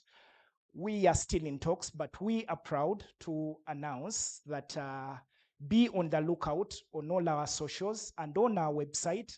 Very soon, we shall be announcing in partnership with the Samsung Innovation Campus a training of trainers in AI for young people in the ages of between 16 to 22. And the target is 10,000 young people across the continent. Isn't that wonderful? So thank you, Georgie, for coming all the way from Egypt. And thank you for giving us as a summit this opportunity. We continue to engage. And once that is ready, we shall be announcing. And all of you, our participants, you should take part and utilize this opportunity. I want to thank you, Erina. I want to thank you, Melissa. I want to thank you, my namesake, Nicholas. Noah is also my boss. He deputizes Edgar. Emma, Esther, Zion, Henry, Vanessa, Jojo, Trevor. I don't see Fiona, but Fiona and yeah, she's at the front desk, and Humphrey are not here, but kindly join me. Kindly, let's give them a round of applause.